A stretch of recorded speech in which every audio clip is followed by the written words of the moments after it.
Hello, hello, everyone. We'll have the camera on in just a moment. Got both phones up and running now. The last few things squared away so we can have a little hangout and play around. Give me just a moment to add the link for anyone who wants to jump in. And then we will get to business in just a moment.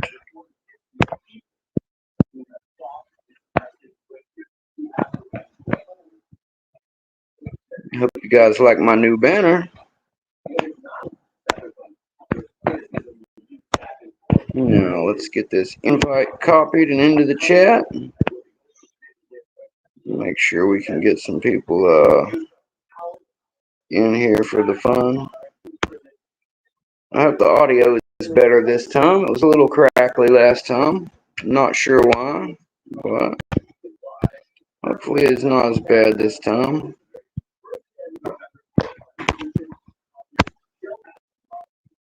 Now let's add this in here.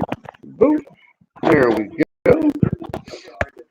And we will pin it to the top for anybody in the chat.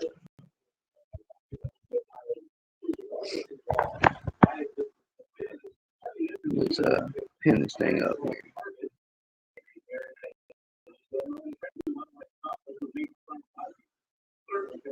Oops. What are you doing, phone? No, log me into the other one. Just leave it on the chat.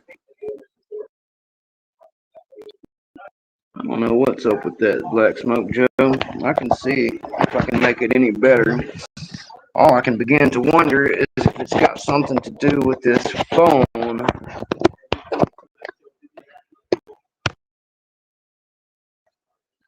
tried muting it and coming back. I don't know if that's going to make any type of difference. The only other option I've got is to either use the laptop or switch it to the other phone. The other phone will work, but what will happen with the audio there, I don't know.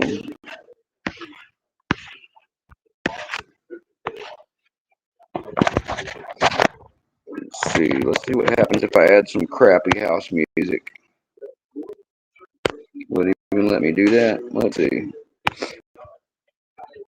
Crappy lo-fi house music. That helps at all.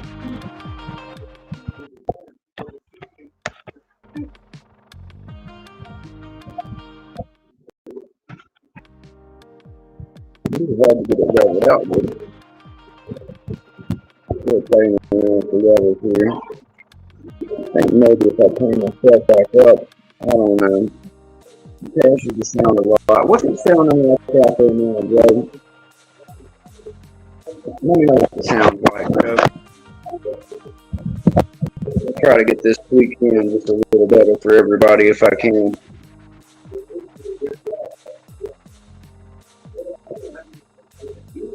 Hey, Chuck Sweet. What's up, Chuck?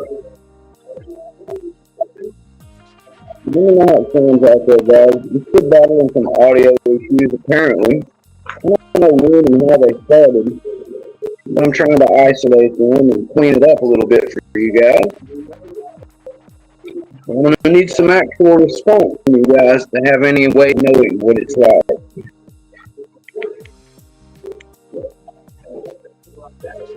Yeah, that's what I'm thinking about tonight, Joe. But the thing is, I'm on full spectrum Wi-Fi here, so that shouldn't be an issue. Like, absolutely shouldn't be a thing at all. Let me try maybe turning it on a different setting here. Maybe it'll straighten out a little bit. Because I only recently changed it from a different system volume setup. What about now, Joe? Really doesn't look new. Any better? Any worse? Or is it still just the same? Well, that's good, Chuck Sweet. Having functional brakes on your car is always a nice thing.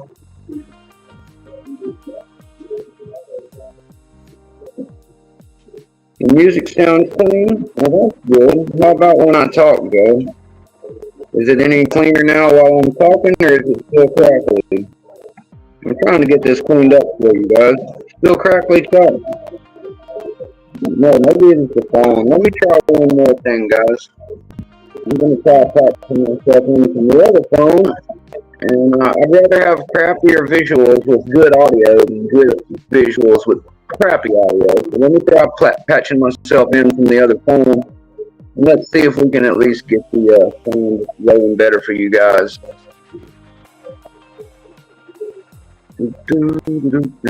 Thanks for waiting patiently, guys. Just trying to improve the quality of this stream for everybody.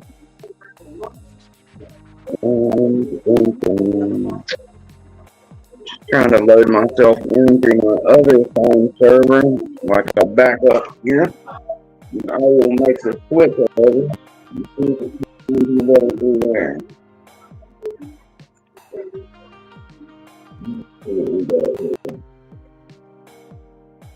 Turn me down. Patch me in over here. And let's kill the sound. And turn the sound up here. Alright.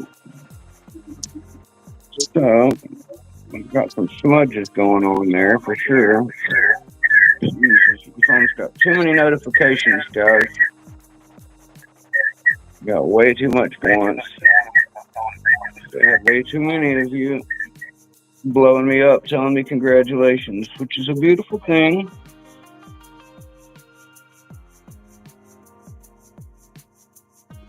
You have to go the other way. There we go. So, let me know. What's our sound sounding like now? Let me kill the crappy music. Maybe you guys can see if it's more isolated, if it's working, what we're working with here. All right. Is it still crackly out there? Somebody in chat land's going to have to let me know. What is it sounding like? Yeah, I know about feedback, my guy. We've got two phones running microphones. I'm trying to work this out, but you got to let me know. Yeah, they're 3 feet from each other, so there's going to be some of that till we get it totally worked out.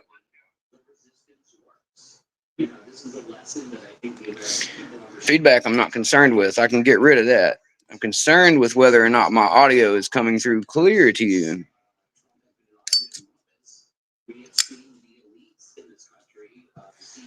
So, any word? Better? Not as good? Well, I didn't just shut off the music, Chuck Soup. I switched totally from camera to the other camera. So, I think it might be some crackle in the microphone on the better camera. So, it means we're going to lose a little bit of video quality in preference to better audio. All right, cool. Well, I can live with that. Let me switch our setup real quick here, and I will stay on here with you. Excellent, guys. Thanks for helping me work that out. Let me get my chat swapped over, and I'll kill the feed on the other one, so we're not having back feed. That'll get rid of all the double up in audio for us. I can follow along in the chat a little better. And this phone actually works a little smoother as far as running the show.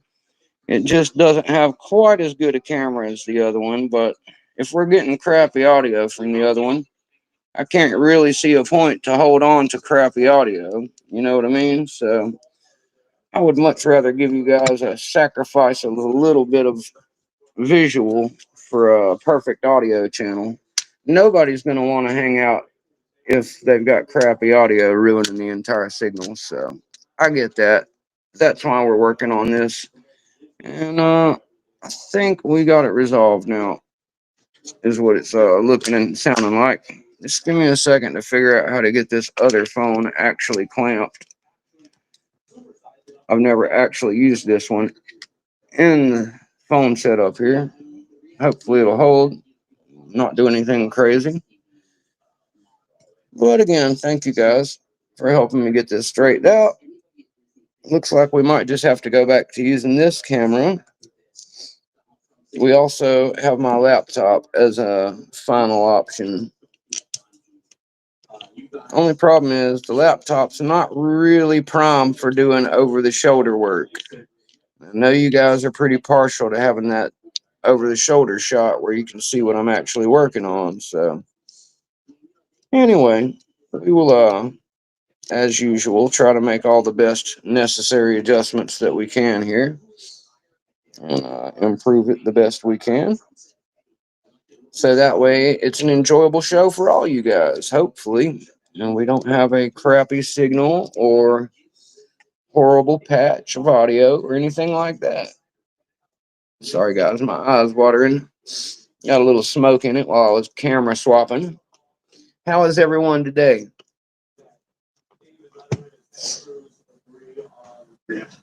What's up, Labs? I could do that, Chuck. I could run the mic audio off of this phone and then run the video from the other one. I'd have to rechange some things though, and if I do it that way, the chat will be a lot more complicated. It can be done. I'll try giving it that next time. I'll try dividing it that way next time. I'm actually in the process of pretty soon switching to using something more like you, Chuck. I wanna be able to patch in OBS on my laptop, or I think somebody, I can't remember. I think it was you. Somebody had suggested that I use what is it called? Android Cam, I think is what you were calling it. Excuse me, guys. Let me blow my nose really quick. This sinus pain from this nerve has really been killing my sinuses. Fortunately, although I am in a pretty decent amount of pain right now, not horrible, obviously, just enough to annoy me all day. My face swelling has gone down a lot. I'm beginning to look like I have a normal shaped face again, so hopefully it will continue to play nice with me. If you don't do that, it'll be more pushing people around. Yeah, I know. I saw Chuck's comment, Black Smoke Joe. I'm sure I'm lagging enough to where you didn't know I was already responding to it, which is the same reason I'm now telling you I responded to it, because the chat is probably, I don't know, probably 20 seconds behind, dude. There's a pretty decent lag between what I say to you and what I see on the chat and what's coming to you guys. For example, I could show you with the audio, but it doesn't really matter. We could sit here all day and play with audio video settings, guys. I'm really just trying to make sure that it is tolerable more so than anything. I will be tweaking some more to make things turn out better as best I can. Does everything look good in the horizontal screen? Because I actually don't even have the phone flipped sideways. Apparently, you can go horizontal with the phone in vertical. Wish I'd have known that before. It would have made controlling some of these buttons a lot easier in the past. Anyway, it's nice to have a full screen attack going on here. And yeah, it's a big lag, Black Smoke Joe. I literally just got the text from you that says big lag. Sorry. So if that lets you know how far off we are from each other, I'm literally just seeing that text from you now. So yeah, it's a little bit behind. Not bad, but again, just wanted to make sure you guys could hear and that there wasn't a bunch of crackly mess, because I know my last feed apparently had some issues audio wise. I have isolated it down to it being my side, not anybody else's. Chuck thought it was him. But it turns out, as I said, that it was something in the phone that we usually use. This is the phone that we usually use. It is not on service. The one that we're on right now is the one that is technically the crappier phone. But apparently the microphone on it's working better for our audio feed, so I now have the choice of either dividing them between audio and video the way you guys suggest, or just leaving it with a sacrificed little bit of video quality and running it this way. So for the moment, that's what I'm going to be doing.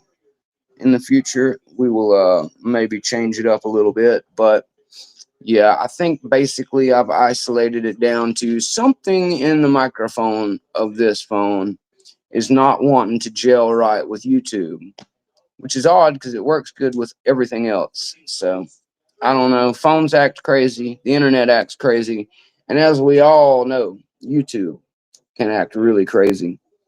But anyway, we seem to have audio clarity now, so nobody has to cover their ears or pull their earbuds out screaming in pain, and that's good. The audio matching the visual probably working out.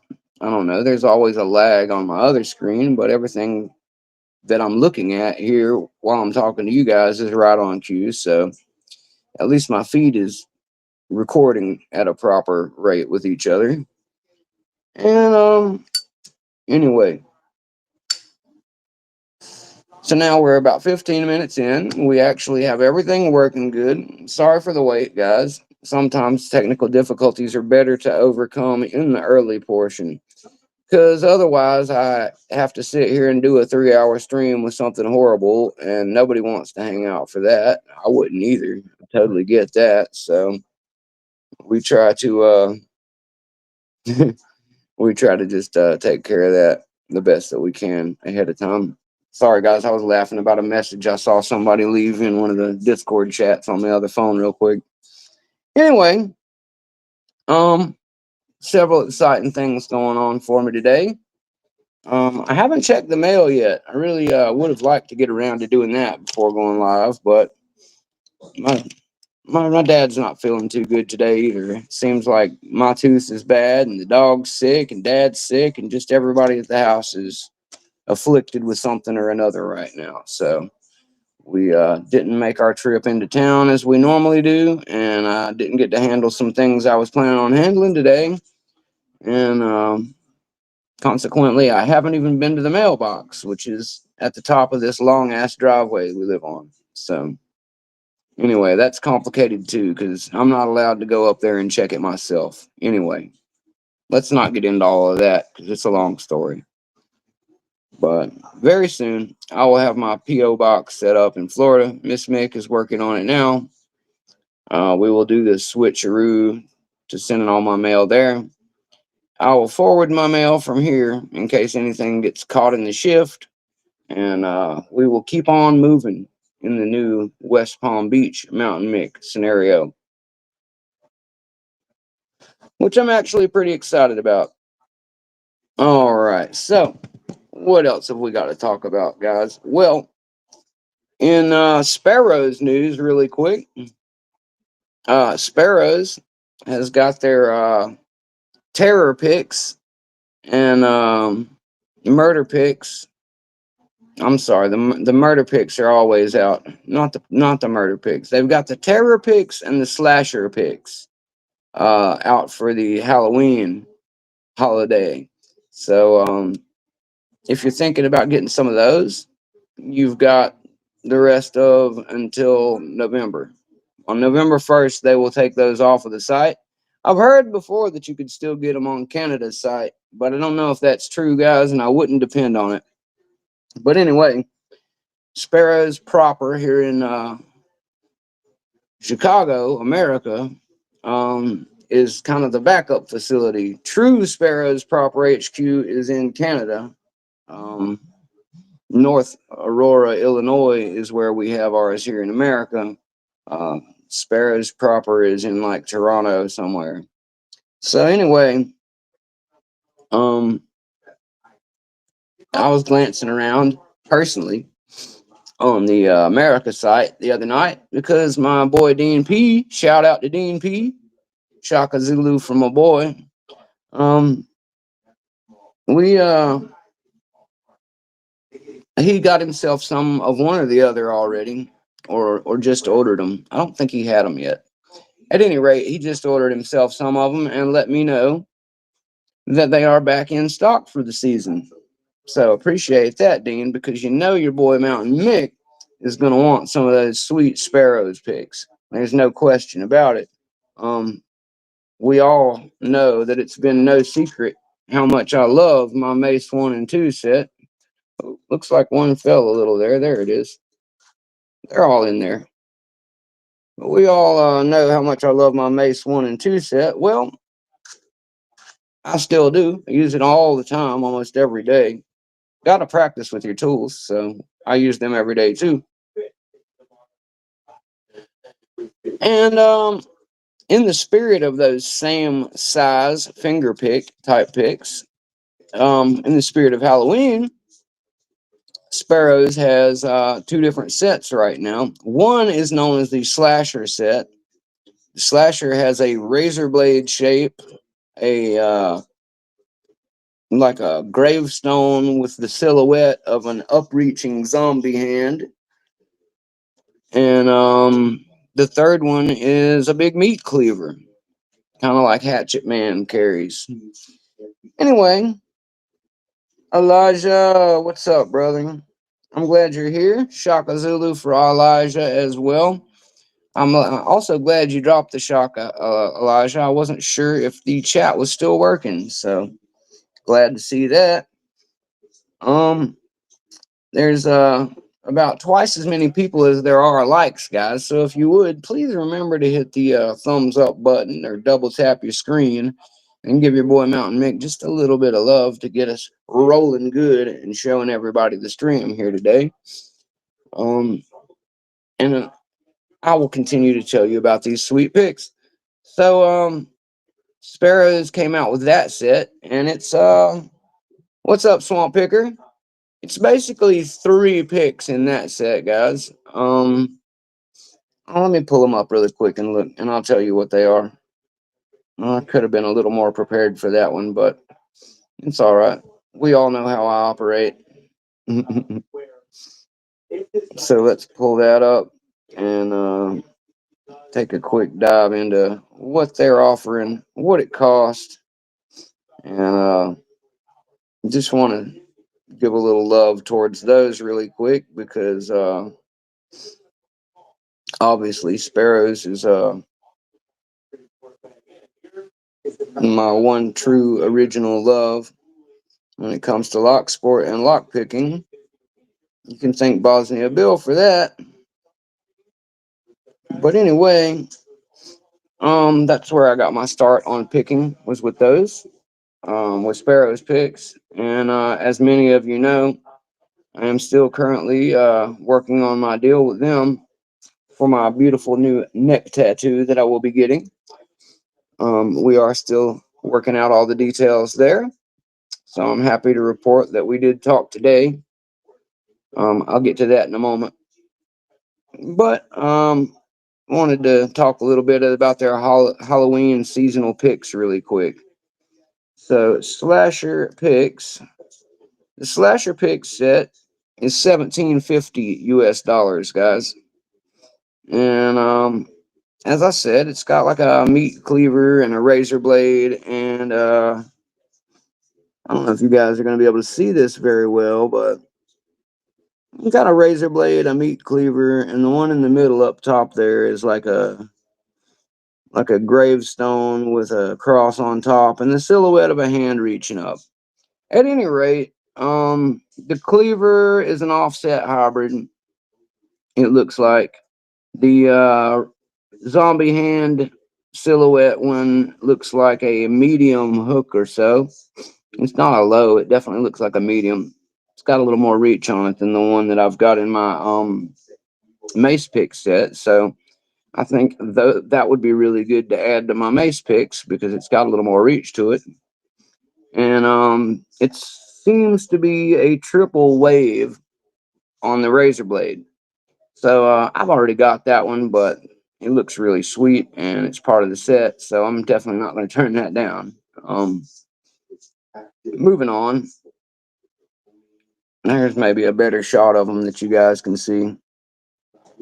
I know that the lighting on it is not great from phone to phone with all these reflections. But anyway, you can look at all of it at sparrowslockpicks.com. As I said, it's a slasher set. is 3 picks, a triple peak. They say it's a short hook. It looks a little deeper than my short hook, but I'll take their word for it. It says a triple peak, short hook, and an offset hybrid. This set does not come with tension wrenches. That's probably one of the reasons it's priced so cheaply. They recommend grabbing a set of level ones if you don't have some. Now, Mountain Mick knows most of you guys have Turner sets already, and I'm going to go ahead and tell you the truth. I have Sparrow's Turner set number 1. I have it twice over. It came with my maces, and I already bought one.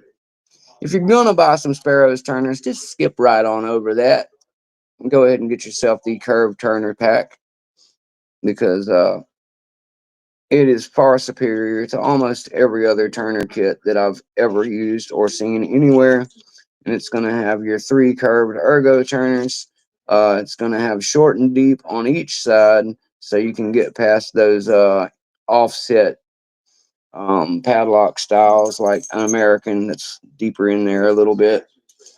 And you're also going to get 3 flat bars, which are some of the nicest, like, long flat bars you can get. Okay, so just for comparison's sake, as I usually like to show you guys, let me get you out a regular flat knurled, which is another Sparrow's. And I'm not saying that these aren't good. I'm just saying that the curved set is way better. And I mean way better. Okay, so this is the one of the flat knurled. This one might be from the heavy because it's pretty thick. At any rate, it's not quite as long, even still. As you can see, the ones from the curved are sizably large compared to pretty much all the other ones they make. That extra length really comes in handy when you're trying to do some picking in hand or in vise. And again, I would just really have to always recommend, when getting Sparrow's stuff, that if you're going to spend some money on Turners, go ahead and spend for the best ones they've got, guys. The curved set is fantastic. It comes in this little webbed pouch. And let's see, what do these things cost? I know they're not that bad. The curved set that I'm showing off to you guys all the time in this sweet little package is $12.95, guys. $12.95. All right. So keeping that in mind, let's see really quick. Turner's one. Let's see what a Turner's one will cost you.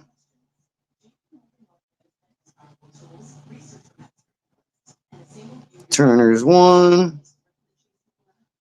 I guess they have it in there as tensioner.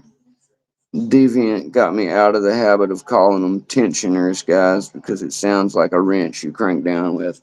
All right, so the level 1 tension set is $6.50. So you're going to pay twice as much for the curved ones, but it's still $12.50, guys. I mean, or $75. So again, I would say just go ahead, get the good turners. You're gonna open way more locks with those, especially if you're planning on top of keyway. Since I got these, I almost never use any of the other turners I own, except for one set. You all know what they are. They're not Sparrows, and they're the Reaper turners. And I like these just as much, if not better than those. But I usually advise people to get both, because if you have both of those sets, the curved and the Reapers, you're not really going to need any other turners, guys. I stand behind that all day. There is nothing that you can't use those on until you get into some super thick locks I've not faced yet, or something I have no idea about, is all I can tell you. Moving on, let me get back to telling you guys about the other one really quick, and then we will get on with the show. The Terror Picks are really more of the Halloween special set that they have going on. It is $25. What do you get for the $25, Mountain Mick? Well, you're going to get more, obviously.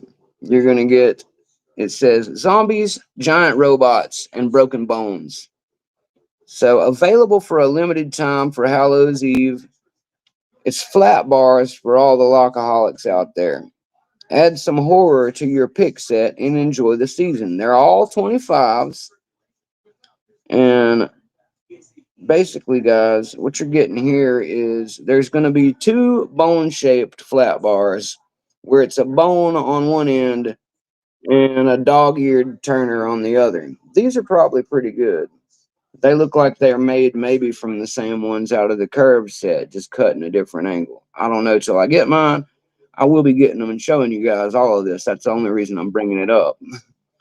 But anyway, you're going to get two bones that are Turners. You're going to get two zombie hands that are reaching up, kind of like the silhouette on the other set, only this one's an actual hand. There's a left hand and a right hand. And then there are two robot shapes. So looks like one of the zombie hands is a double cycloid. And let's see what else. One of the robots is a triple worm. And the other robot is a city rake.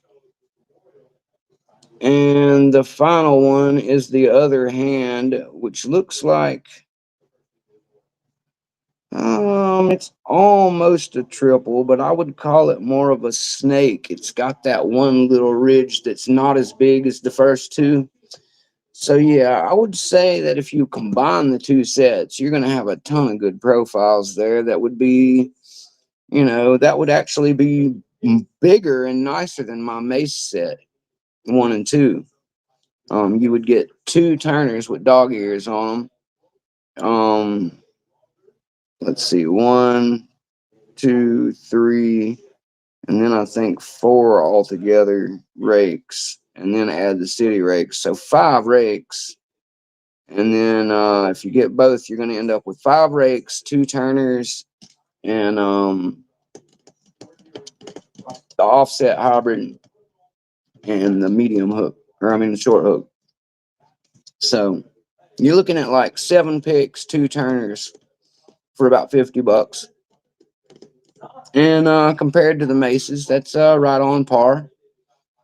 Especially with these really cool once in a season for the year designs. I think they really rock, guys. I don't know. I just wanted to let all you guys know about those because they are a seasonal thing. And I'm a big fan of sparrows. I know some of you guys are. Some of you aren't. That's okay too.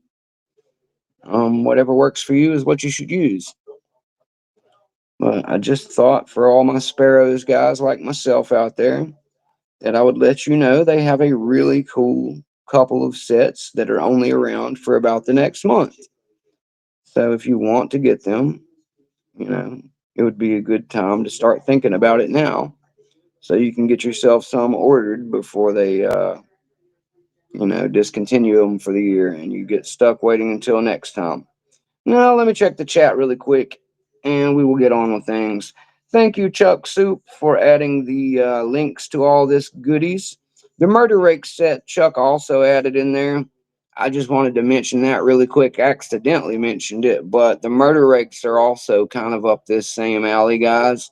But they were designed in coalition with Loch Noob, who is a very well-known picker, and he basically designed a set of rakes purposely to be a rocker set of rakes.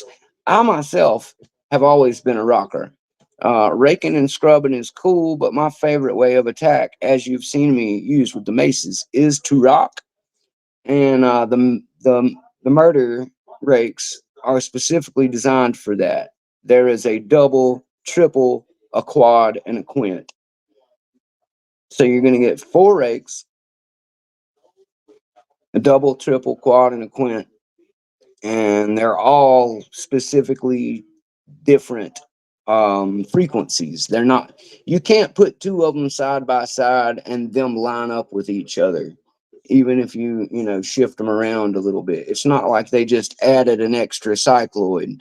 It's actually been tuned and made sure that it's going to be a different wavelength frequency of difference in lengths, guys. So because of that, you're going to get a lot more locks open out of that set.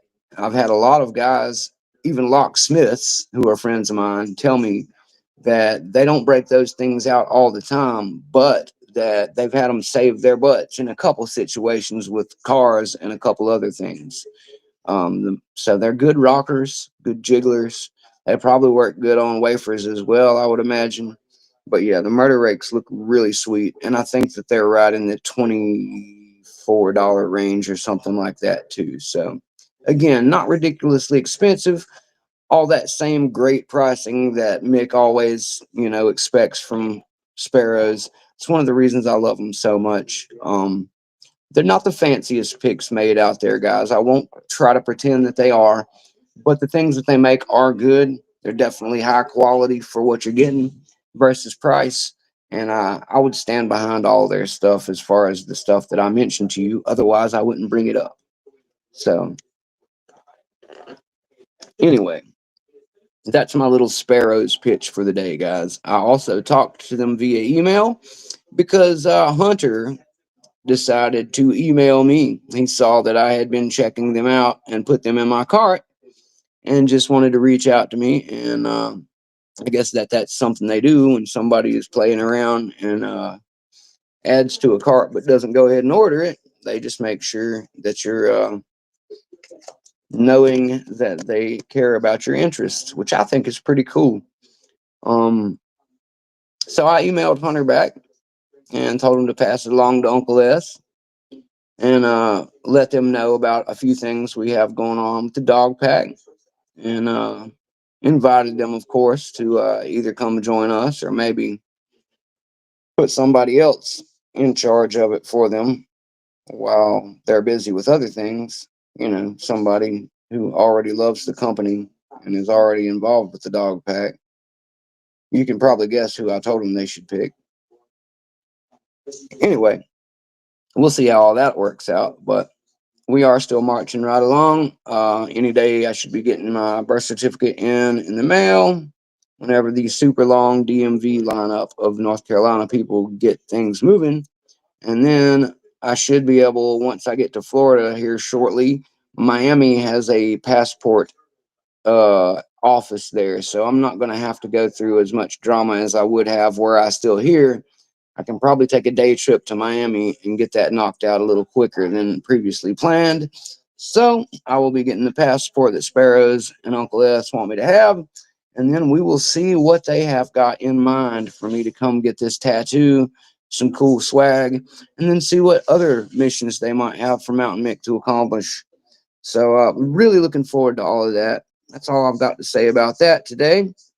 Let's see what else we got going on here.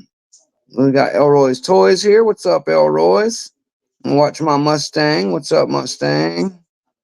Mustang's got the hashtag dog pack. Let's go ahead and give a shout out to my dogs. Woo! And the hashtag wolf for the dog packers out there. Glad to see you guys hanging in here. Labs as well. Terra picks for rake hooks and tensioners for $25. Yeah, that's the idea, Labs. That is the idea, sir. Delbert's here. What's up, Delbert? Let's see. Mick loves sparrows more than anything in the world. I don't know. I'd have to say there's a few things I love more on Mustang, but none of them are appropriate or lock picking things. So we'll move on from there.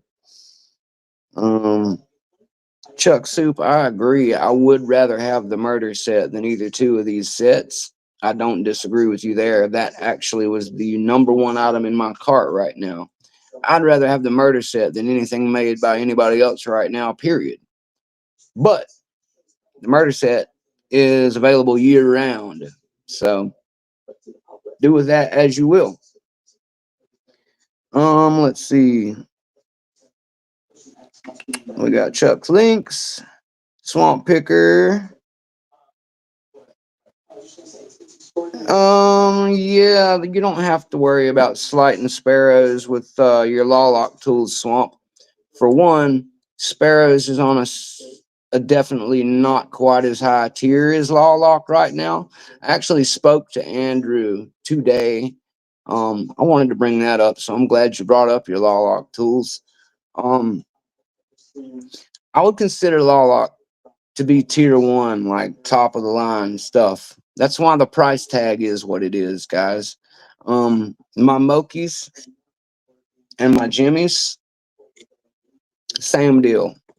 Only Jimmies aren't that expensive, so keep that in mind. But anyway, I would consider the three of those, and possibly would have to include multi pick and bare bones, not from my own personal use, just like Law Lock, but from the reputation of all three of those companies. I would say that they're probably all about in line with Moki and Jimmy. Moki and Jimmy are the ones that I sprung for. Um, but yeah, you don't have to worry about that. I think Andrew is basically the Jimmy Longs of the UK. He's a great guy, Andrew Law, the guy who created Law Lock. And I talked to him today. We were friends on Facebook only recently. So we've only had a one or two small conversation. But he's a perfect gentleman, as one would expect. And I asked him if he would like to join us at the dog pack, guys. Unfortunately, Mr. Andrew Law is a busy man. He told me essentially, I can show you guys the message, but I know you don't need to see that. But if anybody who wants to see it, just DM Mick. I'll show you the message. He's a perfect gentleman, guys. And he said basically that because he is a one man operation, he doesn't see that he would have the proper time to dedicate to such an endeavor, and that he wouldn't want to hurt anybody on our end's feelings by being absent to that extent. So while he did decline to currently join us, he did think it was a really cool thing that we're doing. He knows that we're on the map now, and he did wish us well.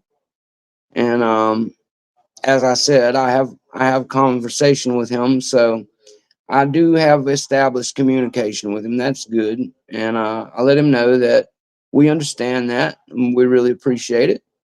And the fact that he reached back out to me to tell me, I also really appreciated, because a lot of these companies could have just totally blown me off, ignored me, and said nothing at all to Mick.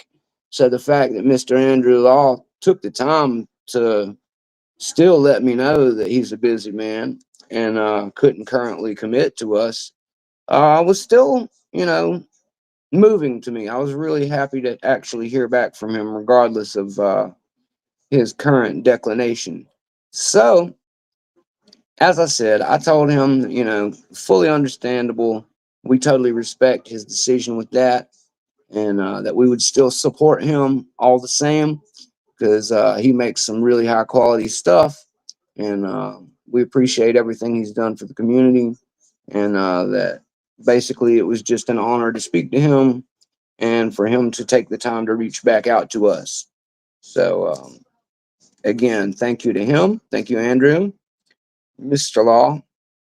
And as I said, maybe someday we'll see, guys. But I thought it was mad cool of him to actually still take the time to shoot us a message and to let us know. So we might not always get that from some people, and I really appreciate that he took the time to actually respond to my message. And fortunately, I think that I've at least got open dialogue with him. So if I ever have a big reason to get a hold of him in the future, I think I won't have a tough time getting through. Although I did let him know I would not be abusing that privilege by just sending him a bunch of hey fanboy messages. So if you're just mad about something, or you just want to tell him he's a rock star, I already covered that part, guys. I'm not gonna keep telling him for every single person that you love his tools. He already knows, and you should. They're great tools. At any rate, just wanted to bring that up. But yeah, what I was trying to say, Swamp, is don't worry. Sparrows is the kind of company that they understand we all use all kinds of tools, guys. They get those kinds of comments thrown at them left and right on the internets and the Facebooks and stuff of the world all day. I don't think they'd be the least bit surprised to hear you say that you're happy you got a different set from somebody else, especially something like a law lock tool. And I think, to that end, you still have your sparrows, you still like them, use them. So I don't think that's something you got to worry about, Swamp. Sparrows is not a divisive company like that. In my experience, they promote all things lock sport, and they're not really, you know, a loyalist type culty company like some companies have been accused of being. I'm not pointing any fingers. All I'm saying is I know from my personal experience that some companies have been called culty like that, and Sparrows is not like that, guys. If you support them, they don't care what else you're picking with, guys. Now if you work for them, that might change. I don't know. We'll see about that in the future. But I can say, as far as from a business and private picker perspective, they're cool with it, man. You don't got to worry about that. Moving along, Zoe the cat dog, what's up? Woof meow. Sushi, what's up, brother? Sushi, I'm glad to see you sneak in here. I know you've got a lot going on right now, so I appreciate you getting the time to come in here. Dots Lock says, I have the Ridgeback set and others from Law Lock Tools. Great tools. I can't complain.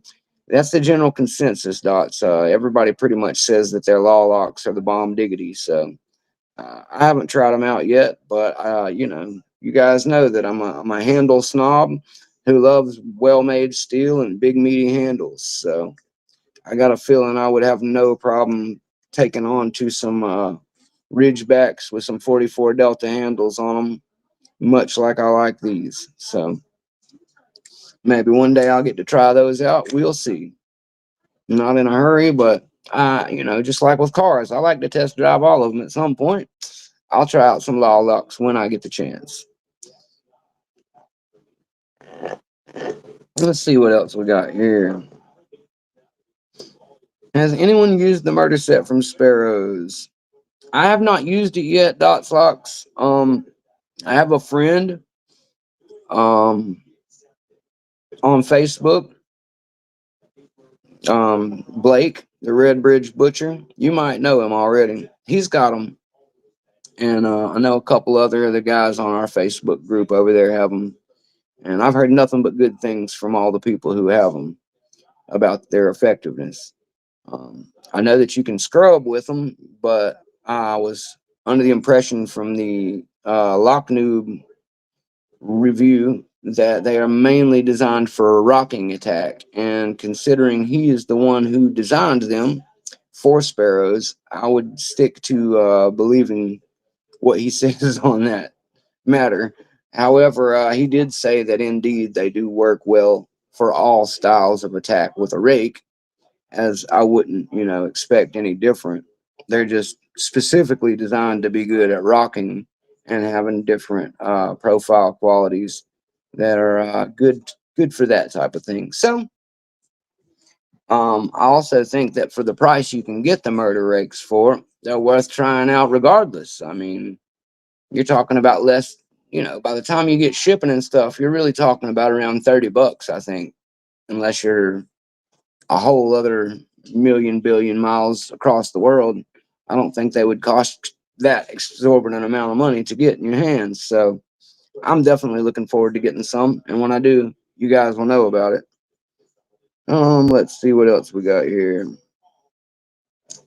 um Chuck Soup, I agree. The lack of handles is something that I continue to hope we can work on with Sparrows once I get in the door a little bit with them. As I have mentioned before, I personally am a fan of the rubber dipped handles. Many of you I know are not. That's okay. Mountain Mix not going to try to sell you on something that you don't like, guys. That's not my style. I like them. Some people don't. Some people don't like the feedback, don't like the feel. I think that they have actually gotten better compared to what I've seen older sets of Sparrows picks having on them. I think they've refined the process and made it better. However, I'm not going to try to sell you on that, because if you don't like it, you don't like it. just like me and popsicle sandwich picks. I'm never going to like that. I don't know what to tell you about that. But what I will tell you is also, I know that Mr. Greyhound is not a big fan of these flat wide handle single wides that they make, like the monkey paw I'm holding in my hand. Now, I personally do like these because I'm not a big fan of the small handles on the popsicles. I'm big handed and I enjoy the very large grip that I get on one of these big wide pieces like this. But as I've said before, and I will try to go through it very quickly one more time again, this should be what they make. It should be this shape and everything. And it should be a 301 high yield steel option. So they can keep selling these, but that so the more desiring picker can pay just a small amount more to get a real 301 high yield steel instead of whatever they're using now. Not because I feel any difference or care. I mean, I personally use these all the time. I know the tensile strength differences. I've talked about it to Jimmy Longs himself and some other people who are very knowledgeable about the subject. There definitely is a huge difference in strength between a Jimmy Longs and a Sparrow's pick. Won't deny that. However, I have not had a problem personally with bending or breaking any of my Sparrows personally. Now, I know lots of people have. I don't know if it's how you use them, if it was a bad batch, or if it's just because they maybe do need to upgrade the steel for people like you. At any rate, I'm a gear nut too. I'm a numbers guy. If I saw a pair of 301, if I saw a set of 301 high yield monkey paws laying beside these actual original monkey paws, I'd buy the 301s too, guys. It is what it is. I have no reason for feeling that way based off of experience, but the numbers don't lie, and I'd buy them anyway, even if they were a little more expensive. I think most people feel that way. So, that being said, they need to make one of these. They need it to be 301 high yield for some people like us.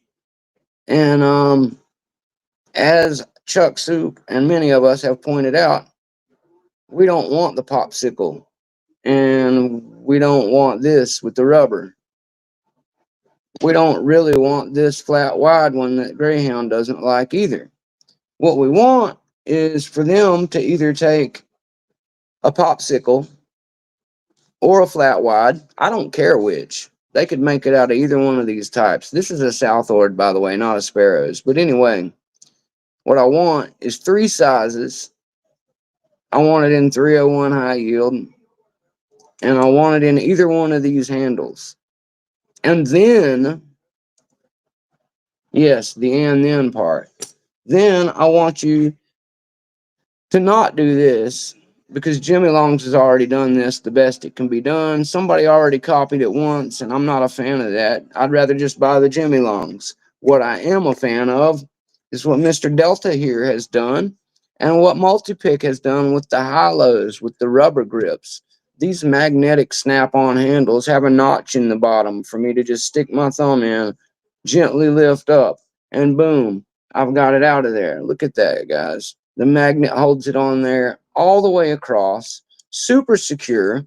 It's never going anywhere when it's in there. It doesn't jiggle around, and it's still a good little, you know, full steel pick for anybody who wants to pick out of handle and get that extra little bit of feedback when you really need it. So with that option, you could strip it down when you really wanted to, or you could leave it fully handled.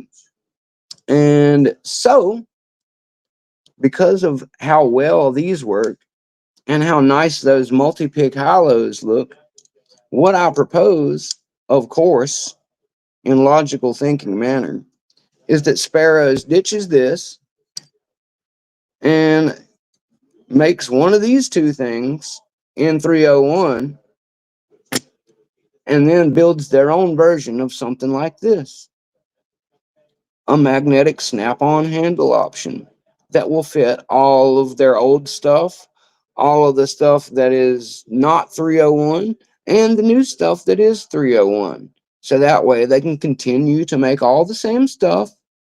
There's no need to do a full changeover of everything. So it's not massively expensive, but they just set up one assembly line, making new 301s of the same picks in either this or the size that they do the dipping stuff on. And instead of doing this, leave them all blank, sell them that way. And even if they are art picks, you'll still have them protected when you put on some magnetic handle that they build. That's what I want to see, guys. Will it happen? I don't know. Am I the boss of sparrows? Definitely not.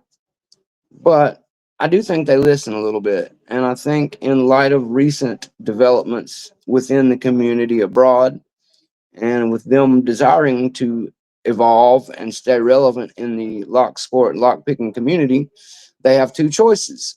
They can either remain where they are and basically be the king of entry level picks, which I do think they are, or they can also offer something in a higher tier option.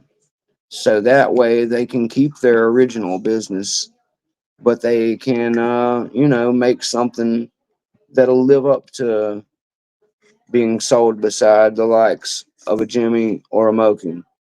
And I really believe, because of how good their production and their, profile selection and all their other products are, that if they put themselves to it, got some good 301 high yield, and came up with the handle that we're all aching to have, that there would be a massive market for it.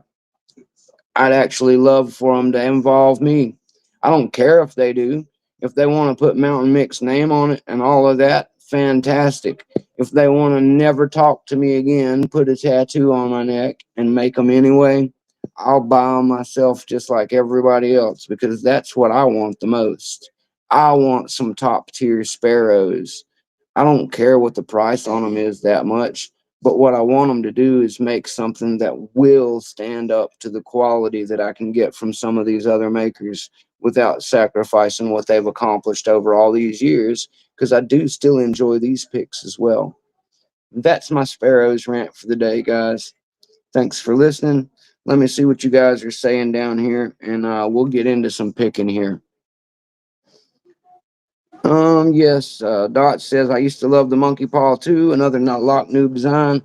I completely agree. They make the monkey paw in 20 and 15, not just in 25.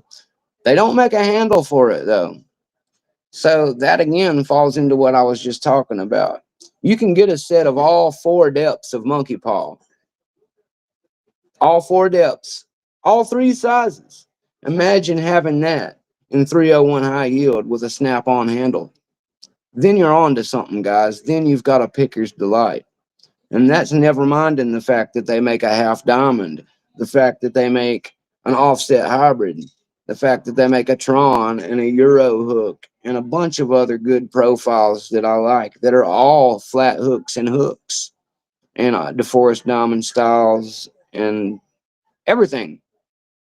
They even make most of the styles of rake you've ever seen, including, the Medusa, which is a boom slang, and the Sandman or whatever. I mean, they got picks on top of picks, guys. They just need to make a few little tweaks that will take it from upper mid tier on up to where they belong.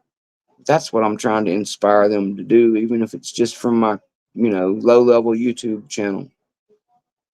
But anyway, moving on.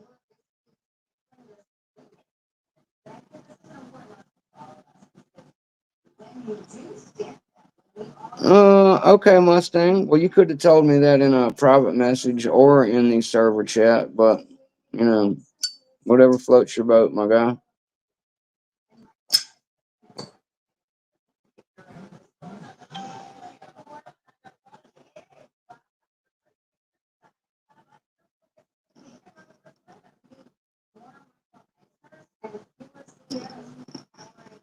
Well, that is excellent, Mustang. I'll have to come to PSL and get a passport then. I'm pretty sure Miami was the only one on the map when I looked at the broader map of places. But I'll take your word for it. But I'm just telling you, the actual show up and do it office is the way to do it quickest. See, if I go to the post office, then they're going to send it off. It's going to take longer. If I go to Miami, then they will do it right then and there. Anyway, we can talk about that later. Lock guy, what's up, lock guy? Lock guy, Mountain Mix dad didn't take him out of the house today, but this is going out tomorrow. All right. My apologies on the 1 day delay, but I do have everything in line to get your package off at the post office tomorrow. So thank you for your patience. I'm sorry that I couldn't get it done today. I had every intention of doing it today. And then I woke up today and everybody here was sick and dying except me. And I've still got a jacked up tooth. So since it's a few miles away and I don't have a car right now, I've got to wait until I get a ride tomorrow. But I got you, brother. Moving along.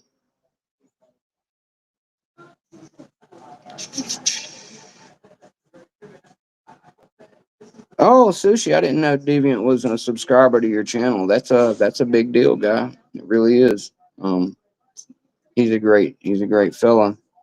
Um, Mustang reached out to him about joining the dog pack. He basically had a similar response to Mr. Andrew Law. Uh, he's a busy guy. It's very true. So he didn't think that he would have the proper time necessary to devote currently, and we respect that as well. Um, it's all good. Oh, I see now, Lock Guy, that you have your that you've asked me about that. I'm just now getting through chat. No, sir, it's going out first thing tomorrow. When I get by the post office tomorrow, I will have you a tracking number, sir. It was supposed to be today, but my dad never left the house. Period. So I haven't even checked my own mailbox for the day. I've probably got locked mail sitting a half mile up the road, and I can't even walk up there and get it. My life's complicated because I'm not supposed to live here. Anyway, yeah, exactly, Swamp. I want to try something from everybody too. Chuck was actually talking about one of these places like Lockpicker's Bench offering a basically a medium or a flat hook flight to where you basically for one price would buy a medium or a flat hook and get one from Sparrows, one from Covert, one from Moki, one from Law Lock, and so on and so on. I think that's a pretty cool idea. I'd be interested in doing something like that just so you know you could test one of everybody's stuff before you go buying a big set. I think it's a great idea. Anyway, let me get caught up to you guys so I can see what's going on in the actual here and now. Yes, dipping your own is always an option. Somebody was asking me about that earlier. I told them they could dip their own. It's not that hard to do. Also, that there is shrink tubing. I just put some more shrink tubing on my Greyhound dog legs and elephant trunks. It works out great. I love it. And it's removable whenever you get something nicer to go on it. So I think it's the way to go for temporary handles personally. I would just use the marine shrink tube. And then whenever you get some nice 44 deltas to put on there or something, then you can strip this stuff off easily. A little bit of heat, a little bit of cutting, and boom, bam, they're naked again and ready to be covered with a really sweet handle. Um, yes, you can try my dipped handles. Like I said, some people like them and some people don't. It's just one of those things. Some people find them to be too spongy. Some people like the way that their sweaty hands don't lose grip. I'm in the latter category. So it really just depends. Dean P stepping all over my live again, bro. Just never check when your homies are on, huh? If anybody wants to go watch Dean P's Greyhound live lock mail, feel free. But when you get there, tell him he's stepping on my live, and Mountain Mick would appreciate, if we would coordinate a little better. So that way I can send everybody to his show and not be splitting audiences with him. Anyway, moving on. This is why I schedule things, by the way.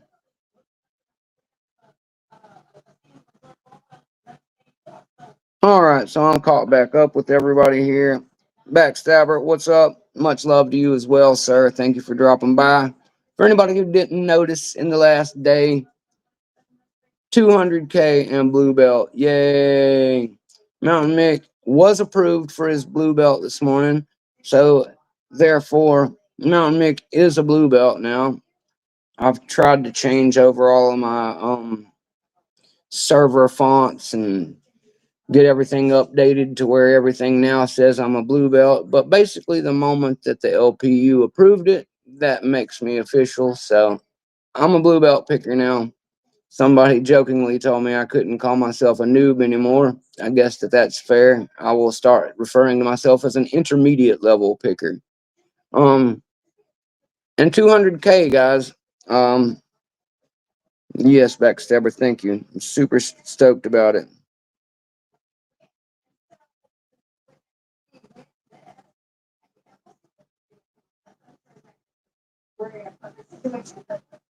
What are you talking about, Labs? Well, I will find out what we're talking about later, Labs. I'm a little confused, but we'll see what happened there. I'm a little confused about what's going on there. Definitely need to find out afterward. Yeah, I would love to hear that story because either I'm misunderstanding what you're saying or I totally missed something while trying to catch up with everything. So, love you too, man. If there's some drama, let Mick know what's going on. I'll see what I can do. Thank you again, Backstabber. As I said, 200K, I'm really stoked about. I don't really know what else to say there, guys. Packlock emailed me. Uh, I've shared it around today, and they've responded a few times congratulating me. Those guys absolutely rock. If I was going to tell you to put a lock on anything in America, it would likely be a suggestion to go get yourself a pack lock. So, yeah, if you need a lock to secure your items, even a decent picker takes a while to learn how to pick one. So, they make these for lockout tagout.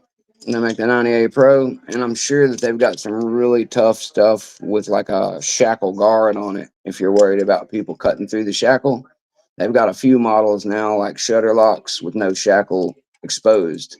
So then you have no option but your way in to be the key. I would probably tell you to get one of those. Is anybody left in chat? I see there's a. Anyway, I don't know quite what's going on here. I've got drama between somebody with Labs, is what it sounds like. And Dean's live right now. No telling exactly what's going on there, but Mountain Mix here doing his same usual stuff, guys. That's all the catching up I've got to do on stuff. I'm going to get down to picking some locks. If anybody wants to join me and have a little bit of fun, you know how to ping your way in. Up at the top of the chat, there is the restream button. Just let me know so I can actually find you in the studio and not leave you hanging and wondering why you're not in here yet. But yeah, clearly there's all kinds of things I have no idea about going on since live started. So confusing to me. Maybe somebody in chat can figure that out and let me know what the hell is going on out there. At any rate, Mick will continue to be Mick. Because at the end of the day, that's all I've got. Anyway, guys. So thanks for everybody who's here, and let's pick some locks, man. That's what we really came to do. The rest is just me talking about stuff that's either already happened or we're gonna dream about someday. Let me flip the camera around here, see what I can make happen. And we'll try to pick some locks today, guys.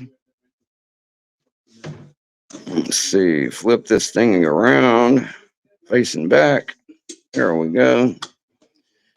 And let's aim you guys down just a little bit more so we can actually see what I'm messing with. Of course, I'm mirrored up. Can't stand that mirror stuff. We'll fix that in just a moment. So yeah, if anybody can figure out what the F is going on, clearly I missed something with the entire labs, the dog pack, and whatever happened there. So if anybody knows what's going on with that, I would love to know. Thanks, guys, for being here. Let me get this mirror thing off of here, and we'll get down to business.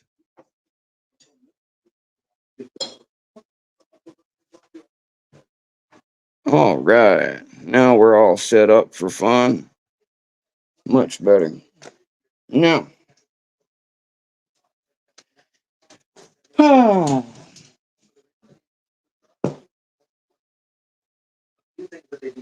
what will it be today? I actually brought the flags out here today just in case, guys. I've got the flags and this dimple lock that Mr. Happy sent me. I haven't decided when I'm going to actually start trying this out yet, but very soon you will see Mountain Mick trying to attempt to do some dimple picking.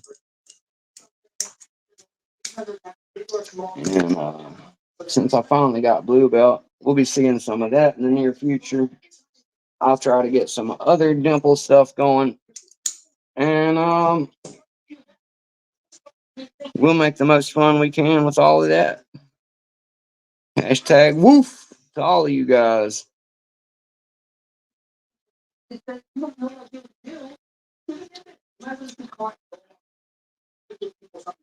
yeah, I don't know what happened with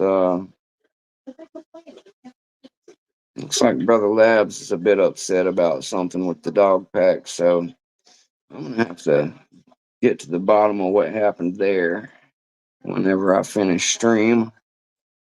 If anybody actually hears about that or knows about that, feel free to let me know what the hell happened.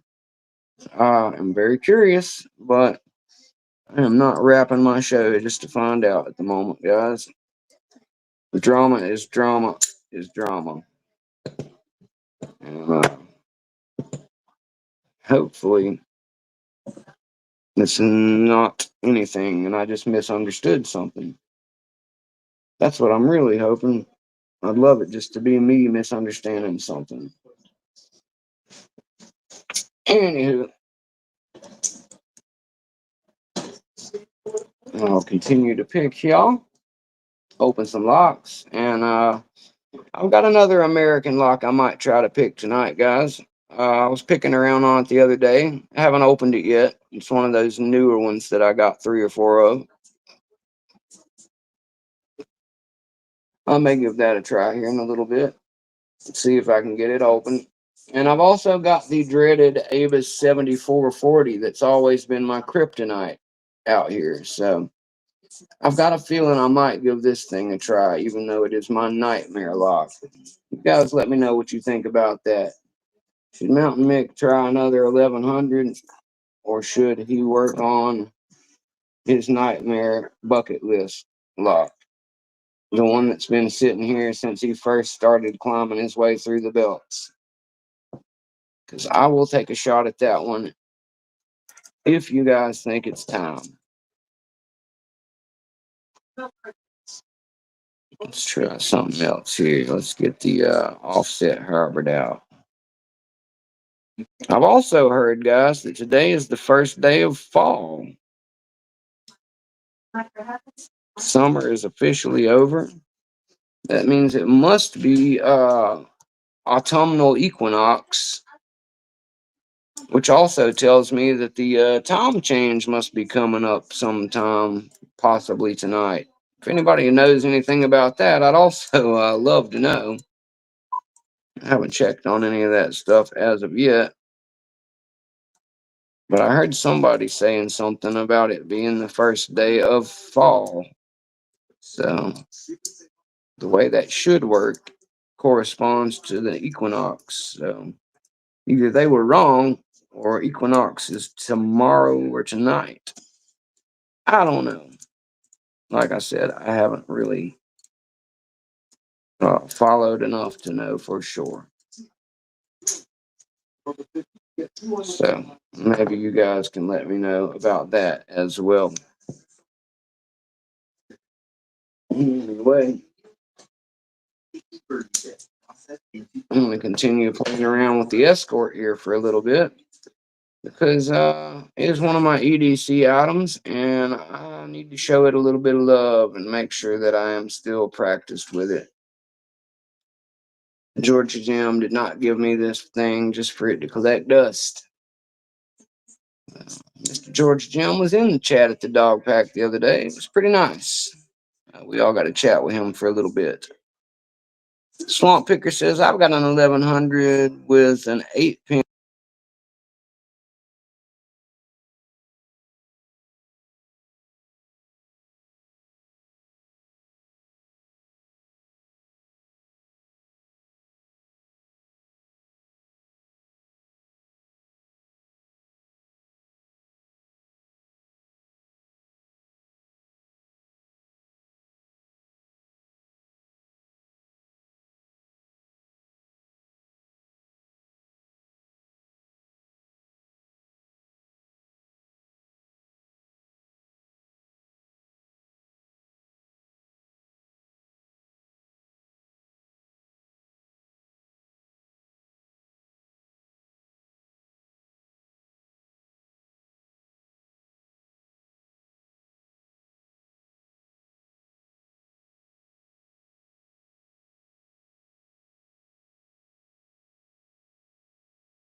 Sorry about that, guys.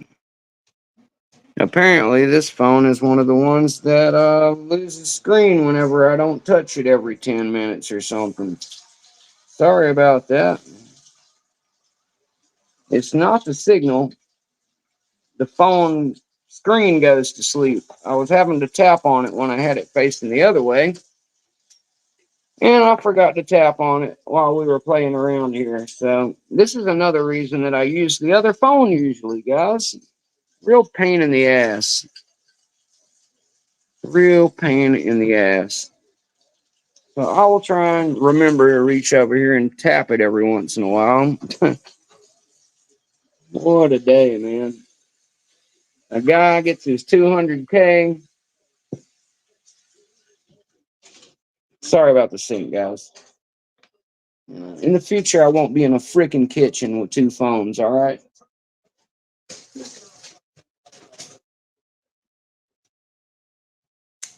A damn nightmare. You got people jumping on streams and people leaving streams mad. My stream diving out on me because I haven't touched the screen recently. Definitely some bad juju in the air. I don't know what the hell's going on out there, but somebody needs to fix it. Somebody better fix it.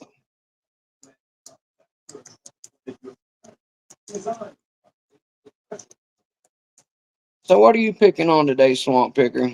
You seem to be the only one in a good mood today wanting to chat with Mick. Everybody else seems to be riled up about something or hanging out somewhere else or who knows what they're doing. The guy makes his biggest two accomplishments in lock sport and nobody comes to hang out with him. I had more people chilling here when I was a nobody. What's the deal? Just goes to show you.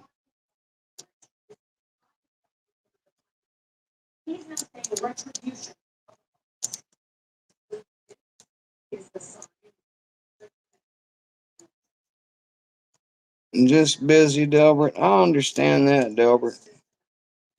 I'm just constantly confused about why people jump in here, say three things, and then leave the stream after 5 minutes, and then ask me things later about what happened.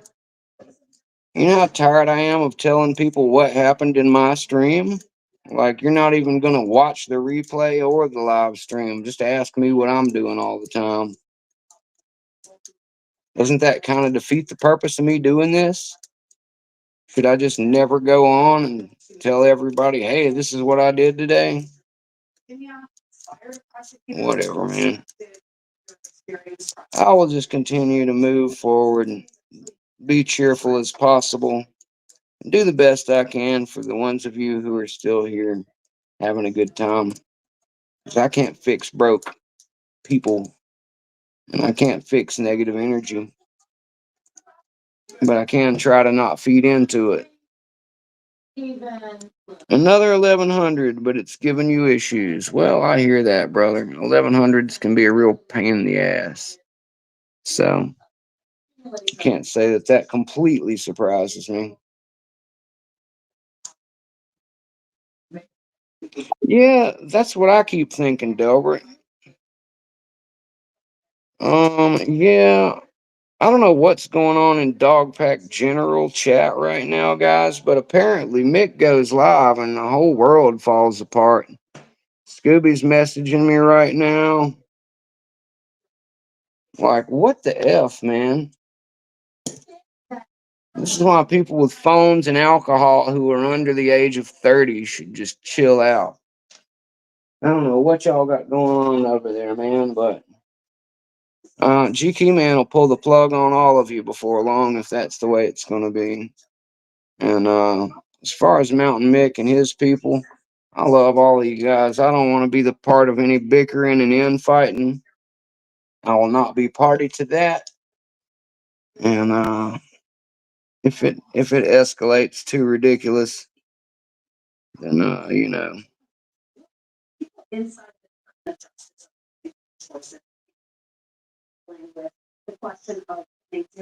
Well, okay, backstabber. I hope that's the case, brother, because some people disagree with other people.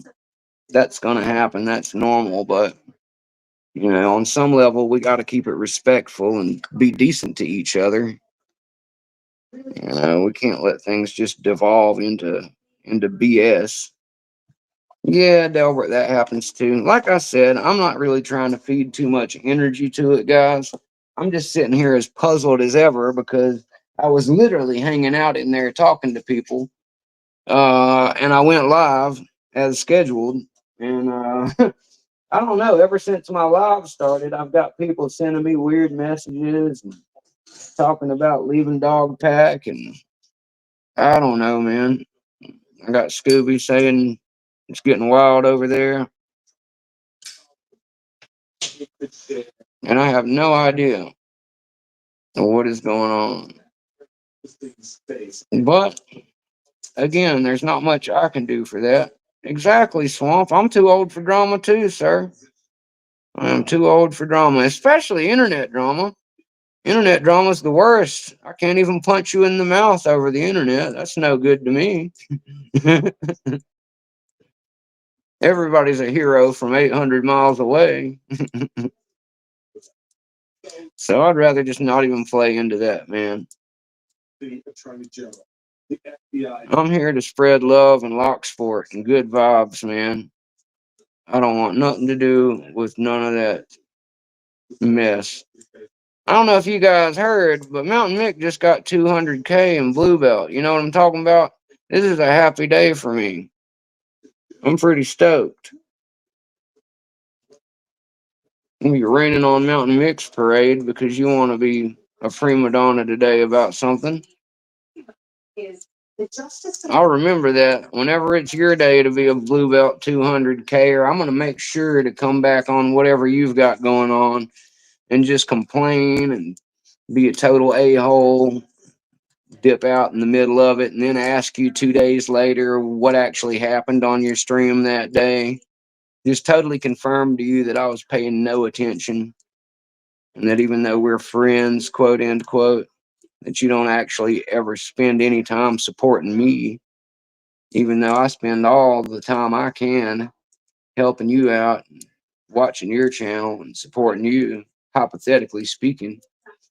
I'm not talking about anybody here, guys, so try not to connect any dots that don't exist.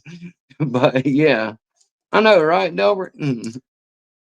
People don't like to be treated similarly, Delbert. You know that.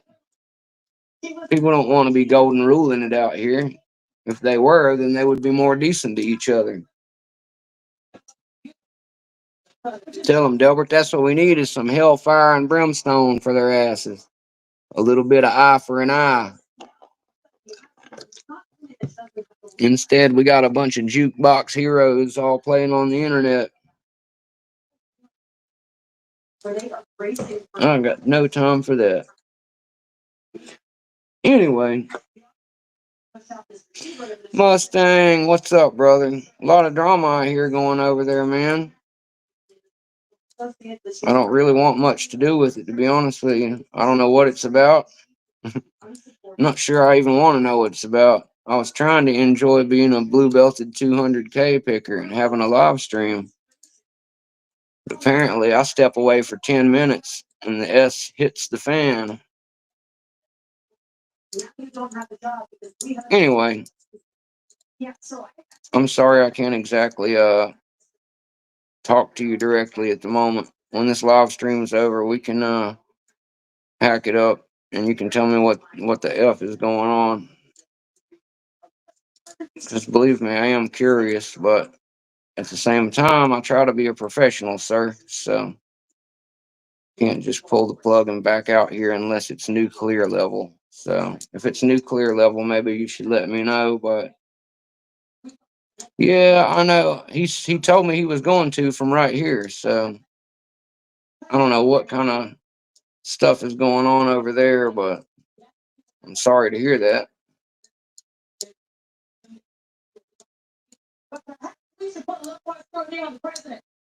Like I said, brother, I will have to talk to parties involved, see what happened, and see how much of energy I want to invest in it in the first place, if any.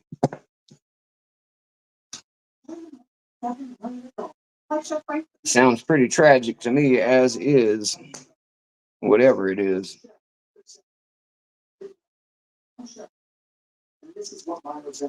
I am interested to get to the bottom of it, though, sir. Don't think I don't care. Just try to understand that I'm a little occupied right now. And I thought that maybe I could, have a nice mountain mix celebrating his 200K blue belt stream and have a little friend support going on during which, but it is what it is. It doesn't have to be about that. I just came here to talk about Halloween picks and popping locks, future plans, that kind of thing. Good positive energy stuff. And I'm sorry to hear that the world is on fire without me. I will be done with this here in a little bit, at which point we can get back to trying to put out the fires and figure out who shot, what's his name, JR? Is that right? Not right? Who shot JR? Yeah. JR, yeah, there you go. Mm-hmm. Sorry, I wasn't a big fan of Dallas. Me neither. Pretty sure everybody hated it back then anyway, unless they were a female. But maybe I'm wrong. I wasn't around for that. If I was around for it, I was crawling around for it. So I don't know.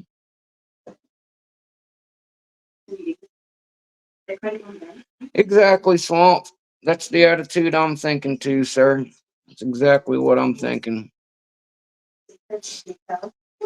I do what I can, man. I do what I can. Some people just need time to chill out and calm down sometimes, and they'll come back around. That's how I am anyway. Sometimes I just need a little space. You got to give me some distance, and I'll come back around. I'm man enough to tell you when I'm wrong, and I'm also man enough to tell you I was wrong when I wasn't sometimes, just to salvage a decent friendship. So, it is what it is. I have no physical way of knowing what this is even about. So what I can tell you for sure is it will pass, and I will do anything positive I can to better affect the outcome of it. That's about all I can promise you at the moment. For the moment, I will be picking some locks and hanging out with the people who are here supporting Mick, because at the end of the day, that's what I'm here to do. Pick locks and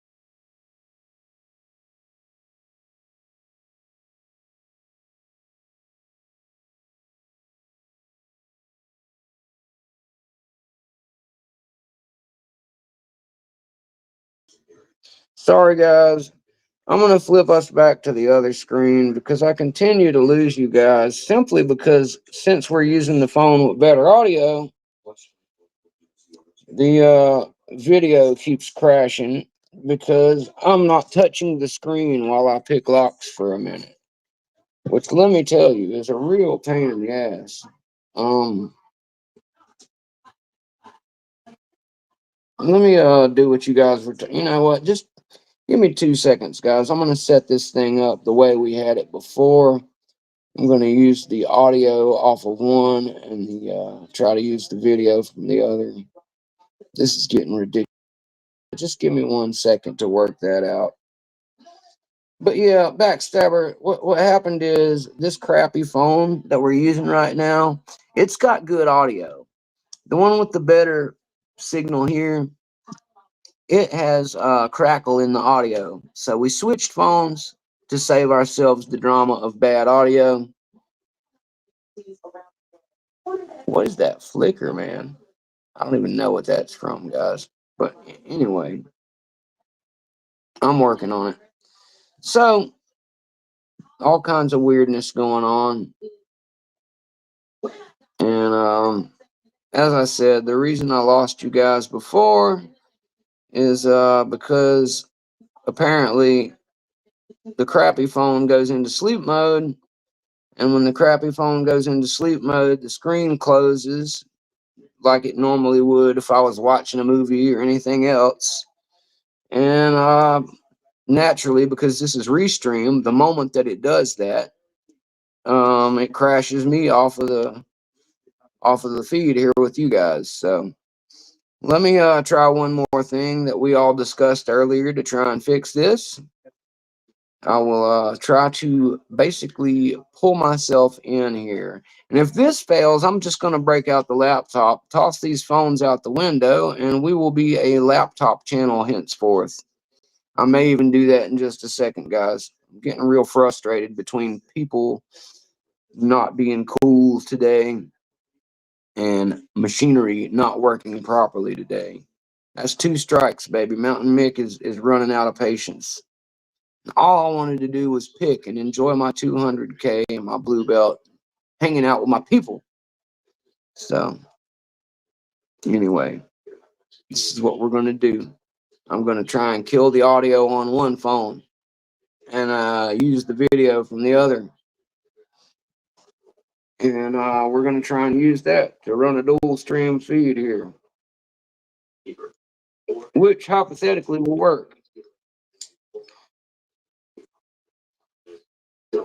Sorry for the wait,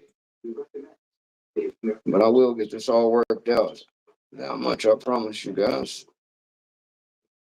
Sometimes technical difficulties arise when using the internet and live stream services. So now I am in the studio. Let's beam me in. Let's kill me off there. Oops.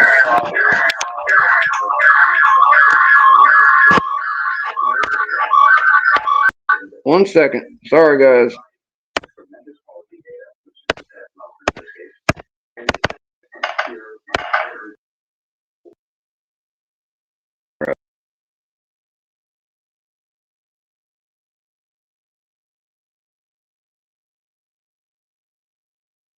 Got it. There we go.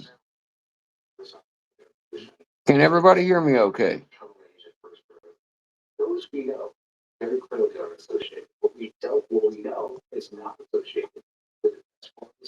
got the wrong video feed. So what I need to do here is swap audios. Sorry, guys.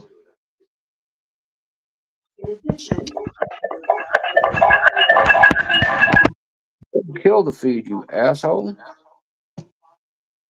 And then turn this one back on. Boop. And there's me again.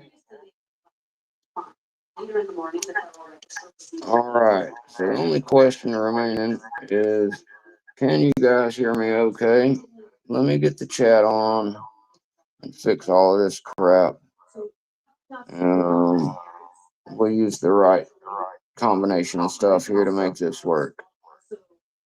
Let me kill this one over here. And I can cut the scene back to just me, maybe. I haven't tried all of these settings before, guys. Sorry, I'm working it out. That'll work. Better than nothing, right? So that's how you guys are doing picture in picture, apparently. Now, let me make sure I can actually get chat out of this thing. Oh, the chat's going to be the other one now.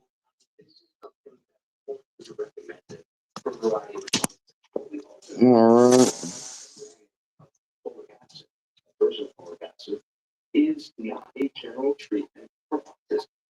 There we go. That might work for me.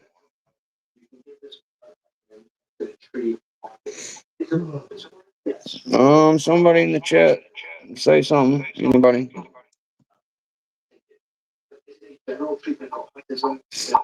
Make sure I'm still getting you guys in the chat.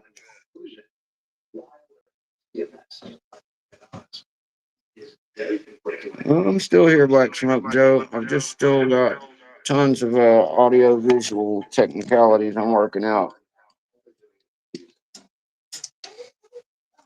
I think I've almost got it figured out in a way that'll work.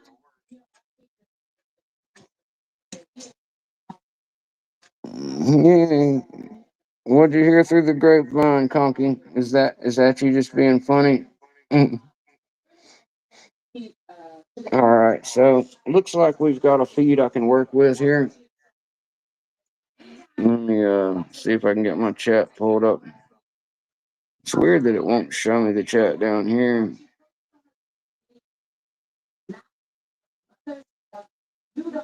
That's crazy. Oh well. At least I can see it on the side here. Let's make it full screen so I can see better. There we go. I can read. Oops. Go back to the chat. There we go. Sorry about the chat being up there, but I can read it, guys. You are on the right chat now, and I can read you. And I should be right here, Black Smoke Joe. Does everything appear to work? Can everybody hear me? Everything's good.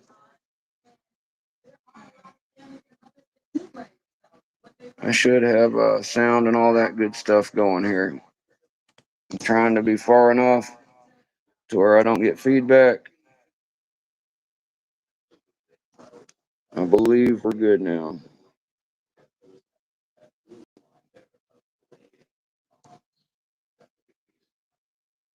Chat's still being a little weird on the side, but at least we've got it.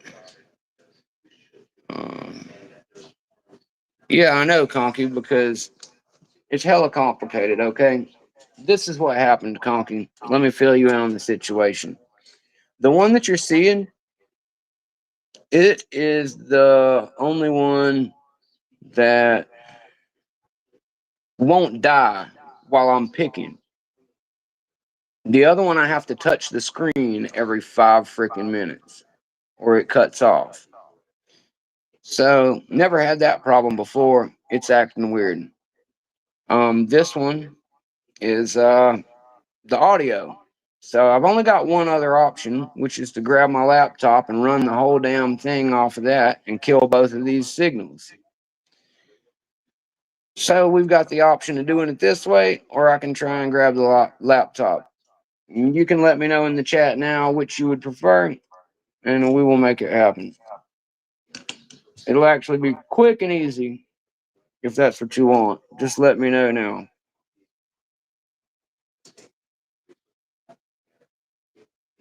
Yeah, Joe, you think we should go ahead to the laptop and kill both of these phones?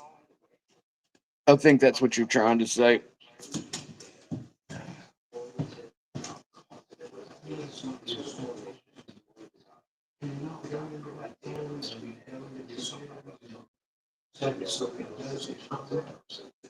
Not in the middle of the street. It never did it before either, so it shouldn't matter, hypothetically. I used to use it all the time. This is the kind of crap that comes up midstream, Papa Mick, but nice try. Sorry for the technical difficulties, guys. This is the way bad juju works. It can't just be one thing, it's got to be everything. So people in the dog chat are flipping out. Mountain Mix Electronics are flipping out. You see what happens when I do good things, guys? I go and get my 200K and my blue belt, and the whole world just breaks down in the next 12 hours. I'm sorry, guys. Just blame Mick.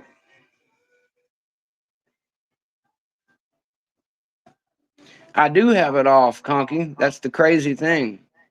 If I could show you right now, it literally has it. You're not hearing it because of two microphones. You're hearing it because the speaker on the monitor phone is unable to be turned all the way down. So you're hearing through the only microphone the speaker off the other phone, if that makes sense, sir. But don't worry, I'm going to the laptop. We're going to cut off both phone feeds and we're going to have good audio and video.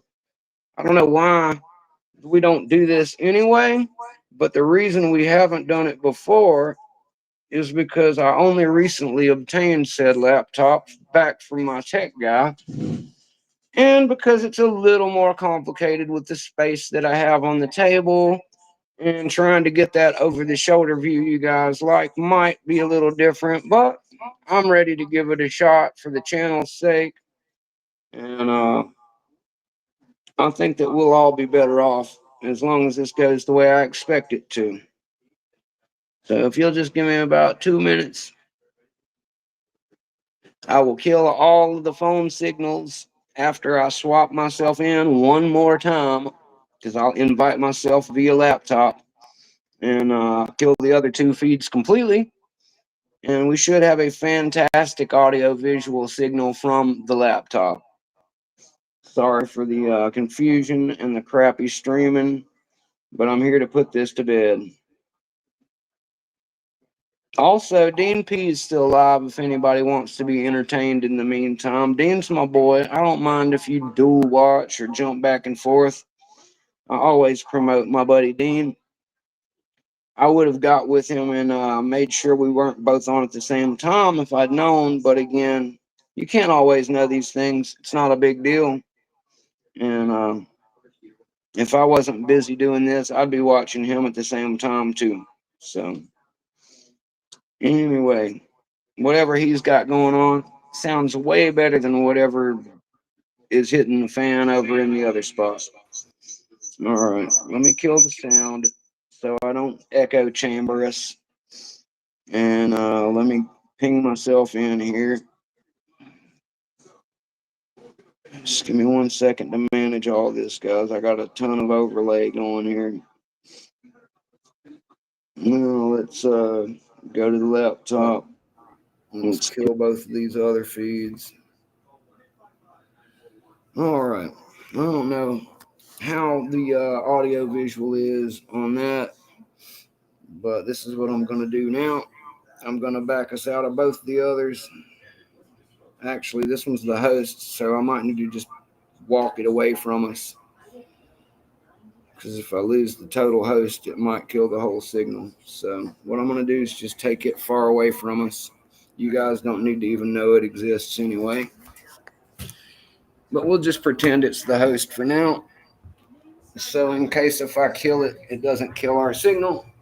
But I'm going to leave it way out of the way so it doesn't mess with anything signal-wise.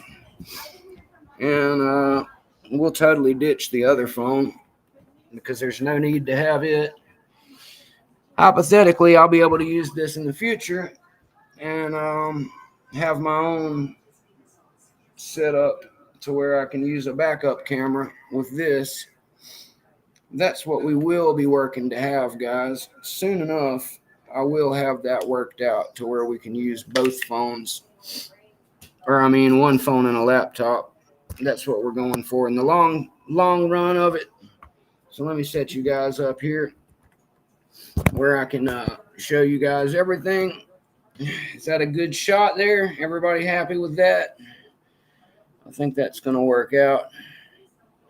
And actually, I do have a use for the other phone. I can use it for my chat monitor and kill the overlay. And that way we can get back to full screen. All right, guys. Sorry. I'm not a technical wizard, but I'm not an idiot either. So just give me a second and I will have us looking like we know what we're doing. And it looks like we're not mirrored. I love the laptop. The laptop's not mirrored, guys. You notice that? Fantastic. There's our boy DNP getting his thing on. Good for him. Now, let's see here. Let's get into my own chat so I can follow you guys. All right. The echo should be gone now, Conky. The echo was coming from one phone speaker into the only microphone running. That's what happens when you have too many setups running. It won't let you mute both of them is the weird thing about it. Even if you mute it in the settings on Restream, the physical audio on the phone will not completely be killed. So it still puts out a little bit of sound on its own. So your own stuff will echo on itself. And it'll even reverb and feedback and cause a big echo chamber. Anyway, I think the laptop will serve us better. Anyway, let me grab the plug, and it should be well charged, but I just don't want to have future issues. I'd rather know at this point that we can just get back to having a good, smooth show. So let me plug us up and do everything the quick way. We'll have power back up and all that good stuff. And we won't have to worry about anything dying or falling out on us in midstream or going to sleep on us. And I don't think the laptop will go into sleep mode while I've got an active window like this going. So, anywho, let's see what you got here. Everybody says, got it. Adapt and overcome. That's correct, Swamp. That's what we're going for here. Exactly, Conky. We do the best we can with what we got. I'm not a producer. I don't have a multi-million-dollar company backing me. None of that. But I should be clear as day now. I hope that the visual is all right. I don't care if it's, Hollywood production quality. I was just hoping it was good enough that you guys can see Mick and see his locks and his stuff. And I can maybe crane you around a little better now that I've actually got the chat here too. Basically, the laptop has just become a really fancy command center slash camera. So, cool deal. I think it's going to work out lovely for us. It actually looks pretty decent on my monitor too. So, thanks for this little happy accident happening. In the future, guys, this is what it's going to be. All right. Is everybody good with that? Let me know if you like the way Mountain Mick is currently set up, guys. I'm going to be able to pick in hand where you guys can see it pretty well. And I think there will be mostly minimal shakeage going on. And yeah, I think we can run it this way and have ourselves a pretty good time without too much extra drama. And even better, Mountain Mick won't have to struggle to press buttons in mid-chat because since it's a laptop, it'll be really easy for me to either watch the chat on the side here, or I can ping in welcome to Mountain Mick. I can type in really quick if I need to add one. 250K is still going on. We're going to put that up for a minute. I'm going to run the banner for anybody who, for some crazy reason, hasn't figured out what the locks are that you can use. But yeah, let's run the banner. Oops, didn't get the banner on. Sorry.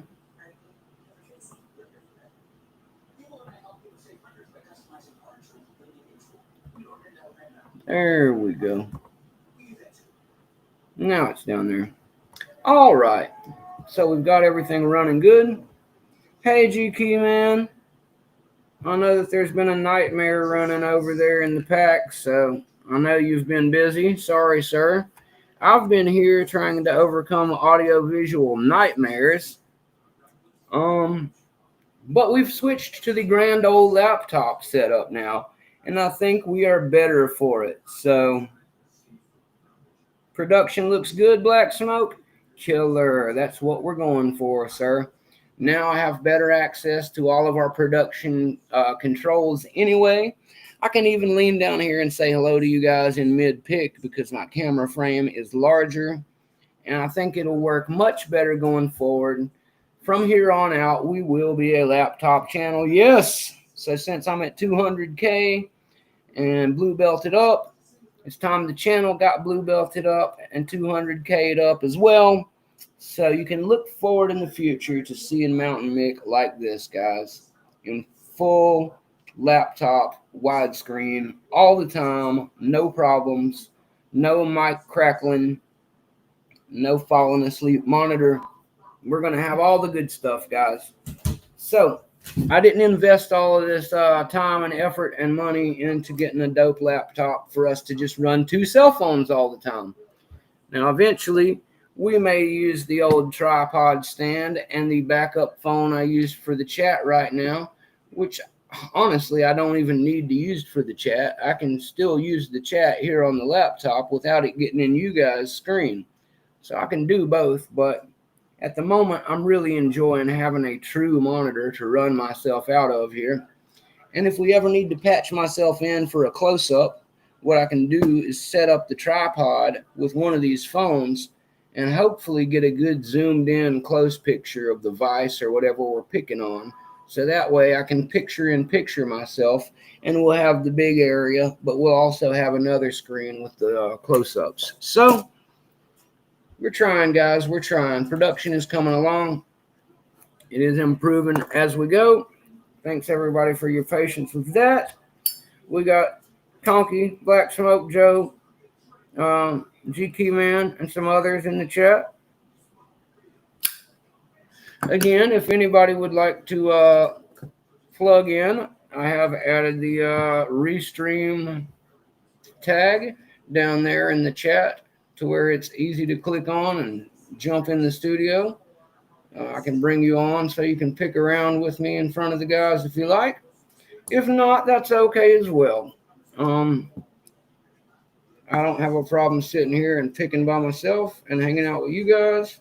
It's kind of what started all of this, and I don't mind doing it that way either. So we shall make it work out, guys. And thank you for bearing with me through multiple difficulties. And I would advise you that just like yesterday, difficulties still come through with goodness in the end most of the time. Yesterday, we started streaming from the car, totally different phone. We made it to the house.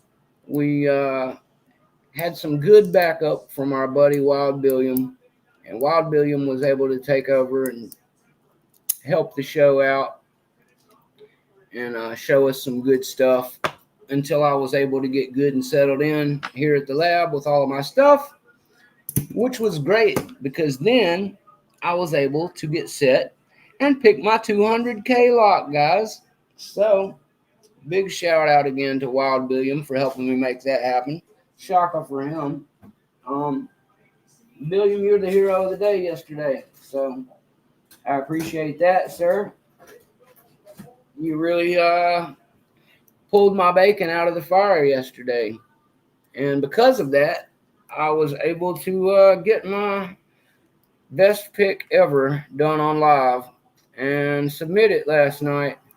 And this morning, I got my email back from 200K Packlock themselves, but I didn't get that before getting the LPU confirmation of my blue belt. So, first, my blue belt was confirmed.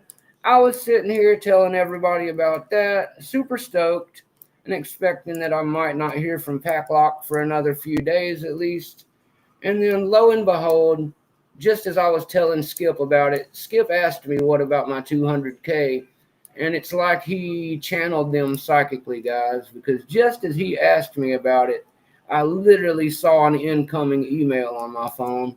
And when I checked that email, it was Packlock.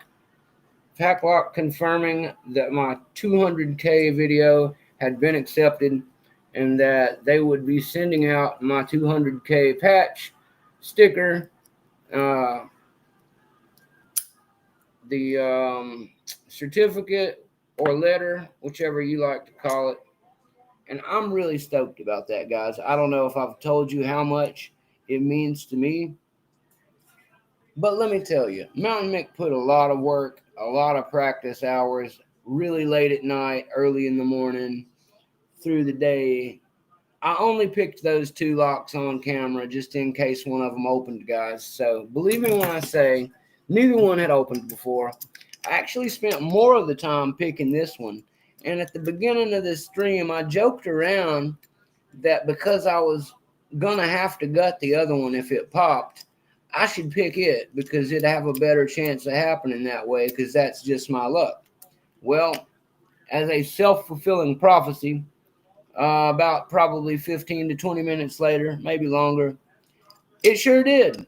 My 98 Pro full body popped, and it was time for a gut down. So I gutted it down and played where did that key pin go for about 5 to 10 minutes. Brett sucks. Everybody doesn't stalk me for 24/7, sir. So I've told you about it, but I haven't told the world about it. In case you haven't realized, and the teachers from your kindergarten class didn't tell you enough times between then and now, Mr. Brett Sucks, the world is not about Brett Sucks. You are not the only person in it, sir. It does not revolve around you.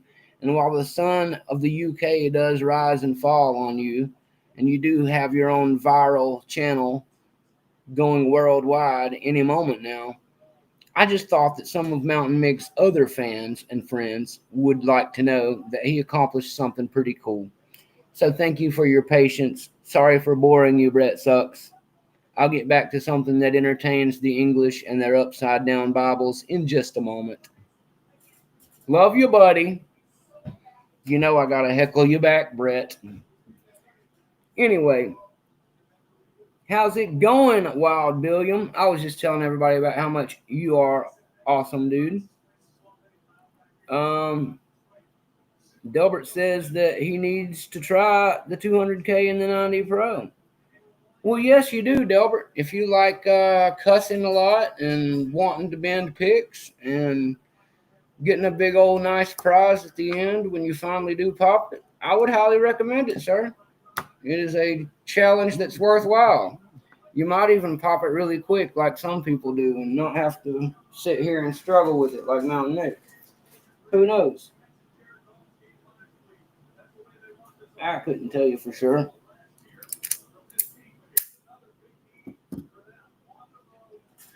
Now, you might be Brett Sucks and hold it upside down, and you'll be able to pick it in about 5 seconds with nothing but a twig and leaves.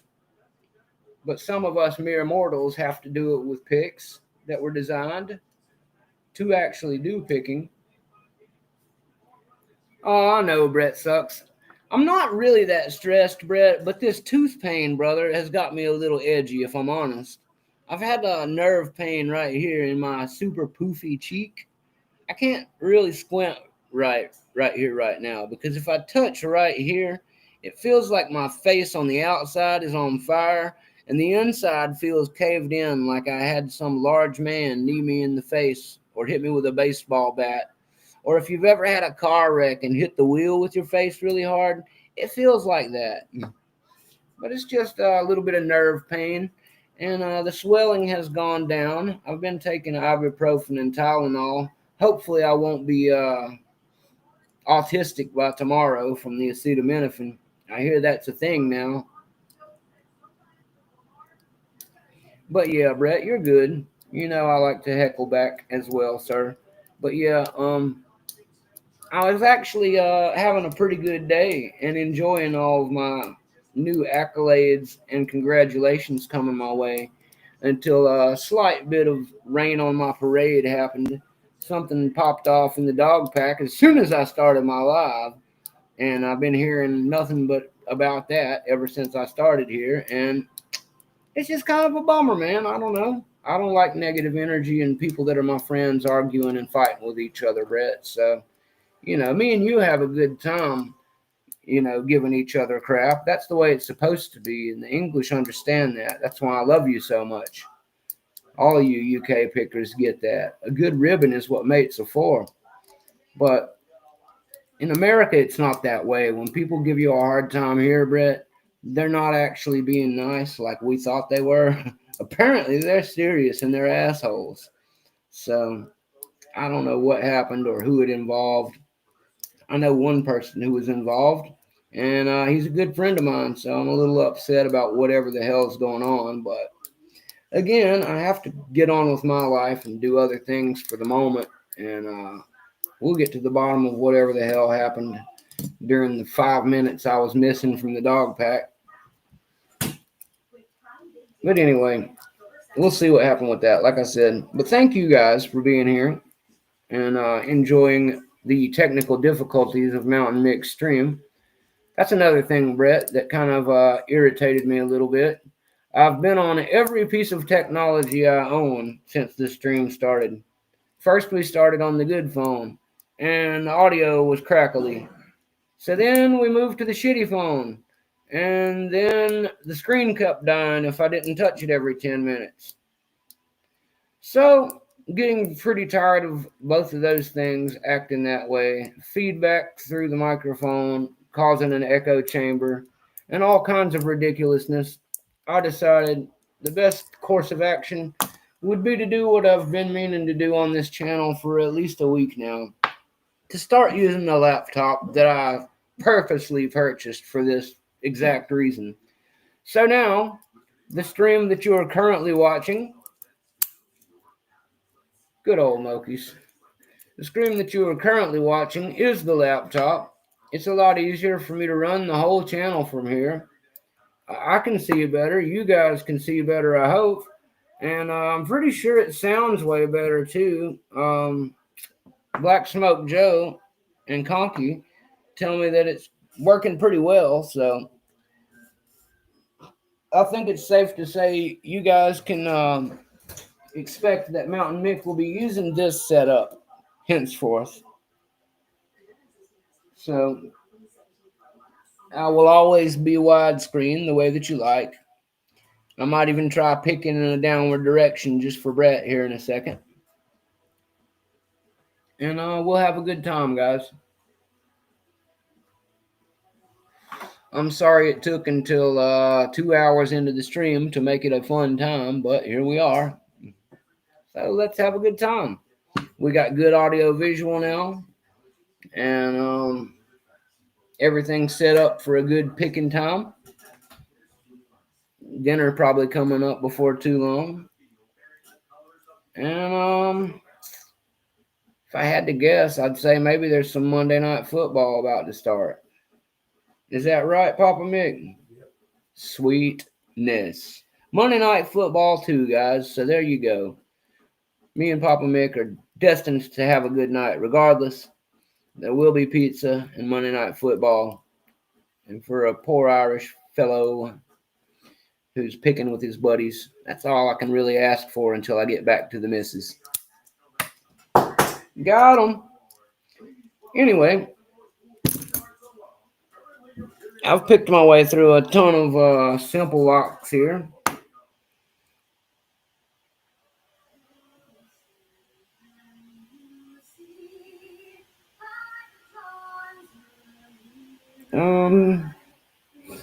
My widescreen, you don't see the point of only using of the third of the screen. Yeah, I totally agree with you there, Brett. That's why I tried to move to widescreen for people. A lot of people watch vertical live stream, which I guess that's a millennial or Gen Z or whatever, Gen Alpha, whatever the young kids are calling themselves these days. I guess that's a them thing, but they like to be staring at their phone like this, and when they flip through from channel to channel, they leave it that way. And at the end of the day, I guess that's why I don't care and I go back to horizontal, because anybody who's going to actually stick around and watch is likely to be like, oh, he's horizontal, and turn their phone and, oh my God, look at that big, great screen. We can actually see what he's doing on a lock picking channel where everything's this big. That's probably a big deal to some people like me and you. You guys understand that. But anyway, yes, Brett sucks. I figured you were Gen X. I'm on the cusp, sir. I'm an 86 baby, so I didn't quite get in on the Gen X. And millennial just doesn't quite feel right for me. I guess by technicality, I'm a Gen Y or Xennial is what they call us. We're kind of in the overlap because you see, I still had 3 channels. I still remember not having caller ID or a cordless phone. I still remember having a VCR that recorded and didn't rewind and that type of thing. So I really saw, I remember not having computers in the home and then finally getting like cheap Tandy Corporation ones, expensive, at your friend's house, and Shamrock Corporation ones at your house. Maybe a Dell or a Gateway or a Compact a little after that. Back in the AOL 2.0, everybody on Instant Messenger, everybody chat bombing each other and reading Anarchist Cookbook and playing Duke Nukem and Doom. That's the era I grew up in. Ninja Turtles, sir. Thundercats, Ninja Turtles. That's how old I am, Brett. So, if you got to start going into like Power Rangers and Barney, you're getting a little past my generation. That's what I call millennials. Technically, I'm a millennial, I suppose, like I said, but millennials grew up watching Barney. I grew up watching Sesame Street, a little bit of Fraggle Rock. We're not the same.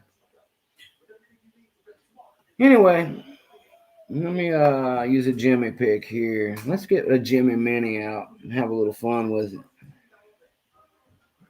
Where's my Jimmy Minis? And I want a hook. I want a flat hook Jimmy. Let's get one of these flat hook Jimmys. Let me run back through a couple of these easier ones, and then we'll go on to picking something else, guys.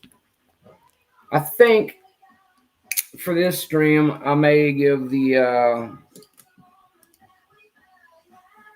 I may give the 7440, which is my long-time bucket lock, a chance. It's a real a-hole. It's the reason I bought my Jimmies in 19 and 15, because my Sparrows, while working good, do not work well in a Yale keyway, which it is. And a Yale keyway, for me anyway, has been quite a nightmare.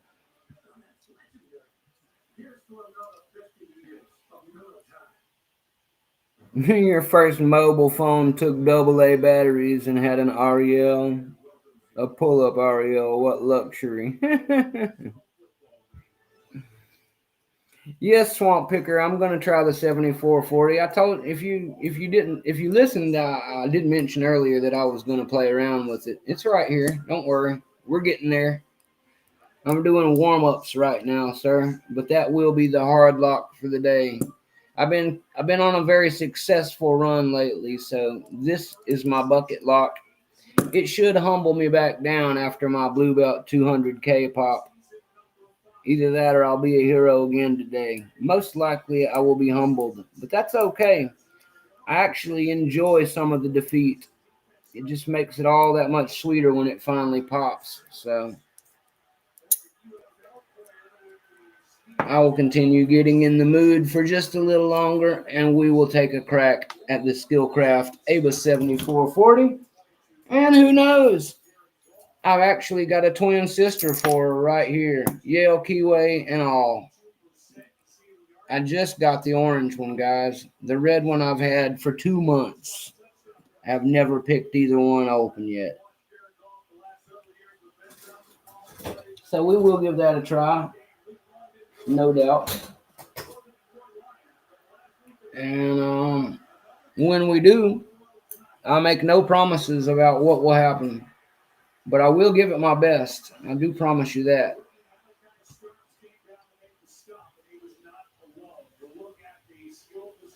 Dragon Tales, Delbert. I remember Dragon Tales, but it was a little bit past my time, sir. Good show though.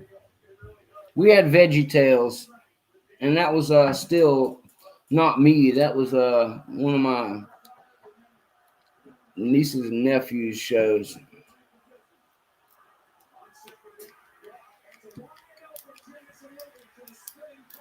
I remember watching other things like Ren and Stimpy and the old school Nickelodeon Nicktoons before we got to Courage the Cowardly Dog and Hey Arnold, which were also a good era.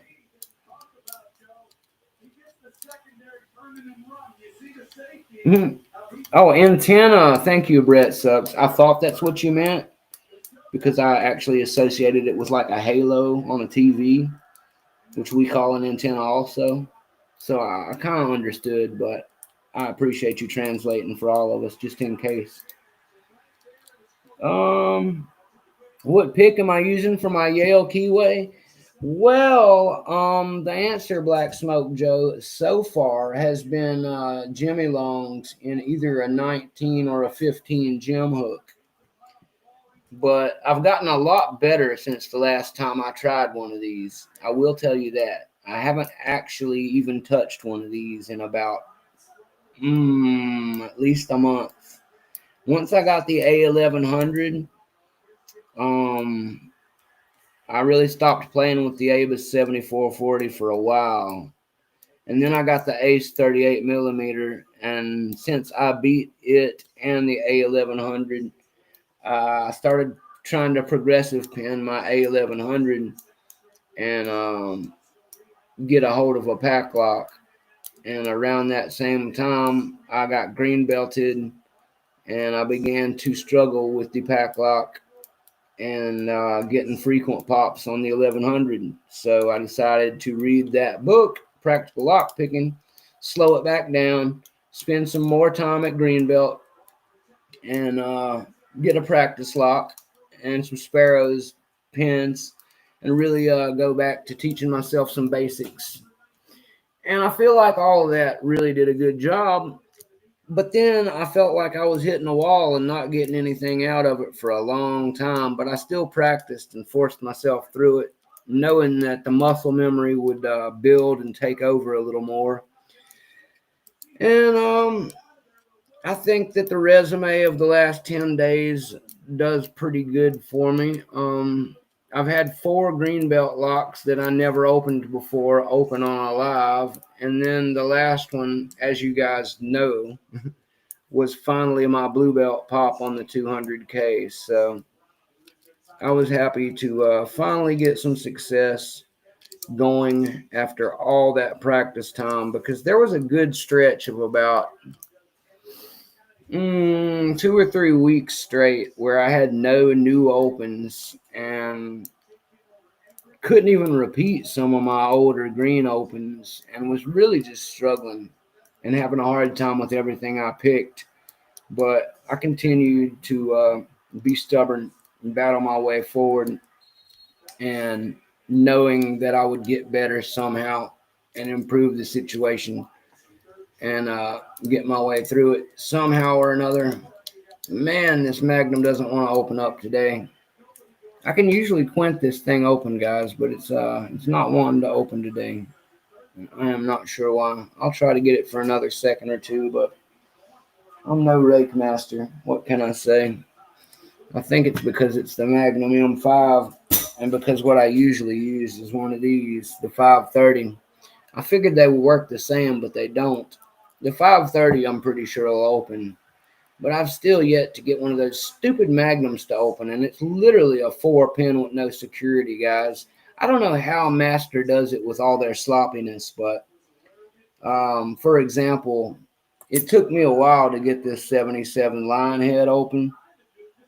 I did get it open finally, and same deal with the Master number ones. I have a hard time sometimes with the number ones, but it's supposed to be the same as a Master number 3 as far as I know, guys, and the 3 up. And I've got a pile of those laying here, Pop. So I don't know what bad juju evil that they put in the number 1, but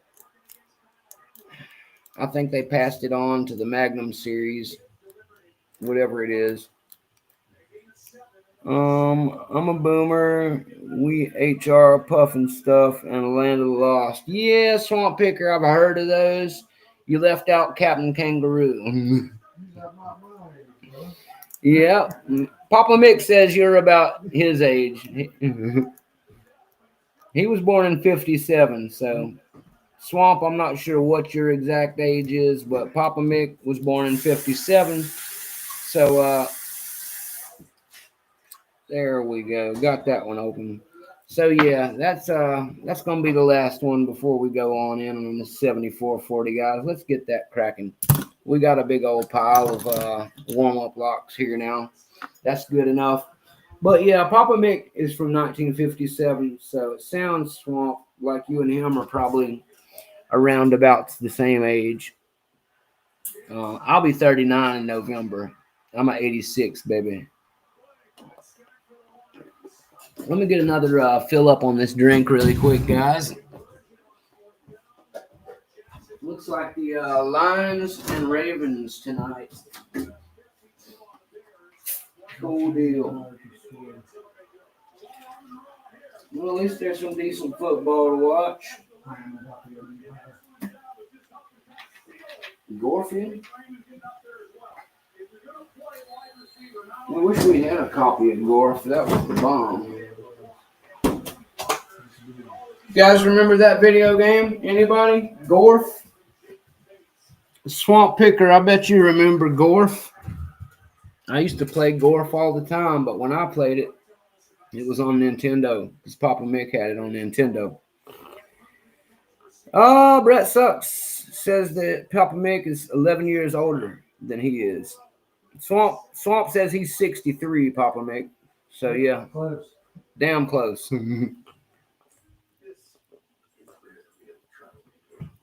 Yeah, Conky, I figured it was all in my head. I think it's actually because some of the ones I'm talking about are a little more clapped out, and I haven't put any 3-in-1 in them.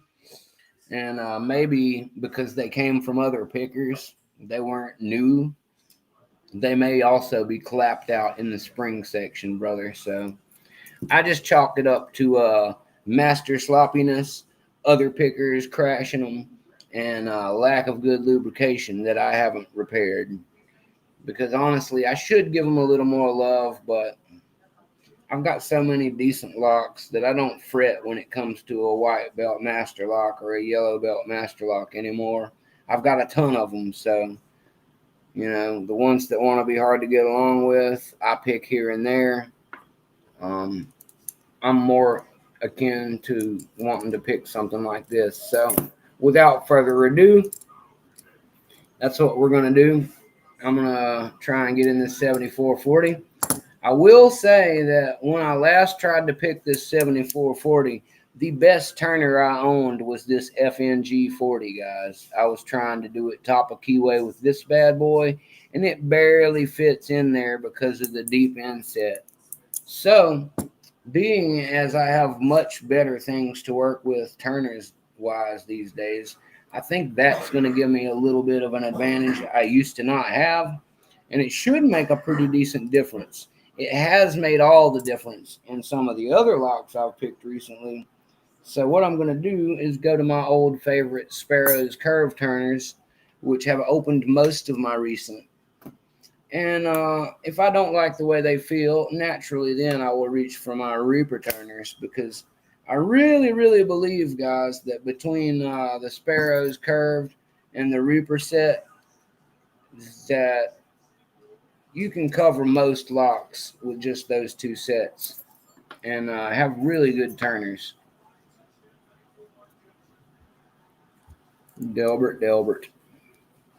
All right, let me move this because we all know what the 250's got going on in it. There's no question about that anymore. And that'll be good. We'll just leave it up there where it says Mountain Mick Lockpick Blue Belt LPU. And we'll try to look like a blue belt while picking this lock, guys. We're going to try and evict this Mama Jama right here. It's been served eviction notice. It knows the day is coming. But I don't know if it's going to be able to get kicked out today. It might need a little bit of time to pack its things. We will see. I'm not going to give it much choice if I can help it. But yeah, I think that's going to work for me. Let me make sure that's the deep one. Yep. All right. Well, we got a good purchase on it. And we got a good deep grab on it. We're not going to lose our turner. That's half the battle with these locks for me. I kept throwing my turner out of this damn thing and never getting it. So I'm going to turn just a touch here so you guys can hopefully see a little better what I got going on. I know my big gorilla hand will likely block much of what I'm doing, but at least we can pretend we're actually seeing. And one of these days, guys, again, I will get us a better view. I'll get us an overhead set up to where I can hold it up and you guys can see a little better what's going on.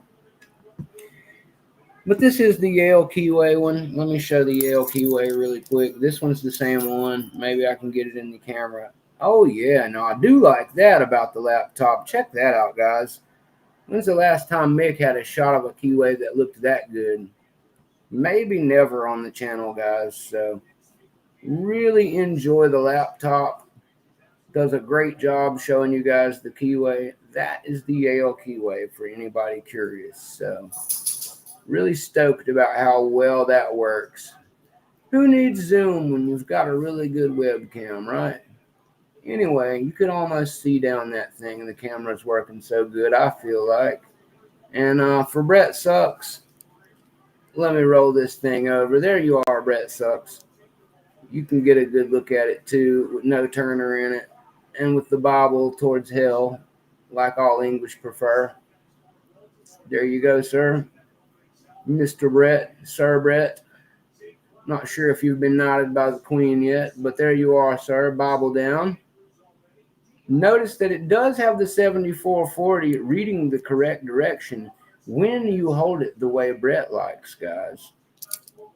Curious.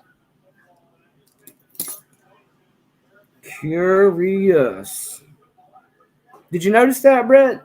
Did you notice with the Bible down that the 7440 reads properly? It's almost like the Germans agree with you that the Bible goes that direction. Strange.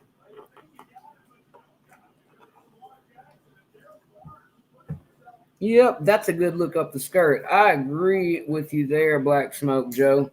And while this is not the key for this particular lock, let's see how good a one. Oh, yeah. I'm really going to like using the laptop for you guys, man. I can actually show you guys close-ups now that actually work. This is going to be the bomb. You guys get a good look at the key? That is the bomb diggity. Anyway, now that you've seen a good glance of the keyway and what a key can look like, not the one for the one we're using, but anyway, if you say so, Brett Sucks, I like to let gravity help me in a fighting gravity type of way. That way, when I touch pins that are already set, I can feel that floppy little jiggler in there. That's how I know it's been done. You can't call it a jiggle test if nothing jiggles. Don't you like to feel a good jiggler in your hand, Brett? I know I like a jiggly set in my hands from now and again. Nice jiggly set. All right, we're going to do some picking now. Picking and flicking. And we'll see if we can get this mamacita open. Hey, Swamp, whatever's clever, brother. If you like picking down, then go for it. I haven't tried it much. There is a decent chance I would like it. I haven't given it a chance yet. And maybe I will give that a shot one day. But I've made it this far just picking in the wrong direction, so.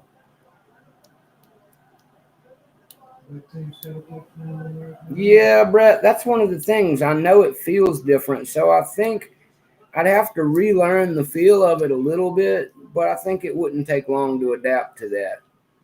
And it might help on certain locks where it would be harder with gravity involved. So I could see where it would be beneficial in a lot of circumstances. I'm not hating, brother. If you appear to be pretty good at opening locks, Brett Sucks. So I'm not going to tell you how to do yours, brother.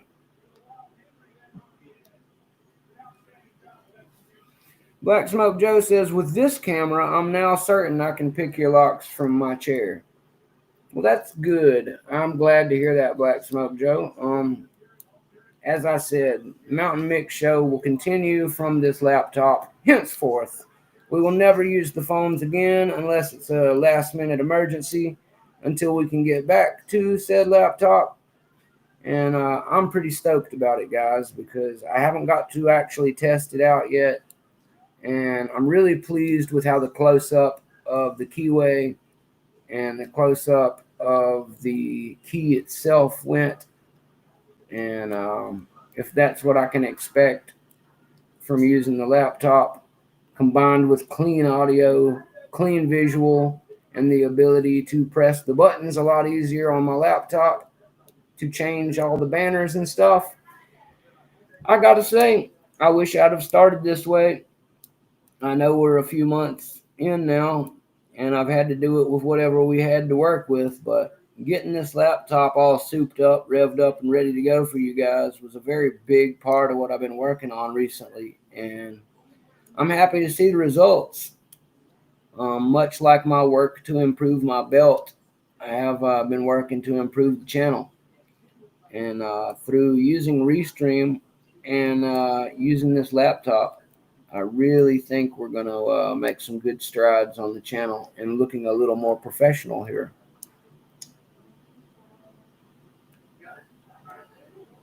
Labs, I'm sorry to hear that, brother. You know you got my number. I'm going to hit you up whenever this stream's over, Labs. I don't know what the F happened, but I'm going to hit you up when the stream's over, dude. I'm sorry that some drama popped off. If I wasn't in mid-live, I would have tried to dead that while it was happening, but No need to worry about that, sir. There will be no drama in Mountain Mix stream here. Or I will have one of the wrench fellows put timeouts on everybody, and I'm not going to do that to you, brother. You've had enough labs in the corner today, so you're here as my guest, sir. So don't you worry about that. Don't you worry about that. I'm sorry to hear it, and I don't know enough about it to really have an opinion, sir. But I know how I feel about both of you. So we'll just have to. Mountain Mick's going to have to hear a couple of stories before he can weigh in anywhere on this one. But in the meantime, you're always welcome on my channel, Labs. You should know that already, sir.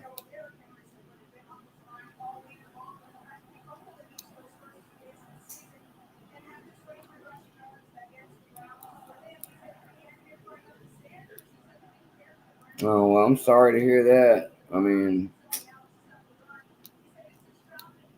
one of the, that's one of the reasons I actually asked not to be part of the uppermost management, sir, because I just don't like being involved with such things. I like to be a spokesman. I like to be all about love and positivity, and I've had to be the bad guy enough times in my life, and unless I'm getting paid good money to do it, I'm just not into it anymore. So I'm not going to be the bad guy for free, guys. Not no more.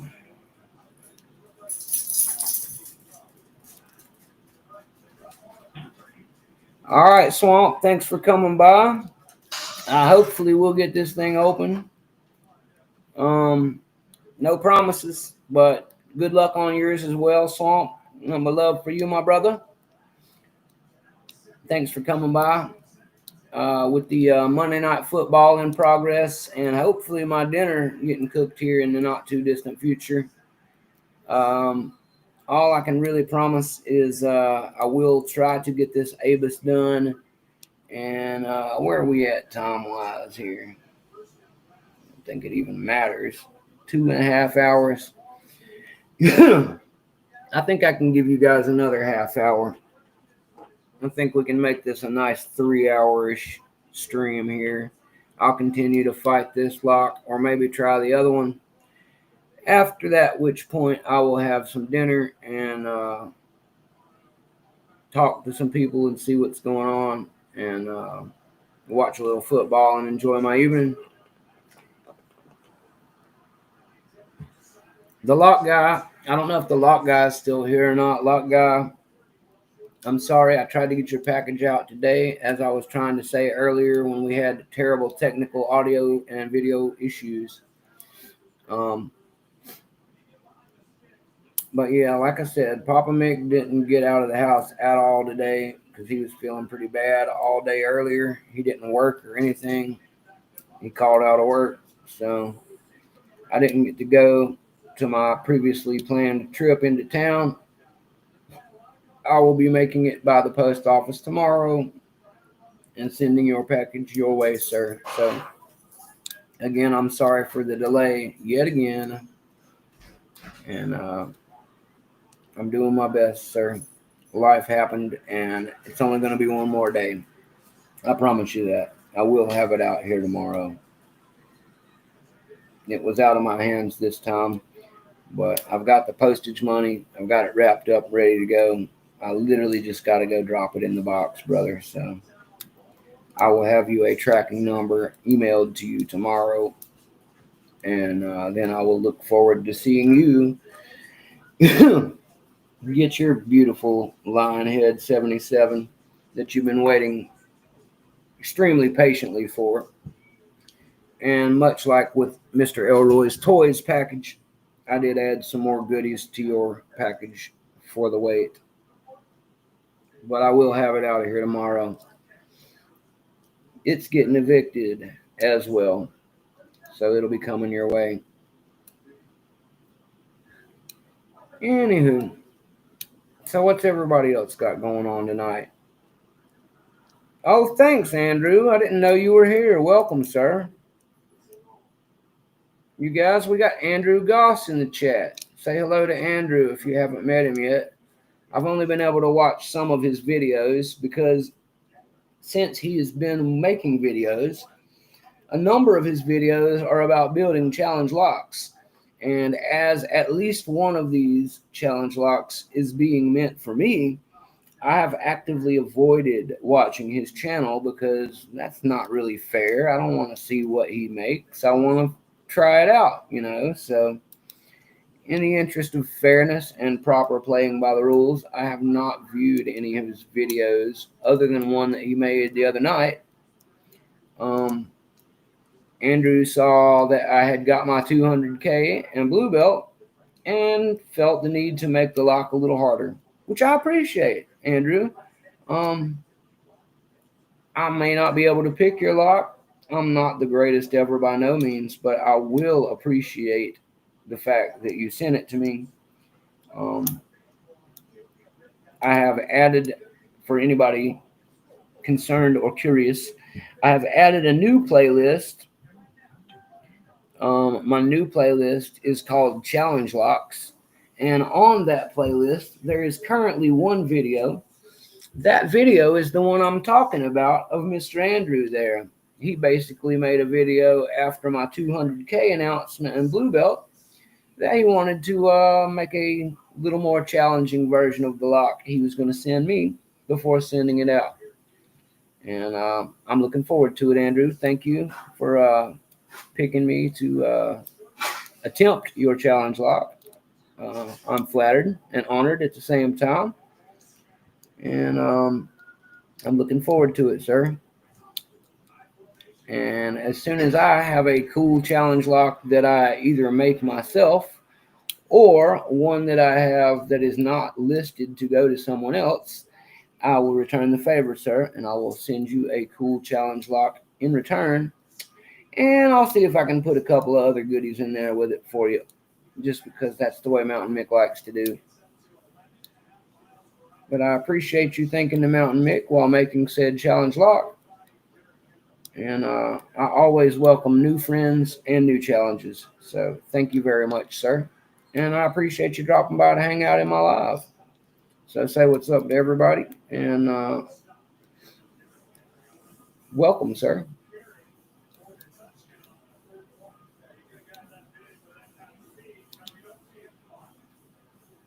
I agree, Brett. I don't like to look at locks before. I don't like to look at keys before. All that stuff makes you overanalyze things that you're not going to really reproduce the way you think you're going to anyway. If you really pick by blind feel, you're not going to get anything good out of that information anyway. So I prefer to just go into it as if I had no key, found a lock laying there, keeping me out of something that I needed to get to, and had to pick it to get to it. And that's just the way I've always done it. People ask me to see my keys and stuff all the time, but the reason I'm staring at them so long when you guys ask is because I've never seen them before. I keep them all on this big thing right here. There's my keys. You want to see my keys? There you go. This is Mountain Mix keys. I'm sure lots of you have more. Some of you have less. And that's not all of them because just like with this lock right here, there's a handful of them that still have the keys on the lock. So, again, there are more. And I don't look at them very much, man. I don't find it to be that helpful anyway. And I'll tell you another story about why. When comparing the keys to this 410 Pro and the pack lock I actually picked, if you were to look at the bidding on the two of them, you would pick this lock. I promise you. The bidding on this one looks way easier to pick than the one I actually picked. But I've still never picked that one out of hours of trying it. And out of a few handful less hours of trying the other one, you guys saw what happened. It opened. I gutted it. Um, it was actually weird too. It turns out, most pack locks have spools. The 98 Pro. I didn't have any spools, guys. That's why I never got a default set of any kind on mine.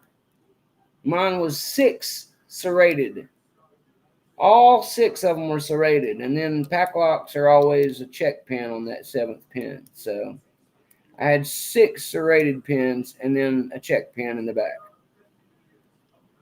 That's apparently not a usual thing to have. I had a lot of people who have known their pack locks to have different setups. My boy Blue Scooby even was, that's the first thing he said when I showed him the pins. He was like, wow, all serrated. So apparently, yeah, that's a rare setup for one, but it was an interesting pick, I can tell you that. And I'm not doing it very well with this one jimmy I'm using here, guys. I feel like I need to either get deeper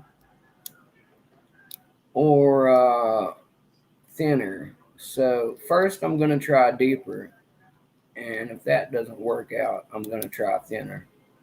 I'm touching the pins and I'm affecting the pins, but I'm not really getting into that groove, that that funky cut of the Yale keyway is still kind of halfway keeping me out of there. You know what I mean? I'm tickling the bottom of the pins, but when I lift to a certain point, it's like I run out of room the pick will fit into. So I think we're going to have to go to something taller. This is what I was using. I think I'm going to have to run on something taller to get that lift. We'll reset. And let's try something with a little bit more height on it. If I have something. Let's see. Gems. Let's try this really deep one here. Here's a really deep gem hook. Let's try this one out and see what it'll do.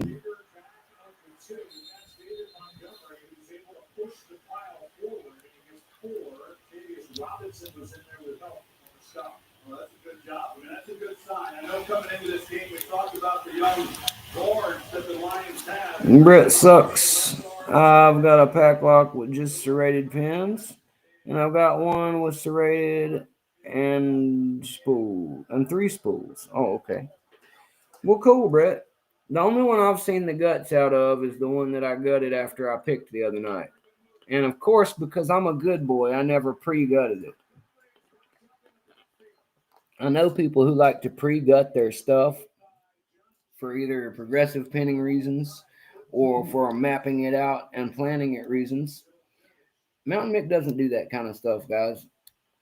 I don't mess with the key or gut the lock until I've picked it. I consider that cheating. For me, I don't consider it cheating for you. If you do that, that's fine. What you consider cheating and what the next person considers cheating will vary in lock sport. You should know that. And for me, looking at the key is kind of a no-no. Gutting the entire lockdown is kind of a no-no. Now, in rare circumstances like progressive pinning a lock, because you've never done one that hard, I would say, you're going to have to do both of those things. So it is what it is at that point. But I also would say, don't make a career of progressive pinning your locks, guys. Do it once or twice so you can experience it, so you can learn at least one style of lock that way, like the 1100. I've done it to one 1100, guys. I own 4 more. I have no plans of ever progressive pinning those other 4. Or anything else right now, for that matter. I never prog pinned the pack lock. It took me weeks. It took me weeks with several hours a night practicing on it. But I never prog pinned it. Never even tried. Never opened it up. Nothing. Because it's just not the way I wanted to go about it. Like I said, you can do whatever you want. I'm not judging how you pick your locks. But I've just got certain standards for myself that I will and will not follow. And that's part of my personal rule set. You see, exactly. Brett Sucks says he's never progressive pinned a lock, and a lot of people haven't, Brett. I think it's good for a picker who needs to learn gutting more, and a picker who's struggling really hard with a lock for the first time ever to gut one and progressive pin it. But I think I would personally recommend having a good practice lock that's grub screwed instead to do all that playing around with. Hey, Nico. What's going on, Nico? Just doing a little picking, Nico. I was celebrating my 200K and my blue belt with everybody, trying to avoid the dramas of the world on Monday night. Getting ready to have a little pizza and Monday night football.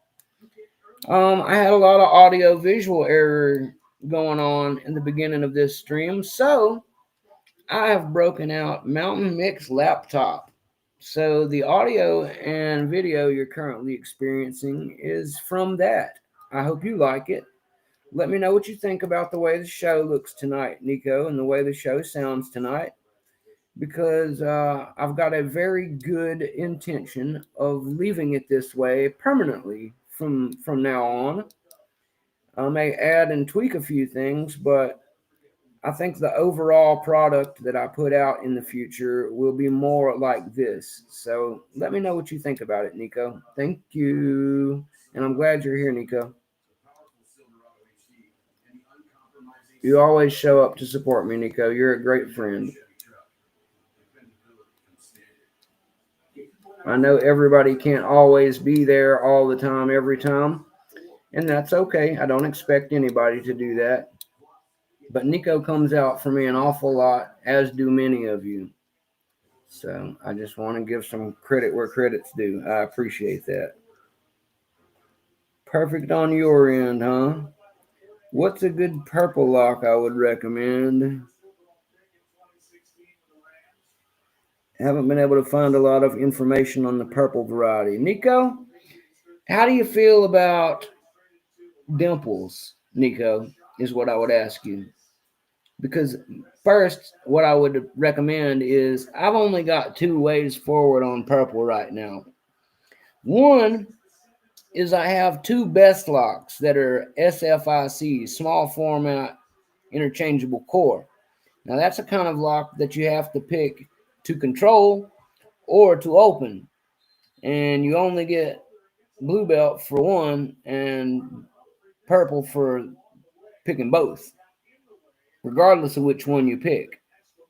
You have to pick both to get purple. Is generally the way it's done with the ones I know about. There's probably some higher level ones, but for the sake of conversation, this is what we're talking about right now. Okay? So you can do that. You can get like a best or some other small format interchangeable core, SFIC.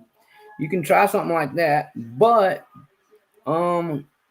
what I have found money-wise that seems to be the easiest that people like to do is if you get some flags and are getting into dimple locks, you can get yourself a canard, which is a clone of a multi-lock, I believe. But at any rate, the canard is about $24 or $25, and that's a blue belt lock. Now, I'm telling you about it because you'll want to practice your way up to purple on dimples, obviously. And that lock is the little sister of the next lock I'm about to talk about. The next lock would be a DeGuard, D-E, and then the word guard, DeGuard. So you got Canard and DeGuard. They're made by the same people. I'm told that they're a cheaper version of multi-lock. And basically, you could buy both of them for about $50, brand new. Nico is what I believe is right. I've been looking into it a little recently myself. So you're going to need some flags, some dimple flags to pick those locks. And when you get to purple, you're going to want to learn some different disciplines anyway to give yourself more options in the future, because it does get harder to find locks as you pass blue. And especially like padlocks, you're not going to find as many padlocks. It's going to start turning into kick cylinders. you're going to have to start looking into things more like this.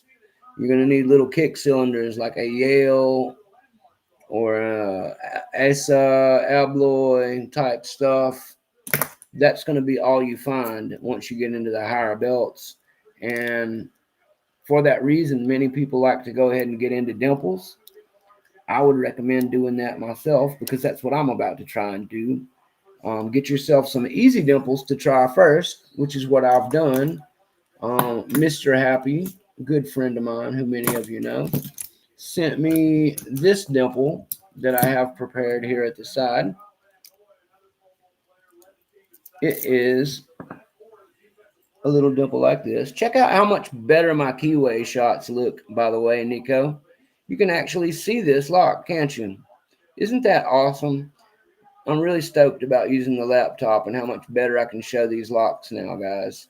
Because this is the best focus I've had on an up-close shot on anything I've got. So you can even see the dimples down in there because of how good the camera is, Nico. This is a really simple dimple lock. I don't know what the rating on it is. That's not really the point. The point is it's the one I'm going to try first. And here's the key. See these little dimple holes in the key? That's where the little balls are supposed to go and be pushed in by. So you're trying to imitate that by rolling your flags is what I'm expecting. So basically you tension it in one direction or the other. I'm told usually that people like to counterclockwise tension these. And basically it's going to be the same as single pin picking, only you're doing it on the sides instead of up and down, which in this case is a little different. But anyway, not really important. The point I'm trying to make is get some flags, get some lower level dimples that aren't too hard to open, maybe even an acrylic one since it's a whole new science for you. Play around, get used to what it's like to pick with dimple flags. Then get yourself a canard and a degard. Both can be had for about $25 American, and then you will have a blue and a purple dimple lock that you can pick. That is my current yeah, exactly. There's some way better people in the chat to give you these answers as well, Nico. As I just got my blue belt, I'm literally about to learn a lot more of the stuff you're trying to ask. So the better information I would yield to people like Brett and GK Man, they could tell you a lot more about that level of stuff, Nico. So thank you to Brett Sucks and Nico. And yes, Terrafon, thank you for mentioning that. I would like to give a disclaimer for that while we're on the subject. And I'm going to do so myself because I've been picking a while. So I'm going to let off of everything. And I'm going to have a smoke really quick while we talk about it. Terrafon, let me turn you guys towards me for just a quick second. Terrafon has brought to everyone's attention recently that this is a very stressful, physically, activity. And genuinely, Terrafon's right, guys. Repetitive motion, especially when making fine muscle movement and very delicate stuff, wears out your tendons and wears out some muscles that you need to build up in your hand and stabilize your muscles. Depending on what kind of work you're used to doing with your hands, a lot or none at all, your current stamina level may vary, but no matter who you are, you want to avoid permanent damage of the best tools you have in life. You can buy as many picks as you want, guys, but you only get the first two hands that you were given for life. Okay? So take care of your hands. They're the most important tools you have. I'm a mechanic, so I'm used to this concept. I also play guitar since I was 8.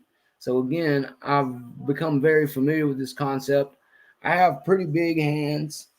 I have strong hands, and they've been working really hard for years. You can see I've got scars all over my hands because they have been battered. Lots of cuts and burns and scrapes happen working on cars. And I've never broken a bone in my life that was mine. And anyway, to get back to the point, you need to take breaks.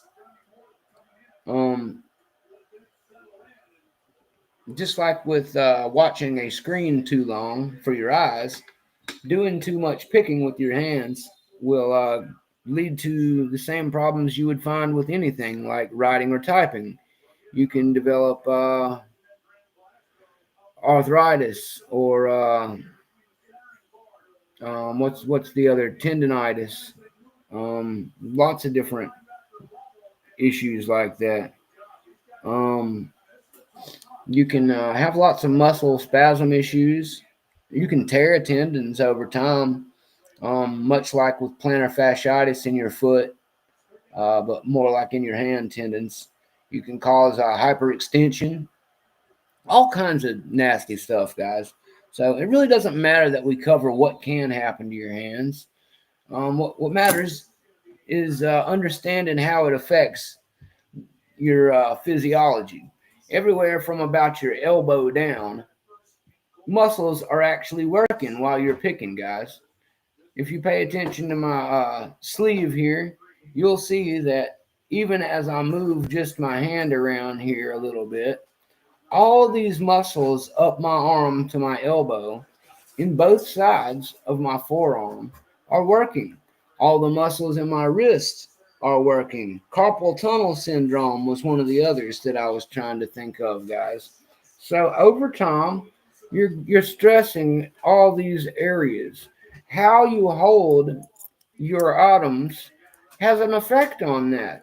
You want to have good grips that you don't have to squeeze just to hold on to, because the more you're squeezing, the more you're wearing yourself out.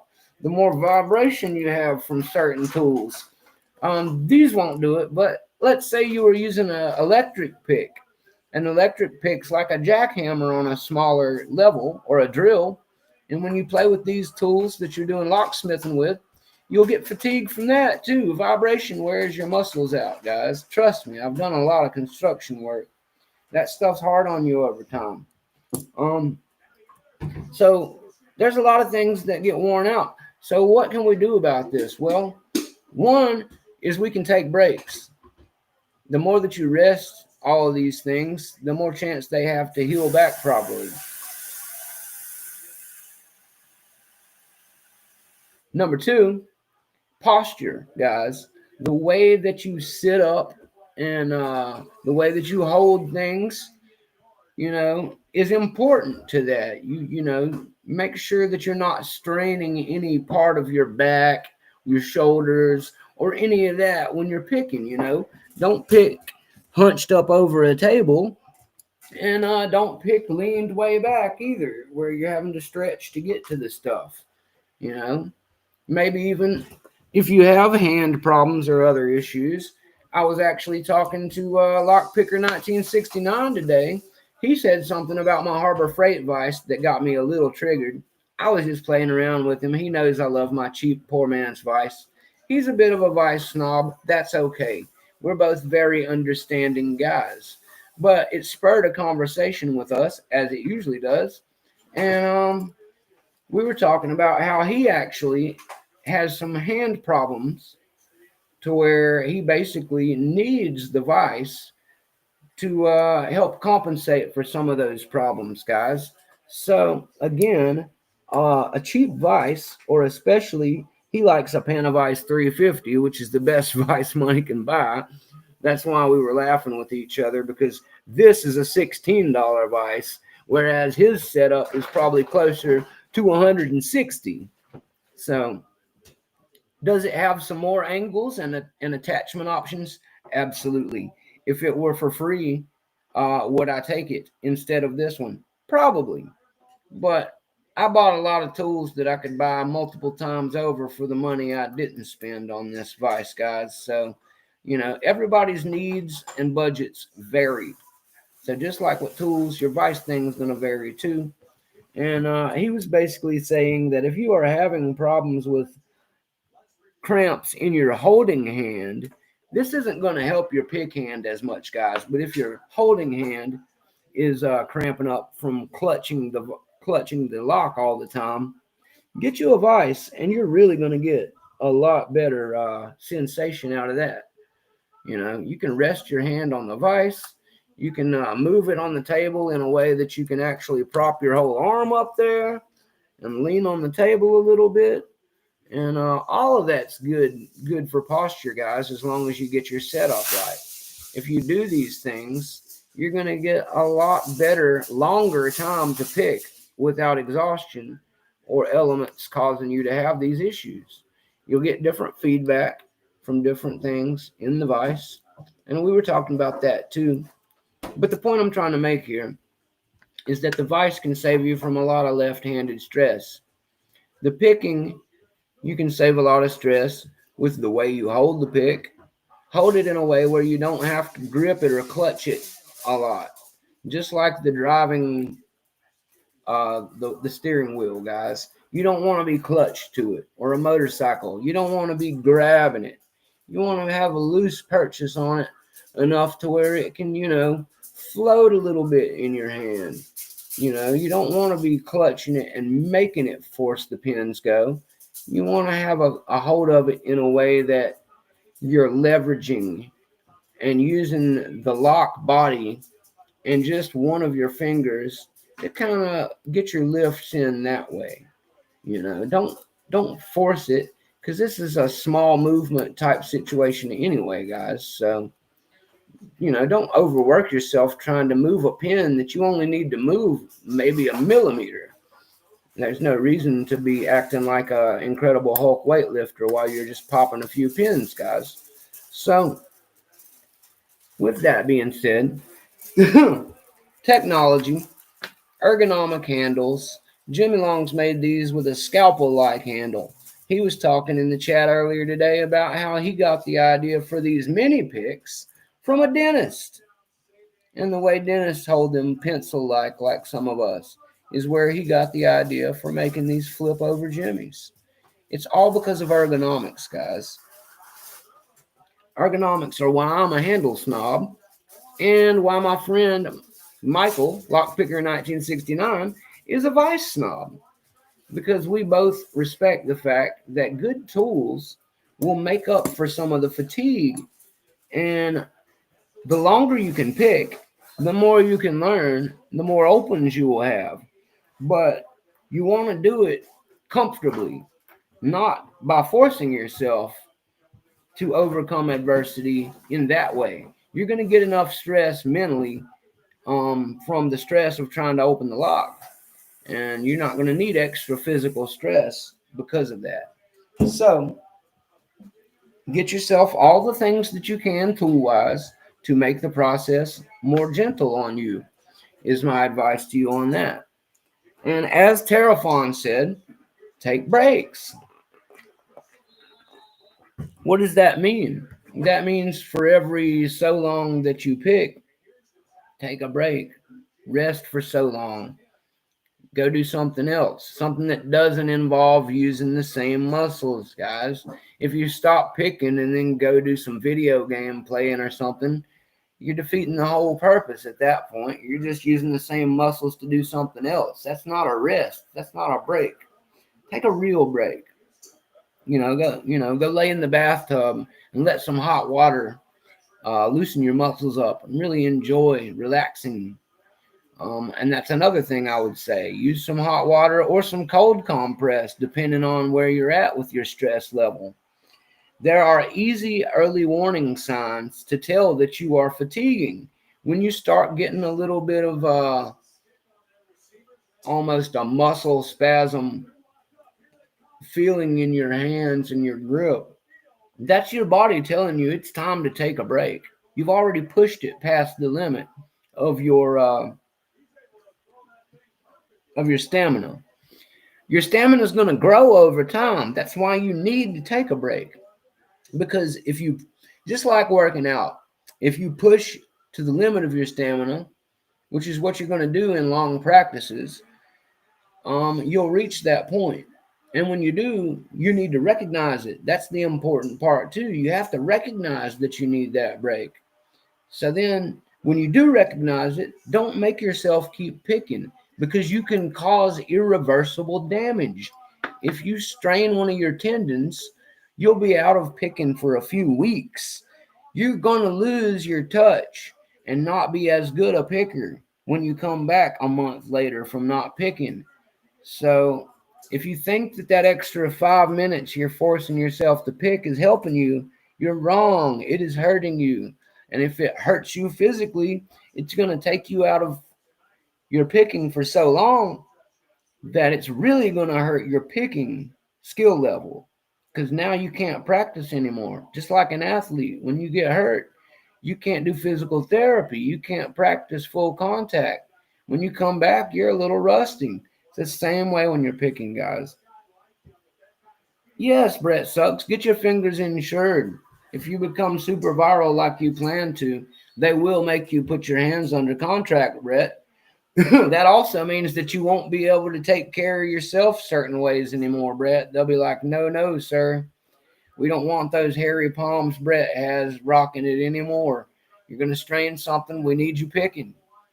You're not going to be able to go do thumb wrestling wars with your chaps and lads over in the pub. No, thumb wrestling is a dangerous sport for a picker, Brett. Anyway, the last thing I want to talk about, besides taking breaks, using proper ergonomics, and warning signs that will help you know you need a break, is proper preparation, guys. And this is something that I tell people that I'm training. And it's the same way with guitar, the same way with working out, and the same way with picking. What you should try to do, if you're planning on having a long session, is before you have this session, give your own hands a little bit of a massage. Massage the forearms as well. I know it sounds crazy, but trust me, um, I used to watch a professional musician's practice video teaching you how to play guitar at such a high elite professional level like he does. Um, John Petrucci from Dream Theater is who I'm talking about. And for the first 20 or so minutes of the video, he's not teaching guitar at all. He's teaching hand massaging techniques and basic things that he does for warm up on the guitar after doing his hand massages and stretches, um, to get himself ready for a 3 or 4 hour stamina, high rate of exertion performance. Um, you're talking about peak athletics at this point, guys. And you should take it seriously that way if you're going to be picking for a few hours at a time every day, especially if you just started. You're not going to have the hand muscles and stabilizer muscles and tendon strength of somebody who's been picking for 5 years. That stuff, just like your mind, grows and develops over time, becomes stronger from working and then resting. And as I said, same reason that you see me pick all of these little cheap, easy to pop locks at the beginning of my show before going to the hard one. This is a warm up practice too, guys. I'm warming up my mind and my dexterity, becoming one with the pick and the turner, and just letting old muscle memory take its form. So that way, when I do start picking the hard lock, I'm not going in there rusty and blind. I've already got my flow started a little bit. And I'd really wrap this whole little segment up in saying that your mind works the same way, guys.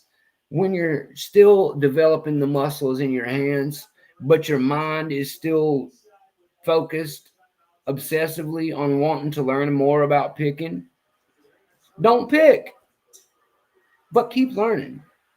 Watch some videos of people picking. Watch Georgia Jim or Bosnian Bill or LPL. Go watch your friends on YouTube do one of their sessions. Come watch Mountain Mick live for a few hours while you rest your hands.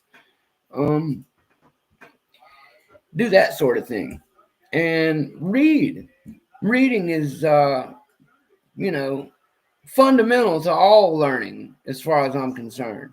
We've got a library growing in the dog pack right now, and I think it's something that is a beautiful idea. I kind of sort of thought of it and wanted to start the ball rolling on it, and it's been a collective effort. Everybody has chipped in all the little, here's this manual and here's that manual and here's these diagrams, and we've got just a wealth of good knowledge professionals have put together over the years, all in one place, like a picker's library. So you don't have to go look around and Google and look all over the internet for hours like we already have done. You can just scroll through there and go from one to the next in your free time, and soak all that up like a sponge while you're resting your hands. So that way when you come back at it, not only will you come back with your hands rested, you'll come back with a new game plan and some new ideas to try and implement. That's how you get better, guys. Get a practice log, read about some new techniques, watch how other people work and do what they're doing, and try it yourself, because repetition and really application as well are pivotal to really learning it. When you read it, you need to read it once or twice for it to store.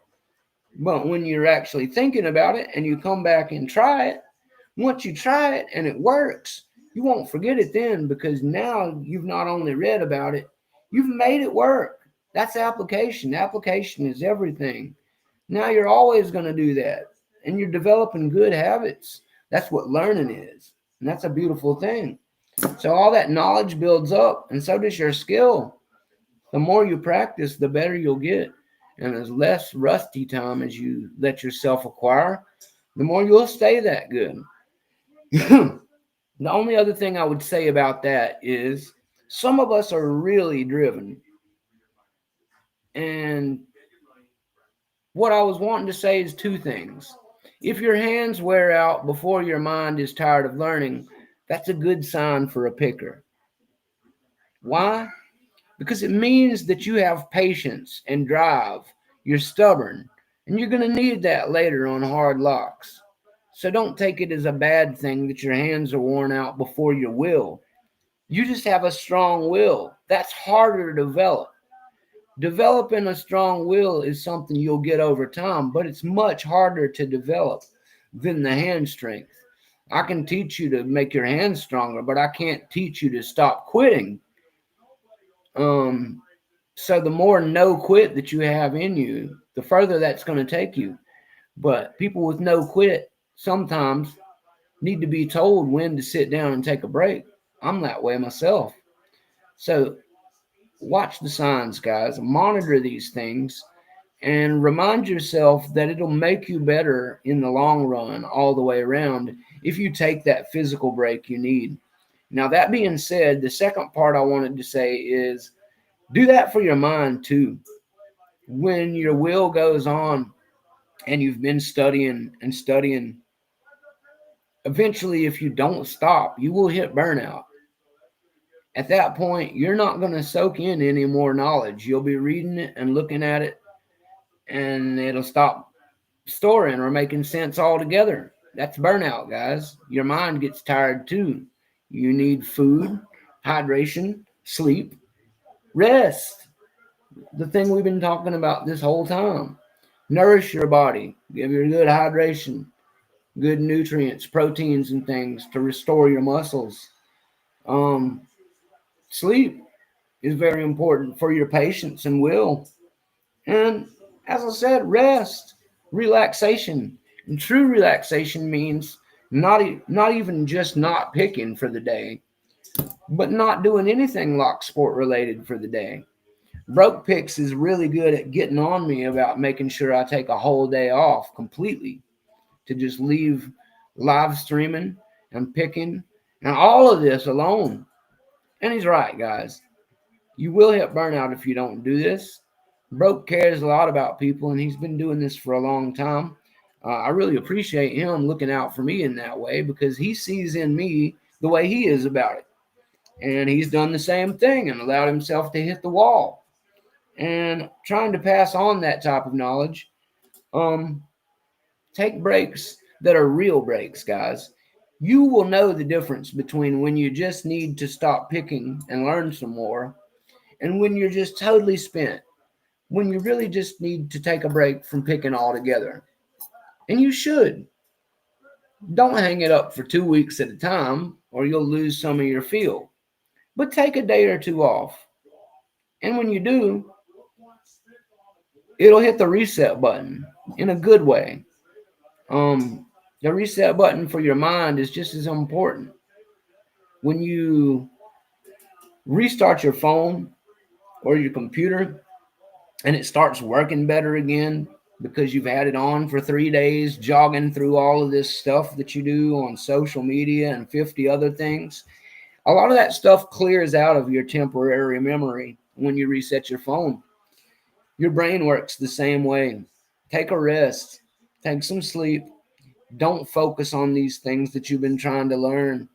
If anything, go find something totally different to occupy yourself with and just relax and forget about it for a little while. And when you come back, you'll be better. You'll notice that you're picking better.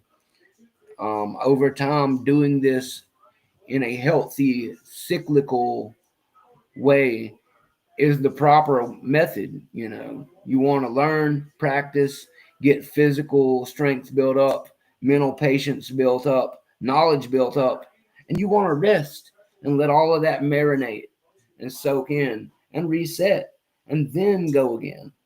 That's how you can make the most out of your sessions, guys. Thanks, Terrafon, for bringing that up. I know I really went long into that section, but it is really important. And having a conversation with Terrafon about it today, and with Broke bringing it up to me recently a few times as well, I thought it was a good thing to bring up to all of you and to pass along because it is important, guys. Um, I'm going to try for a minute to pick around on this orange Abus that I haven't tried yet. The Red Nightmare remains. We'll see if I can do anything with this orange one for maybe about 10 or 15 minutes because Mountain Mick needs a break too, guys. Hitting my 200K in my blue belt.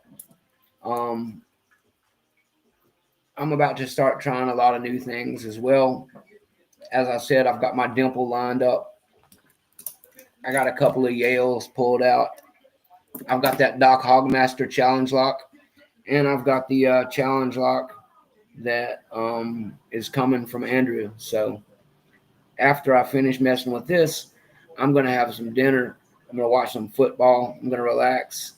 And that's all Mountain Mick's going to have for you today, guys. We're just going to hang out while I pick.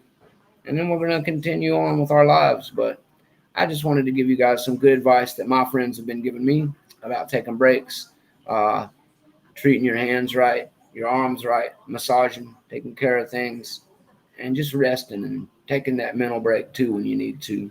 Learn when you don't, and then break away from all of it when you need to so you don't burn out. Let's check the chat really quick before I go back to picking.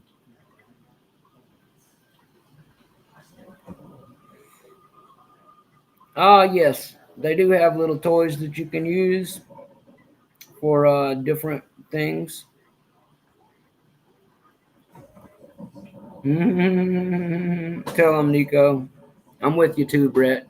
I don't do that either, sir. That's the whole reason a man gets married. You know what I'm talking about. Nico, you know too, obviously. Grown men don't do that anymore much, guys. That's somebody else's job at that point. Conky says the 7 P's. And I've heard this before, and it is absolutely right. I love this one, Conky, so I'm going to read it for everybody in the future. The 7 P's. Proper preparation prevents piss poor performance. I love it. Not sure if that's 7, but I'm not a counter today. I'm a little tired, guys. And there's more P's in that sentence than I care to count. I think the second one in preparation counts, and that's why. Let's not get into semantics. But yes, proper preparation prevents piss poor performance. And it's true, guys. I like to tell people practice hard and you will open easy. And I believe it. If you practice hard, your opens will get easy. All life is like that, guys. One that I used to get told by my teachers back in the long ago days that I really liked, my coaches, they used to tell us, look at the word triumph. The word triumph is spelled the way it is for a reason, because it starts with try and it ends with umph. Make sure you take that one home with you, guys. Triumph starts with try, ends with umph. Rusty Spoon. You can have rusty time all you want, Rusty Spoon. Don't let anybody tell you different. You deserve to be happy. And if you got to do things yourself, sometimes, as the old cliche goes, if you want something done right, you got to do it yourself. So do what you got to do, brother. No shame in the game here. That's exercise and then rest too. We got Mr. Happy in the chat. Hello, Mr. Happy. Mr. Chappie, I'm glad you're here. And I will tell you why. Because I have some new technology going through the stream right now. I don't know if you noticed. I was having some terrible audio-visual issues earlier. Apparently, the good phone that we usually use the camera on has developed a very strong crackle in the audio from the microphone.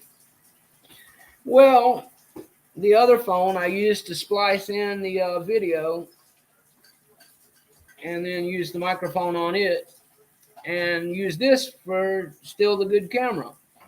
Well, I found quickly that that phone has a sleep timer on it to where if I don't tap the screen every 3 or 4 minutes, it'll boot me off the entire thing until I move it again, kind of like a screensaver.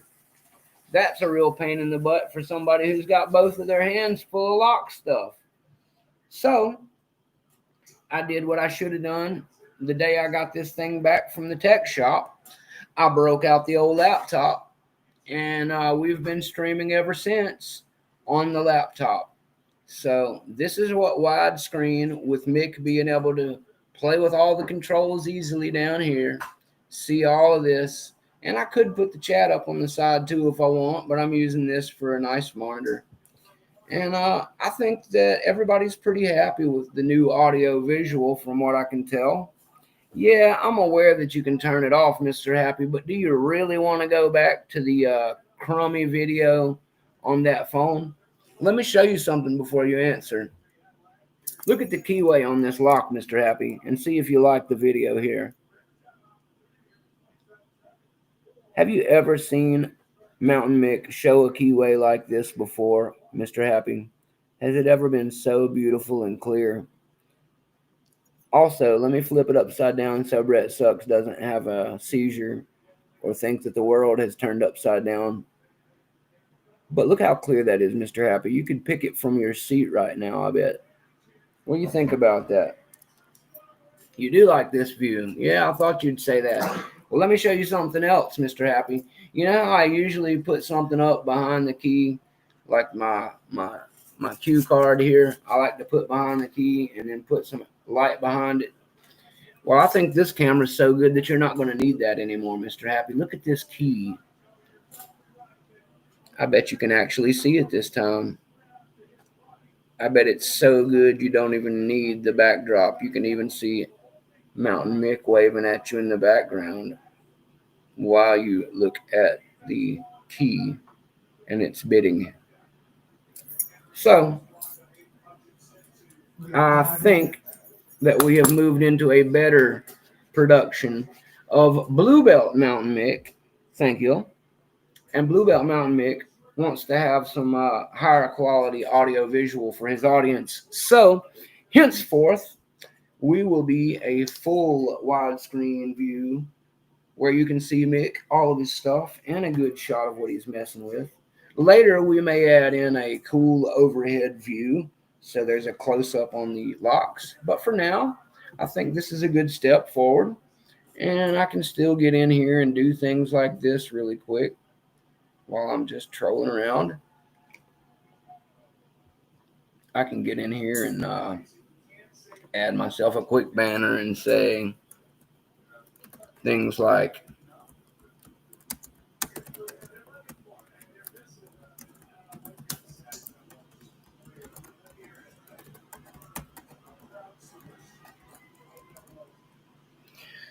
there we go. Now check this out, Mr. Happy. I know I had to do that a little slow because I was taking a drink and doing a lot of other things. But in the middle of the chat, I can do something like this. Check that out. We can do totally new banners on the fly.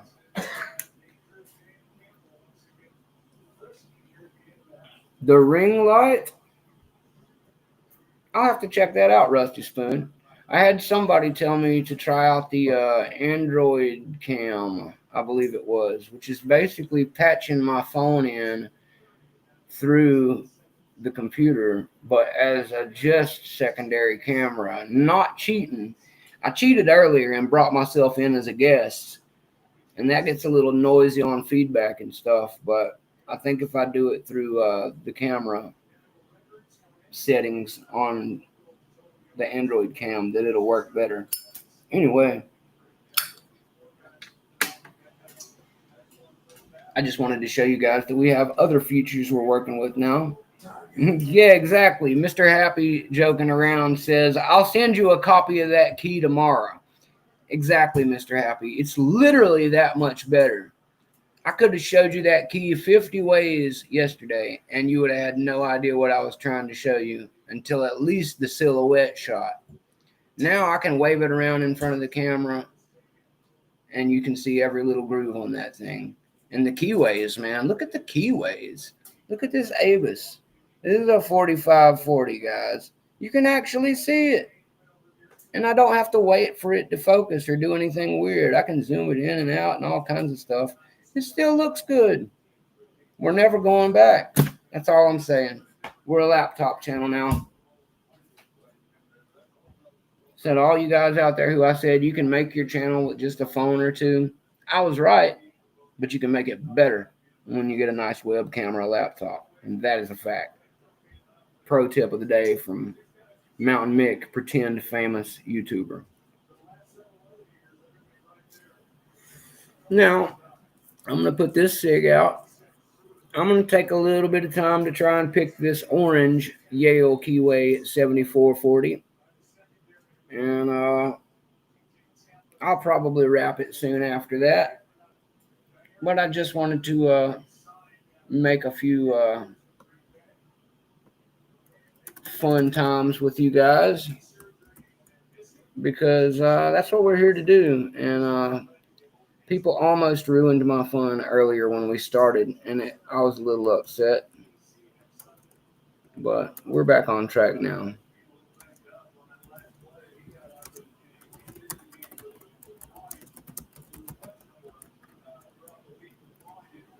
So I'm just happy about being able to do new things on the channel. And I'll continue to use this one so we can continue to do this type of thing. The white light rather than the yellow makes it a little easier to see some things. You know, Rusty, that sounds good. And yes, Nico, I really do think it makes the view much better when I try to show something. And yeah, Nico, let us know whenever you get cranking over there, and we will absolutely do a sub run on your channel. Mr. Nola, rock and rolla. What's up, brother? I'm glad that you're here, sir. I don't know if you caught it, but there was apparently some drama over in the dog pack while I was sitting here trying to pick and have a good day. I missed it. And I'm kind of happy I did because I don't like to be in the middle of that kind of crap. But I am sad that it happened, whatever the hell it was. And here I am trying to mind my own beast.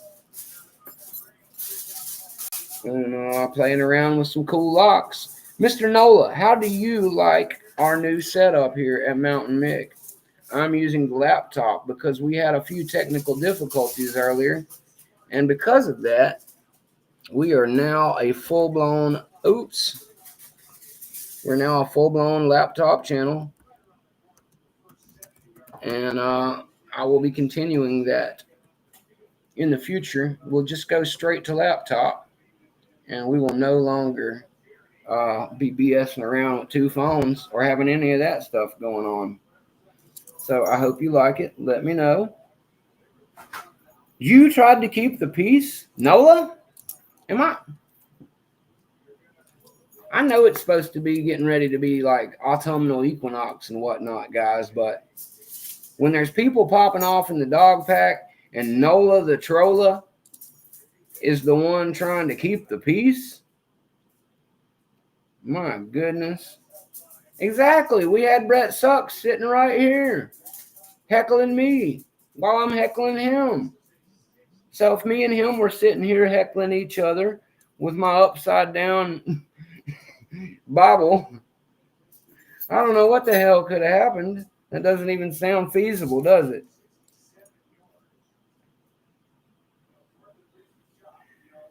Oh, you do like the setup, do you? Are you talking about this setup? Or are you just talking about this beautiful new setup? I hope you like this part of the setup. I do what I can. I've had a lot of help from a lot of friends, Nola. It's only right that I show off the kindness that they've given me. Wouldn't you agree?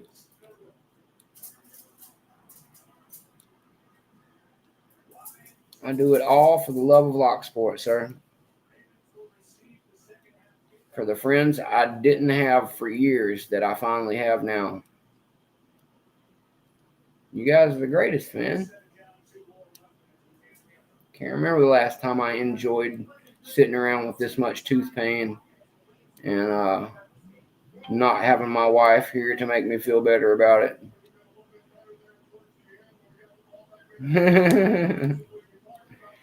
I'm not sure that was an offer.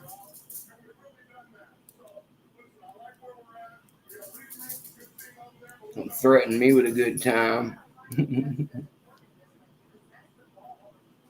Yeah, exactly, Nola. That's the same way me and Brett Sucks are. We heckle each other, but it's all in good fun. I don't know what's wrong with these mofos out here. I thought we were all adults that enjoyed a good heckling, a good ribbing.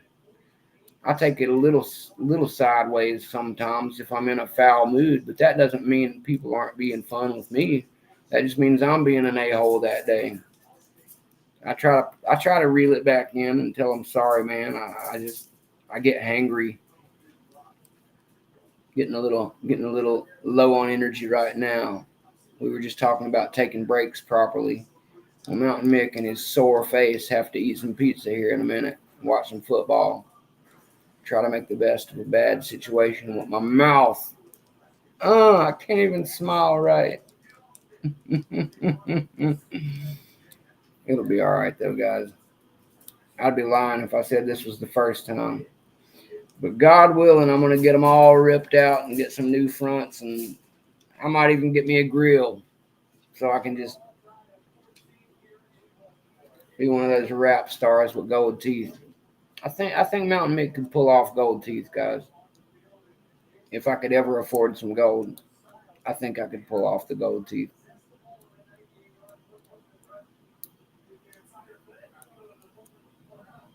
Exactly. It's supposed to be a secret lab. Only a gentleman. Gentleman doesn't wank and tell, sir.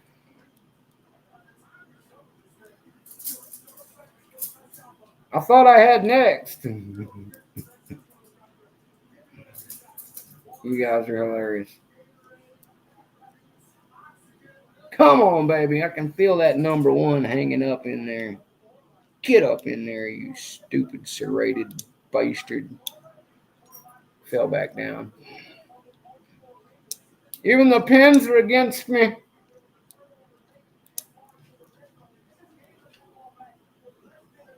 I hear that, Nico. I'm pushing 40, brother. I'm trying to get back to eating ribs and steak and not having a problem trying to get back to where I can look at an apple without just grabbing my jaw like, oh no, that's not going to happen. My wife just got her grill straightened out with some new dentures not too long ago. She is super happy about it. I felt so good about it for her. We were actually on a job site one day, and she would hate that I'm even telling this story. Hopefully she's not watching this episode. But she's a Florida gal, so we were in a sugarcane field because we were working out in construction area near some sugarcane field. So she picked up a big stick of sugarcane and she was going to chew on it because they're sweet and tasty. We do honeysuckles in North Carolina. But anyway, she tried to bite into this thing and it knocked one of her whole front 2 teeth out. And she started crying, guys. Poor thing. I felt so bad for her.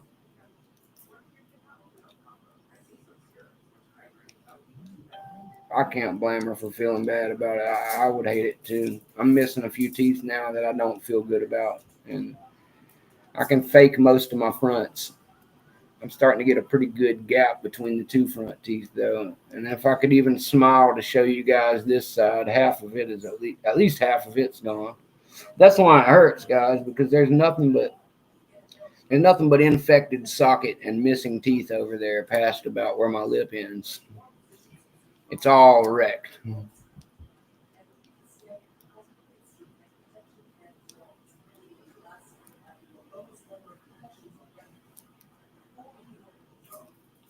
That's right, Mr. Happy. Friends give each other a handy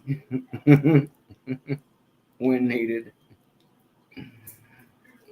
A good friend will give you the reach around too. maybe whisper sweet nothings in your ear. Tell you everything's going to be all right. Lie to me. Snake. And I'm having Metal Gear Solid flashbacks because people are in the chat yelling at Snake. Snake. Bleep, bleep, bleep, bleep. Snake, I haven't asked you yet. Are you liquid or solid? Which snake are you? You can be gaseous snake too if you want. I think they skipped over that one. They went to solidus because gaseous just didn't sound as badass. Snake. Grab a weed eater. I'll eat some weed. Tell them, Nola, you got to keep the grass cut low. Snakes everywhere. Got to keep your grass cut low and snakes is everywhere. Come on, little Avis, you can open.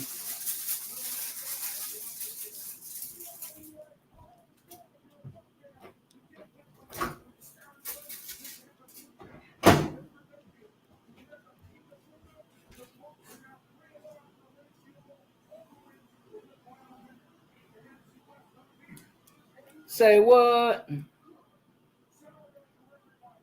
You planning stuff behind my back, Mustang?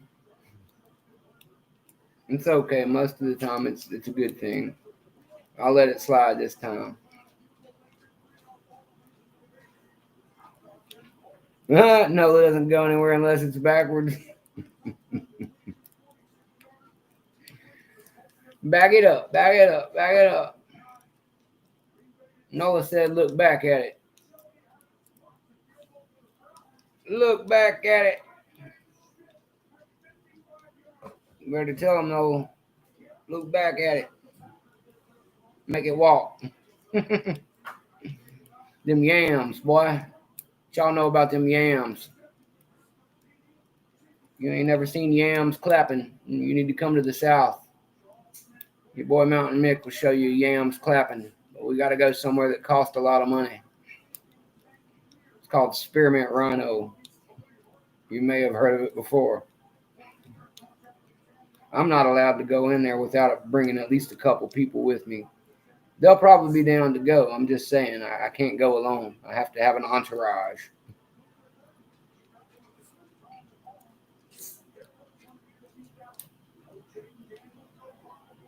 Badger mushroom.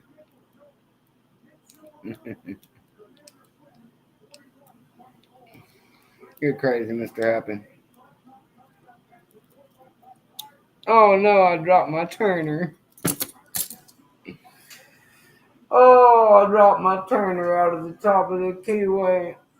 These Yale keyways are a nightmare, boy. I'm trying to tell you. I probably should have used something else. All right, well, it's clear that I'm not going to get any abuses open tonight, guys. I'll make one final attempt on something super easy. Master Lock number 3 from hell that it was sent to me by Dean P. New in the package. I did pick it once. It is an a-hole. I'm going to try to get a quick pop on it. Maybe. Let's see if Jimmy can get this done. Let's get the Jimmy double cycloid and see if it's meant to be. It might not. It's been a rough day for Mountain Mig. One day they're giving you belts and patches, and the next day you can't pick anything and your jaw's broke.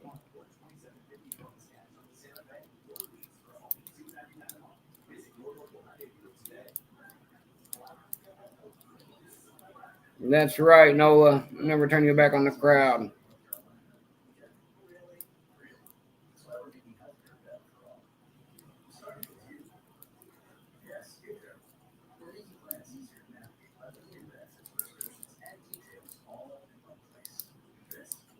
I remember Mr. Happy. That's why I was laughing about it. Never mind these miscreant heathens.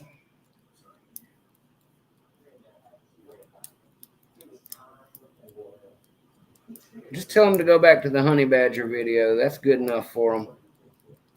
Honey Badger don't give a fuck. The double it doesn't like. Let's try the single. Let's give it that old single diamond cycloid.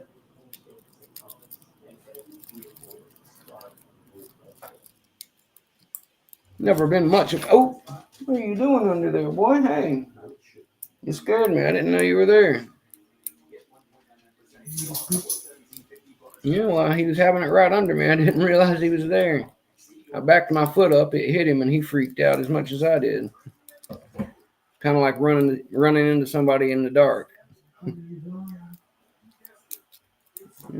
I'm not looking that direction. I'd have to be looking under myself. No, I don't have the Euro hook that they make unless it comes in the hooker set. I have to double check that, sir. I've got the hooker set, but I'm not sure if it comes in that one. Let me check really quick for you, brother. Give me 1 second. We will find out. I don't think it does, though. I was actually looking at them earlier today. I've got about a $200 cart put together of sparrows right now. $50 worth of it is the new slasher and terror picks that I was talking about at the beginning of my stream.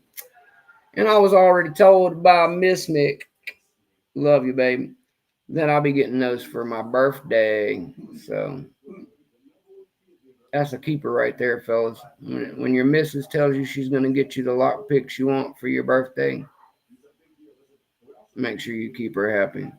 That's all I'm trying to tell you. That's a pro tip for you for the day, too. Now, let's see here. Let's see what is in the hooker set. Because I do have the hooker set. And I don't know if the Euro is in that one. I've seen it, but I don't know if it's in this one for sure. Oh, yeah. I've got the shallow Euro hook. Sure do. It's got a high reach hook, Steve hook, a shallow Euro, and a short hook. So let me make sure which ones those are just before I show them to you. Because I've also got the SSD set. And I think I've got them mixed up with each other a little bit after all this playing around with them. I want to say, let me check the profile on it real quick, Noah. I think I've got it in my hand right now.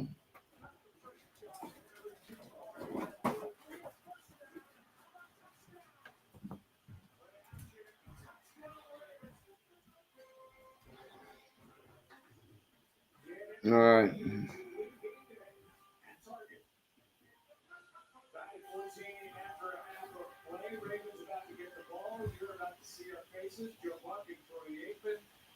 So this is the short hook right here, for sure. This is the one I use the most. I know it's the short hook.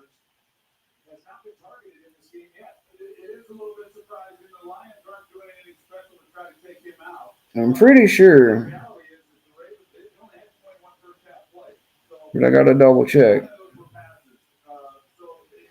Let me look at the SSD set really quick too, just to be sure, because I don't want to tell you wrong. This will be the last part of the show too, guys, because I gotta go eat dinner here in a second. But let me straighten out this hook set.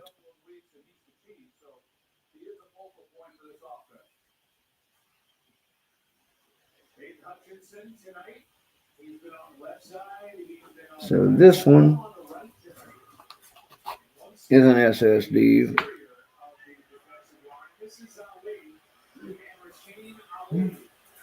No, that's this one, isn't it? That's this one. And then this one. And then this one? Where's the other one at? Oh, sorry.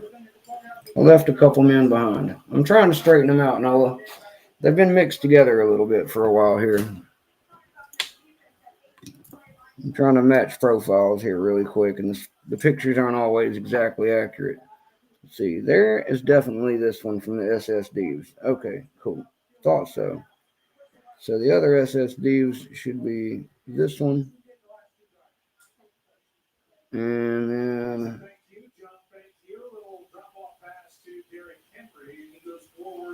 that one? Is that right?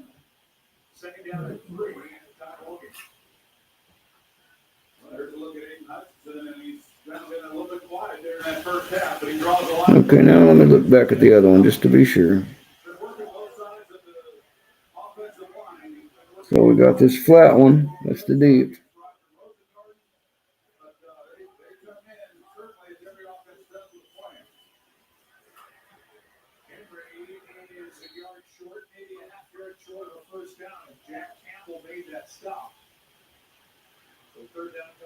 And we got this curved deep hook in here. This one I'm pretty sure. Then the flat hook and the teensy weensy one. Yeah. Okay. Sorry, Nola. So this should be the full hooker set here. And then this would be the SSD set right here. So this being the SSD kit, I know it is because there's this one and these two centered funky looking ones are a little different. But the actual hooker set has this really deep hook one, which is a flat hook deep. And then it has, so this is a high reach hook, is what it's called. And then I told you already, I've definitely got the classic flat hook. Short hook is what they call it, but it's a flat. That's the one I use the most. And then that would leave the steep hook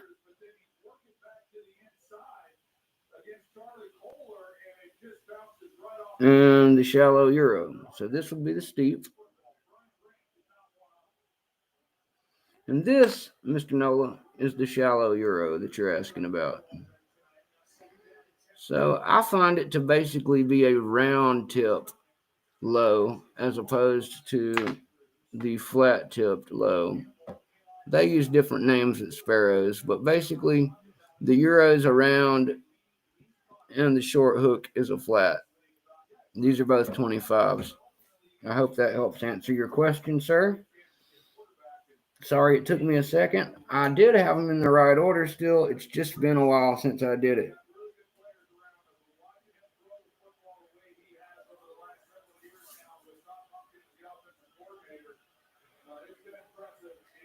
Works wonders in the Master Lock keyway. Oh, they all do, brother. Sparrows be slaying Master Locks, bro. Mm-hmm.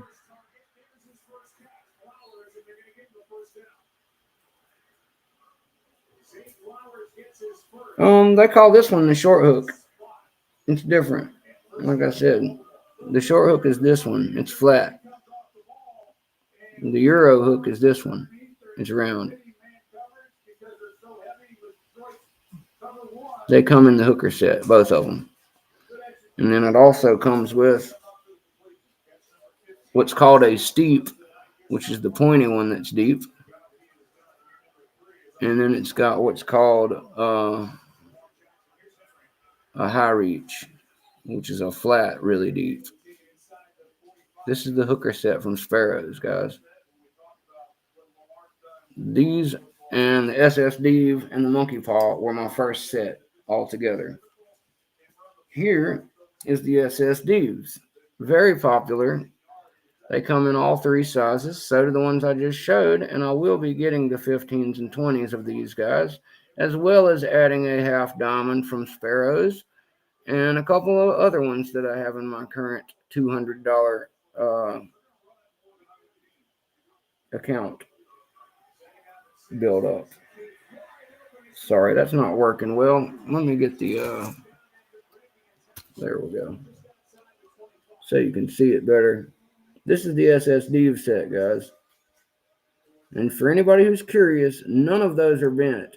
That's the way they are made.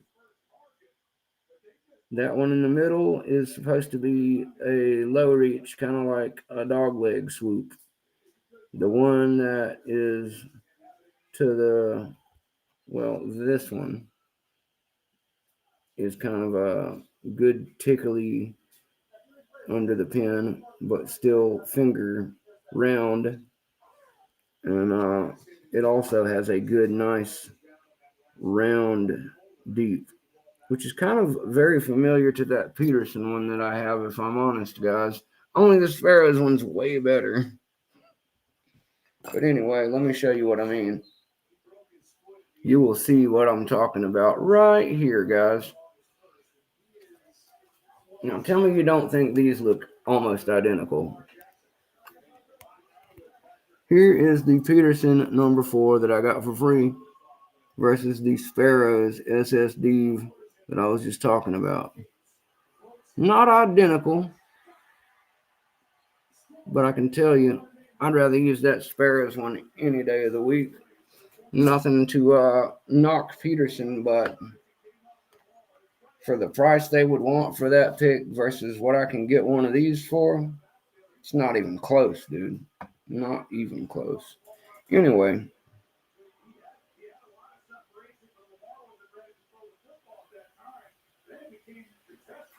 Mr. Happy is always happy, guys. Nico, when it comes to submitting for belts and patches, it depends on what you want. For your belts, you have to submit all of them to the LPU.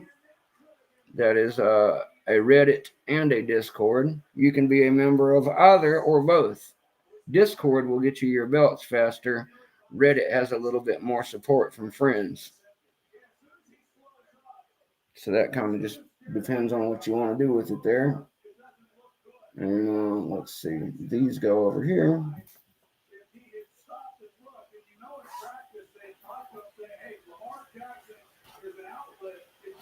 And I didn't show the monkey paw, but you guys have seen one of those a million times. But just for posterity's sake, there we are. A monkey paw. It's got the little notch that everybody loves. Love my monkey paw as well. It does look a little jagged right there, but it's not. It's just the way it's finished, guys. It's not going to cut anybody or anything. It's actually really smooth. And this thing has had a ton of wear, ton of prying on stuff. I bully all these sparrows very regularly, guys. And I don't know if you noticed, but they're all 25s, and every single one of them looks like it did the day I bought it. 4 months later. So, big fan of it. As everybody knows, mix of sparrows, man. Love me some sparrows. Neck tattoo coming soon. Won't be this, though. It'll be way cooler looking. Even though I do love this symbol, just wait until you see the one they've actually cooked up for me. It's really awesome. And I'll be sharing it with you guys as soon as I get it inked up. As I said, for anybody who missed it, I did speak with them earlier today. So don't you worry. We are still very much on track for the Sparrows tattoo. And I'm still super excited about it. Now,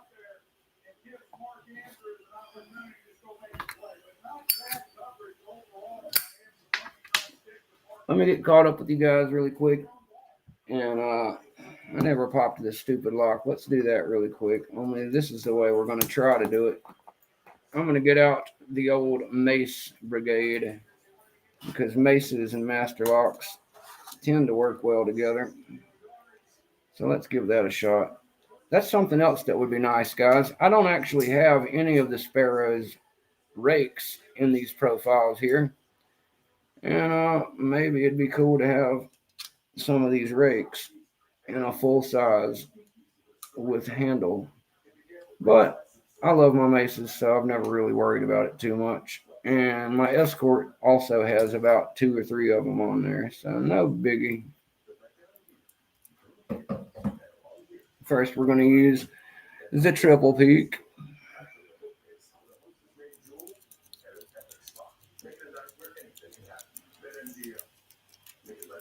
Let's see what you guys are saying in the chat while I'm messing with this thing.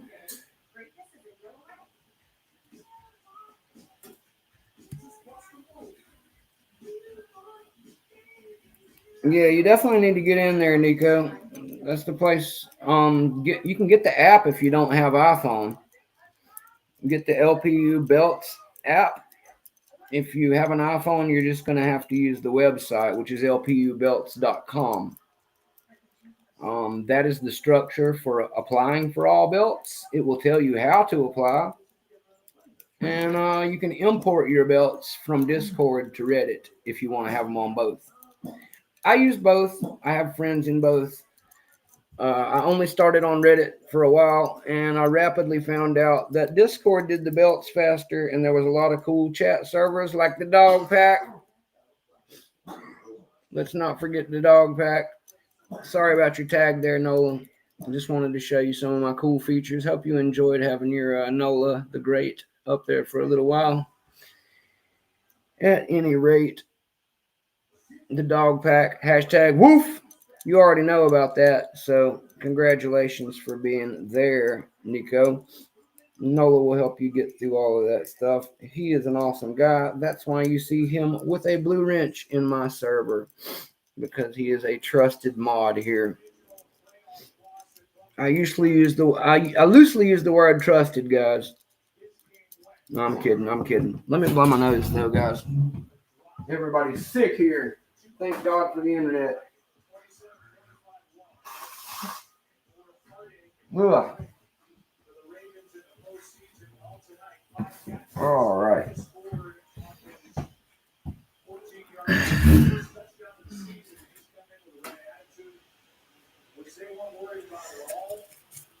Nico, I know we're already friends on Discord because I remember seeing you just the other day. So if you ever have any questions for me, feel free to hit me up anytime, Nico. I will do what I can for you. You're definitely going to go far. You are running in the right circles and using all the right tools and You've got the right attitude. You're definitely going to go as far as you want.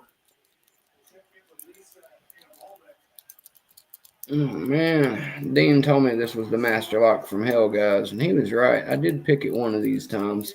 Can't remember what I used on it, though. It did like one of these things pretty well, but I don't remember what it was. I usually don't waste too much time on Master 3s, but I like to stay polished up on crappy locks I run into everywhere in America. And this is the number one offender. I thought you already did send me one on Discord, Nico. Are you sure that we aren't already friends on there? I'm pretty sure that's how you got in the dog pack to start with, Nico, but maybe it was just a link. But absolutely, feel free, Nico, send me a request, and I will be sure that we are linked up. You are always welcome to hit me up, homie. All right, no Mace. Let's see about some Jimmy. Let's see if he likes the Jimmy instead. Let's give it a double Jim.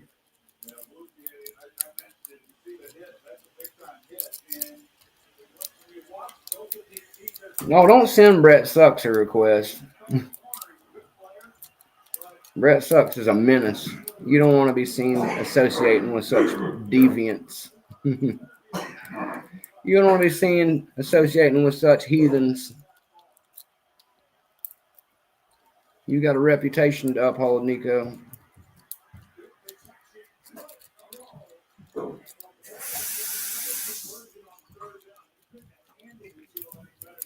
No, Brett's awesome. I just like heckling him because he likes heckling me. And that's the nature of our relationship. He's a good guy. In spite of what everybody else says about him, I actually like him. Although some of what they say is true, I still like him.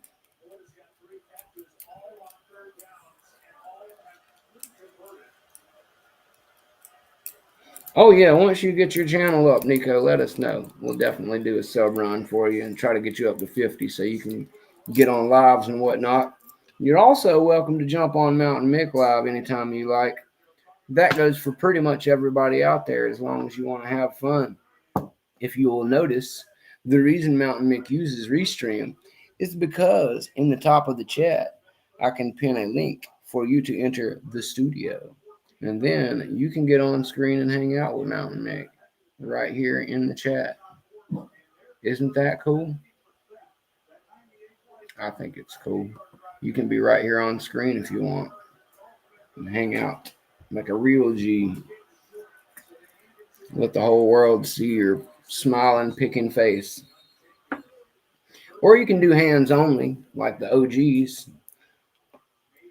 I was going to do hands only for the first little while, but then I realized why. I'm not hiding from anybody. I have no reason to worry about it. I'm not completely terrible looking. I mean, I'm not Brad Pitt or anything out here, but I think I could pass for daytime TV soap opera. I don't know. Some of those guys are pretty buff too. Maybe not. This thing is just feeling complete dirt inside, guys. I don't like it at all. I don't like it, Brett. It says a horrible master lock. Mayhaps you and the Queen could meet us for a spot of tea. See, let's use two different accents there, Brett. Neither one of them right. I bet you've got a good country Yank accent, Brett. I'd love to hear your Mountain Mick voice. Be sure to upload that for me sometime. I'd love to hear a proper Englishman sound like Mountain Mick. I got my Turkish friend Bulent to do an impression of me one time. One of the funniest things I've ever heard. You should really hear a Turkish man doing a country Southern guy. It's hilarious, guys. This Moki is too nice to be in this master lock, guys. Dirty, nasty bastard.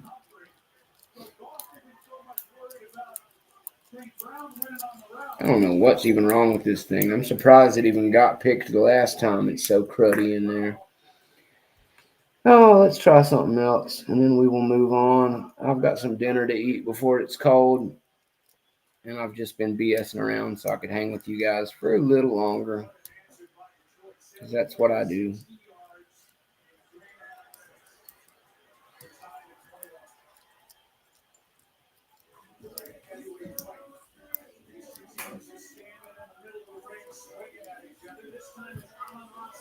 Same with me, Nico. Everybody is cool with Mountain Mick. I got no issues with anybody, and that is unlikely to change unless they cause direct problems with me. I don't care if other people like you. We can still be buddies. And yeah, you're always welcome, brother. Always welcome. But yeah, I don't make my mind up about people based on what other people say, because I wouldn't want people to do that about me. I want you to feel the way you feel about Mountain Mick based on how Mountain Mick treats you.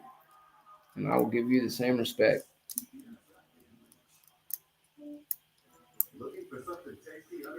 No, it's okay, Nico. You can have a goofy looking mug. Like I said, you can wear a mask the whole time you're on. Some of my friends do that. You can just go hands only and not even show your face.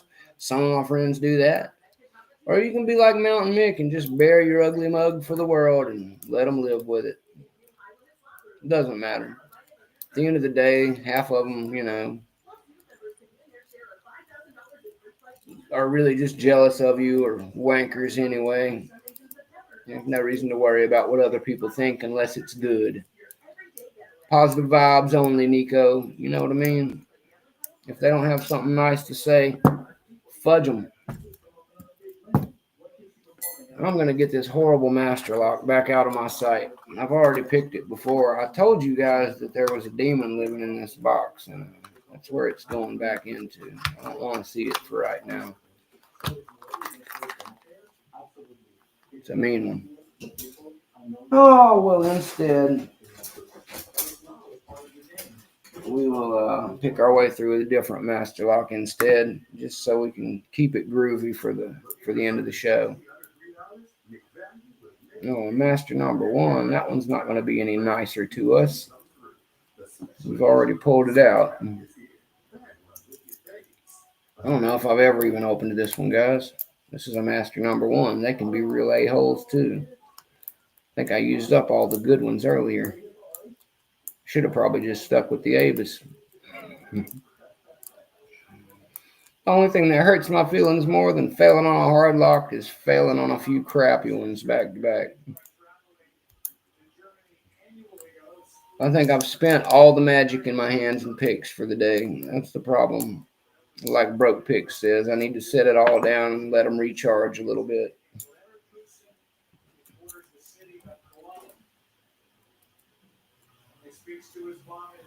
I heard Doran Lock tips. Congratulations. That's a big deal. That is a nice thing for you. You could have congratulated Mountain Mick for his blue belt or his 200K instead of bragging about yourself, but we'll live with that. Welcome. Still love you, buddy. Just saying, you'd go further flattering Mountain Mick a little before announcing your own accomplishments, but we can only wish for so much. At least you're a nice guy, and you're not in here raising hell like some of the miscreants we have. Some of these guys are brawling online with each other today, I guess. I don't know. I missed it. I was here. I was here doing what I usually do, picking and minding my own business, as tends to work out best for me. That is correct, Nico. That's exactly where the name came from. Sounds like you may have checked out my interview, or you're just really sharp. Either way, I appreciate it. I'm glad that you know that. Man, this Master One's crap too, guys. Stop picking Master Locks. Just start shooting Master Locks with a shotgun, guys. That's what you do. If you see a Master Lock in the wild, Just shoot it. Just put it down right there and then save everyone in the world the trouble of ever dealing with that stupid lock. Instead, we're going to mess with another Harbor Freight, which isn't much better, but at least I might be able to get it open.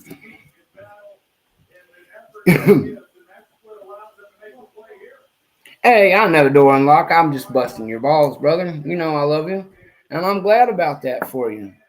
Door Unlock Tips just hit 5,000 subscribers last night at midnight, guys. That is a big deal, and we are very happy for you. Matter of fact, give me 1 second, Door Unlock Tips. I got you, brother. Give me 1 second.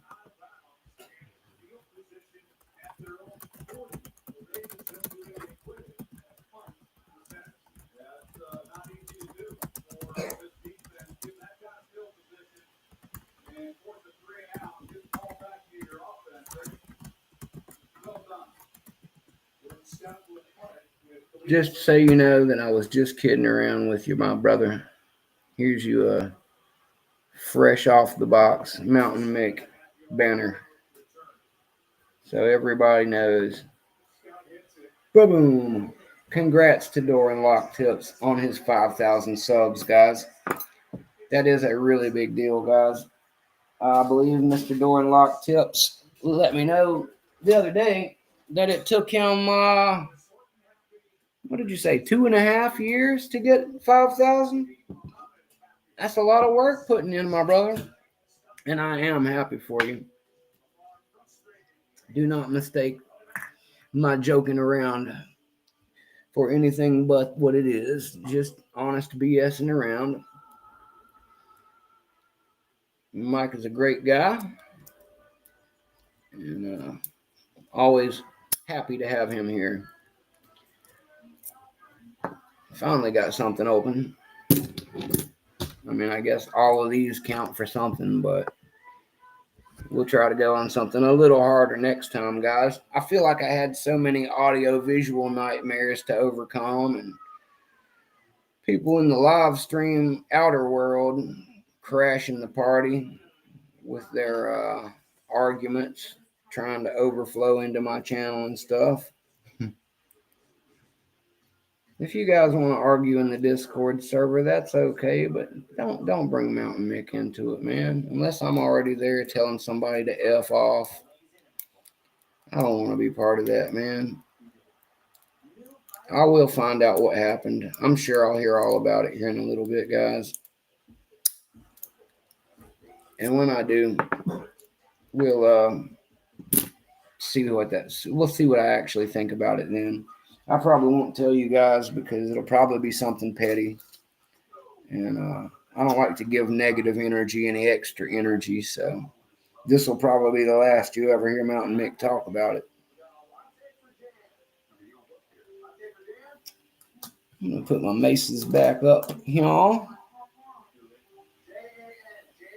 And I don't know if I told you guys. I think I mentioned it earlier in the stream, but I just want to reiterate really quick. I talked to the fine people of the Open Organization of Lockpickers, TOOL. And when I get back to Florida, which is going to be very soon, in the next few weeks, I will be starting a chapter of TOOL. Because in the area where I live, there is nothing for at least 2 or 3 hours of driving in any direction. And I think we need more lockpicking in that area. I think that there's plenty of people in that area who would really get into this. And I hope to find some of them. Even if it's just 10 or 20 of them, I would be stoked, guys. Imagine being able to go to, say, a public library or a cool restaurant, bar, internet cafe, coffee shop, maybe once or twice a month, and to pick and hang out with your friends who are in your picking group, but to really get to hang out face to face, and maybe even to patch in some of your buddies on live so they can hang out and enjoy it too. That's what I'm going for. So naturally, I'll bring the laptop and bring all of you guys along with me. And we'll see if Mountain Mick can spread the love of lock sport further through the Sunshine State.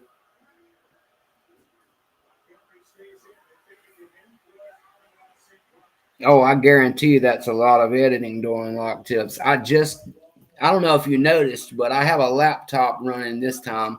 I actually was using the phones earlier and they just kept working crappy. So the whole reason I got this laptop and invested some money into it was so I could use it for the channel. And today was just a perfect storm of audio problems with one phone and video problems with the other phone. So I said, you know what? We're going to go ahead and launch the laptop today and see how everybody likes it. And I got to say, I'm really, really pleased with the way it's been working out. And I'll show you why. Because I've had a lot of trouble getting focus out of these cameras and stuff like that. But look at this. I bet you can actually see this keyway. Almost good enough to pick it where you're sitting. You can probably read the numbers that say number 5, master there at the top. All that good stuff. I've been working to have that for 3 months now. And finally, all I had to do was get on here. Also, I'm able to easily swap between Dog Pack Wolf, 200K Blue Belt, Welcome to Mountain Mick Live, and my newest one that I added for today, congrats to Doran Lock Tips on the 5,000 subs. So I've got some cool visual stuff to pipe in. I can even, if I want to, I can do like the really fancy channels. Watch this. I can jump over here to the chat and I can scroll down here to where we're actually caught up. And I can show your message on screen. Boom. Doran Lock Tips says, you're the man. That's why I keep coming back here to watch. Fun to listen to. And best of all, you know what you're doing. I really try, Doran Lock Tips. Thanks for the love. The love is reciprocated, sir. I really enjoy your channel. I appreciate you sending me this pic, which we all know you're giving away more of for free. For anybody who doesn't know, Doran Lock Tips, right there, we'll send you one of those for free. Just get a hold of him on his channel on YouTube or whatever, and that way. Oh, okay. Good to know, Nico. Enjoy your wontons and some time with the wife. That sounds like a great night. I'm kind of jealous a little bit. I wish I was eating Chinese food with my wife, bro. Well, have a great night, Nico. Thanks for coming out to support Mountain Mick tonight. I'm actually getting ready to go have my dinner in a moment as well. But that's really about all I've got to share with you guys tonight. Just wanted to make sure to say hello to our good friend Doran Lock Tips. He has dropped in here and there to say hello and hang out with us. And he's blowing up famous on us, guys. So I'm glad to see that he's still dropping by some of the smaller channels like my own to say hello. He's a Carolina man like myself and a locksmith. So we got a lot of love for him over here. Get over to his channel and show him some support. He's always showing some cool locksmithing tips. And as I stated before, he's still in the middle of doing a free 1 per household Peterson pick giveaway. So if you're interested in that, get a hold of him. All you have to do is email him your name and address, and he will send you a free Peterson pick. So you just saw mine. A lot of my friends already have one, and he'll take care of you guys. He's a great guy. So show him some love. And he just hit 5,000 subscribers, but that doesn't mean that he can't use some more. So if you're not a fan of him already, I encourage you to go on over there and give him a couple of more. We look forward to him hitting 10,000 one of these days, because that is the super big time. You know what I mean? 5,000 is actually super mega. For anybody who's curious, Mountain Mick is at about just shy of 350-ish, maybe a little lower than that. I have to check the actual number. 318. We're at 318, guys. But we're also still in the middle of our 250 sub giveaway. And that'll be going until October 1st at midnight Eastern. So when it is midnight here at Mountain Mix House and October begins, I will stop taking entries. I will start piling them all into the big spinner wheel. And October 5th at 5 p.m. live on Eastern Time, we will all meet right back here. And we will spin the big old fantastic fake prize wheel that the internet loves to use. And it will pick us a grand prize winner. And for anybody who doesn't know, the prize is a choice between any color that you like, A1100, personally engraved with whatever you like on it, or you can get an A1100 or Packlock 90A Pro from 44 Delta, who has those really sweet looking black with the skull or the spider or whatever he's got on them now. At any rate, you'll get a really cool lock. That's all I'm trying to tell you. That's what you will get for winning. Naturally, I'll throw in some prize pack stuff like stickers and swag. What would a giveaway be without stickers and swag? And that is how that will work, guys. So I had the locks that you can pick up in the stream earlier. You can go back and look at the ticker there. There are various other videos that show it. And it's really not that hard to get a hold of, guys. So if you really have a hard time, go over to the dog pack. And the dog pack, hashtag wolf, the dog pack Discord actually has all the current entries in a big 250 sub giveaway list of videos, as does my channel have a playlist with all of them. If you are not on that playlist, I don't have your entry. So please tell Mountain Mick that I'm missing it, and I will add it for you. As long as you get in touch with me before the 5th at 5 and your timestamp existed before October started, I will make sure to add you in and give you all the entries you are owed for the opens that you made on camera of those locks. You can use the same lock as many times as you want. You can use as many locks as you want, and you can do it all in one video, or you can make multiple entry videos. You can do a bunch in one video or just one in another video. I don't care how you throw it together, guys. One entry per lock that you open. You can use the same lock 500 times. I don't care. I'll plug them all in, and you'll have 500 entries. A lot of times, somebody who enters only once wins these things, guys, and there's no time requirement. There's a multiple amounts of locks. I made a huge amount of locks that you can use. They're all green belt, which is kind of mid-rangey, and in honor of me hitting blue belt, that's why everything is in green and blue, guys. So that is how that works, and that's all I've got to catch you up on there. Now, I'm going to put up the final thing there. I will see you in my next streams. Mick loves you. Stay tuned.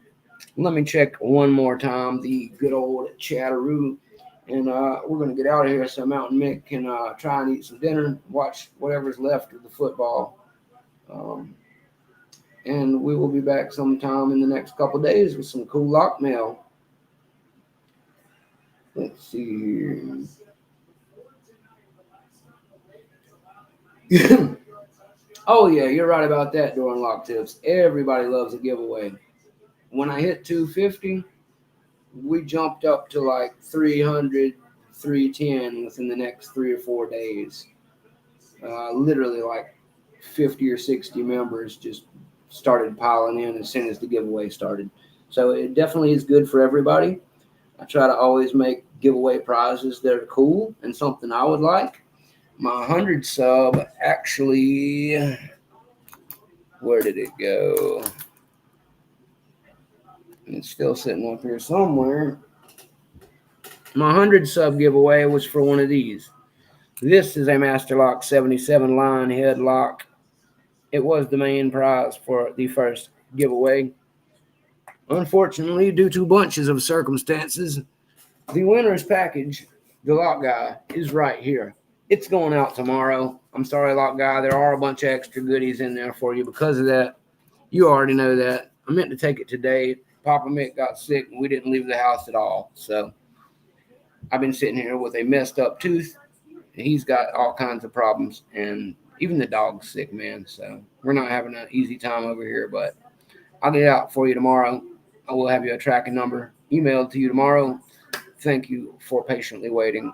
And Mr. Elroy's Toys was lucky and got his runner-up prize a little quicker because it was a little bit cheaper for me to send his out. It didn't have one of these in it, so it was a little bit lighter. Anyway, thank you, Door and Lock Tips, for coming by. I appreciate it.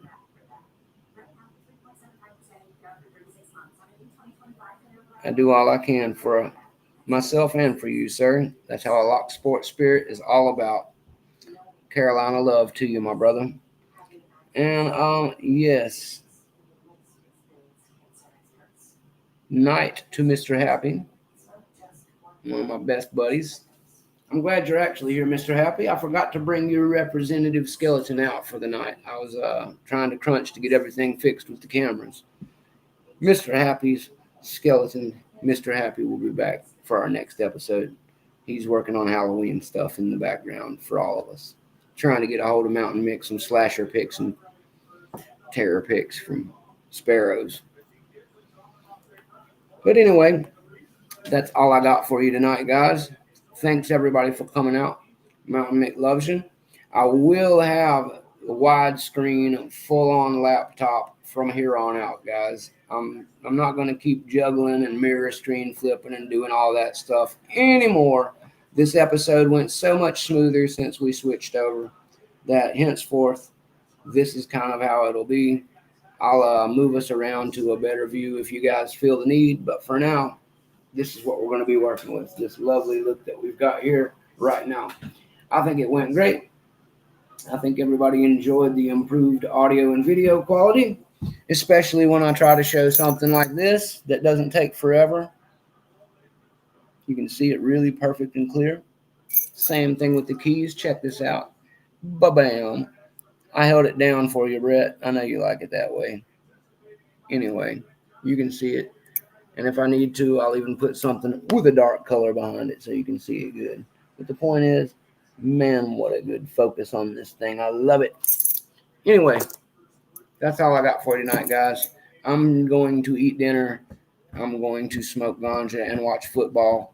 And I will check the dog pack here in a little bit. But hopefully I won't have to deal with any drama. I love you all. Try to smooth it over. Have a good night. And I will see you guys with some lock mail soon. Lock guy, I will be in touch with you tomorrow, sir. Mix out of here, guys. This is the part where Mick hits the really big red button. See you guys next time.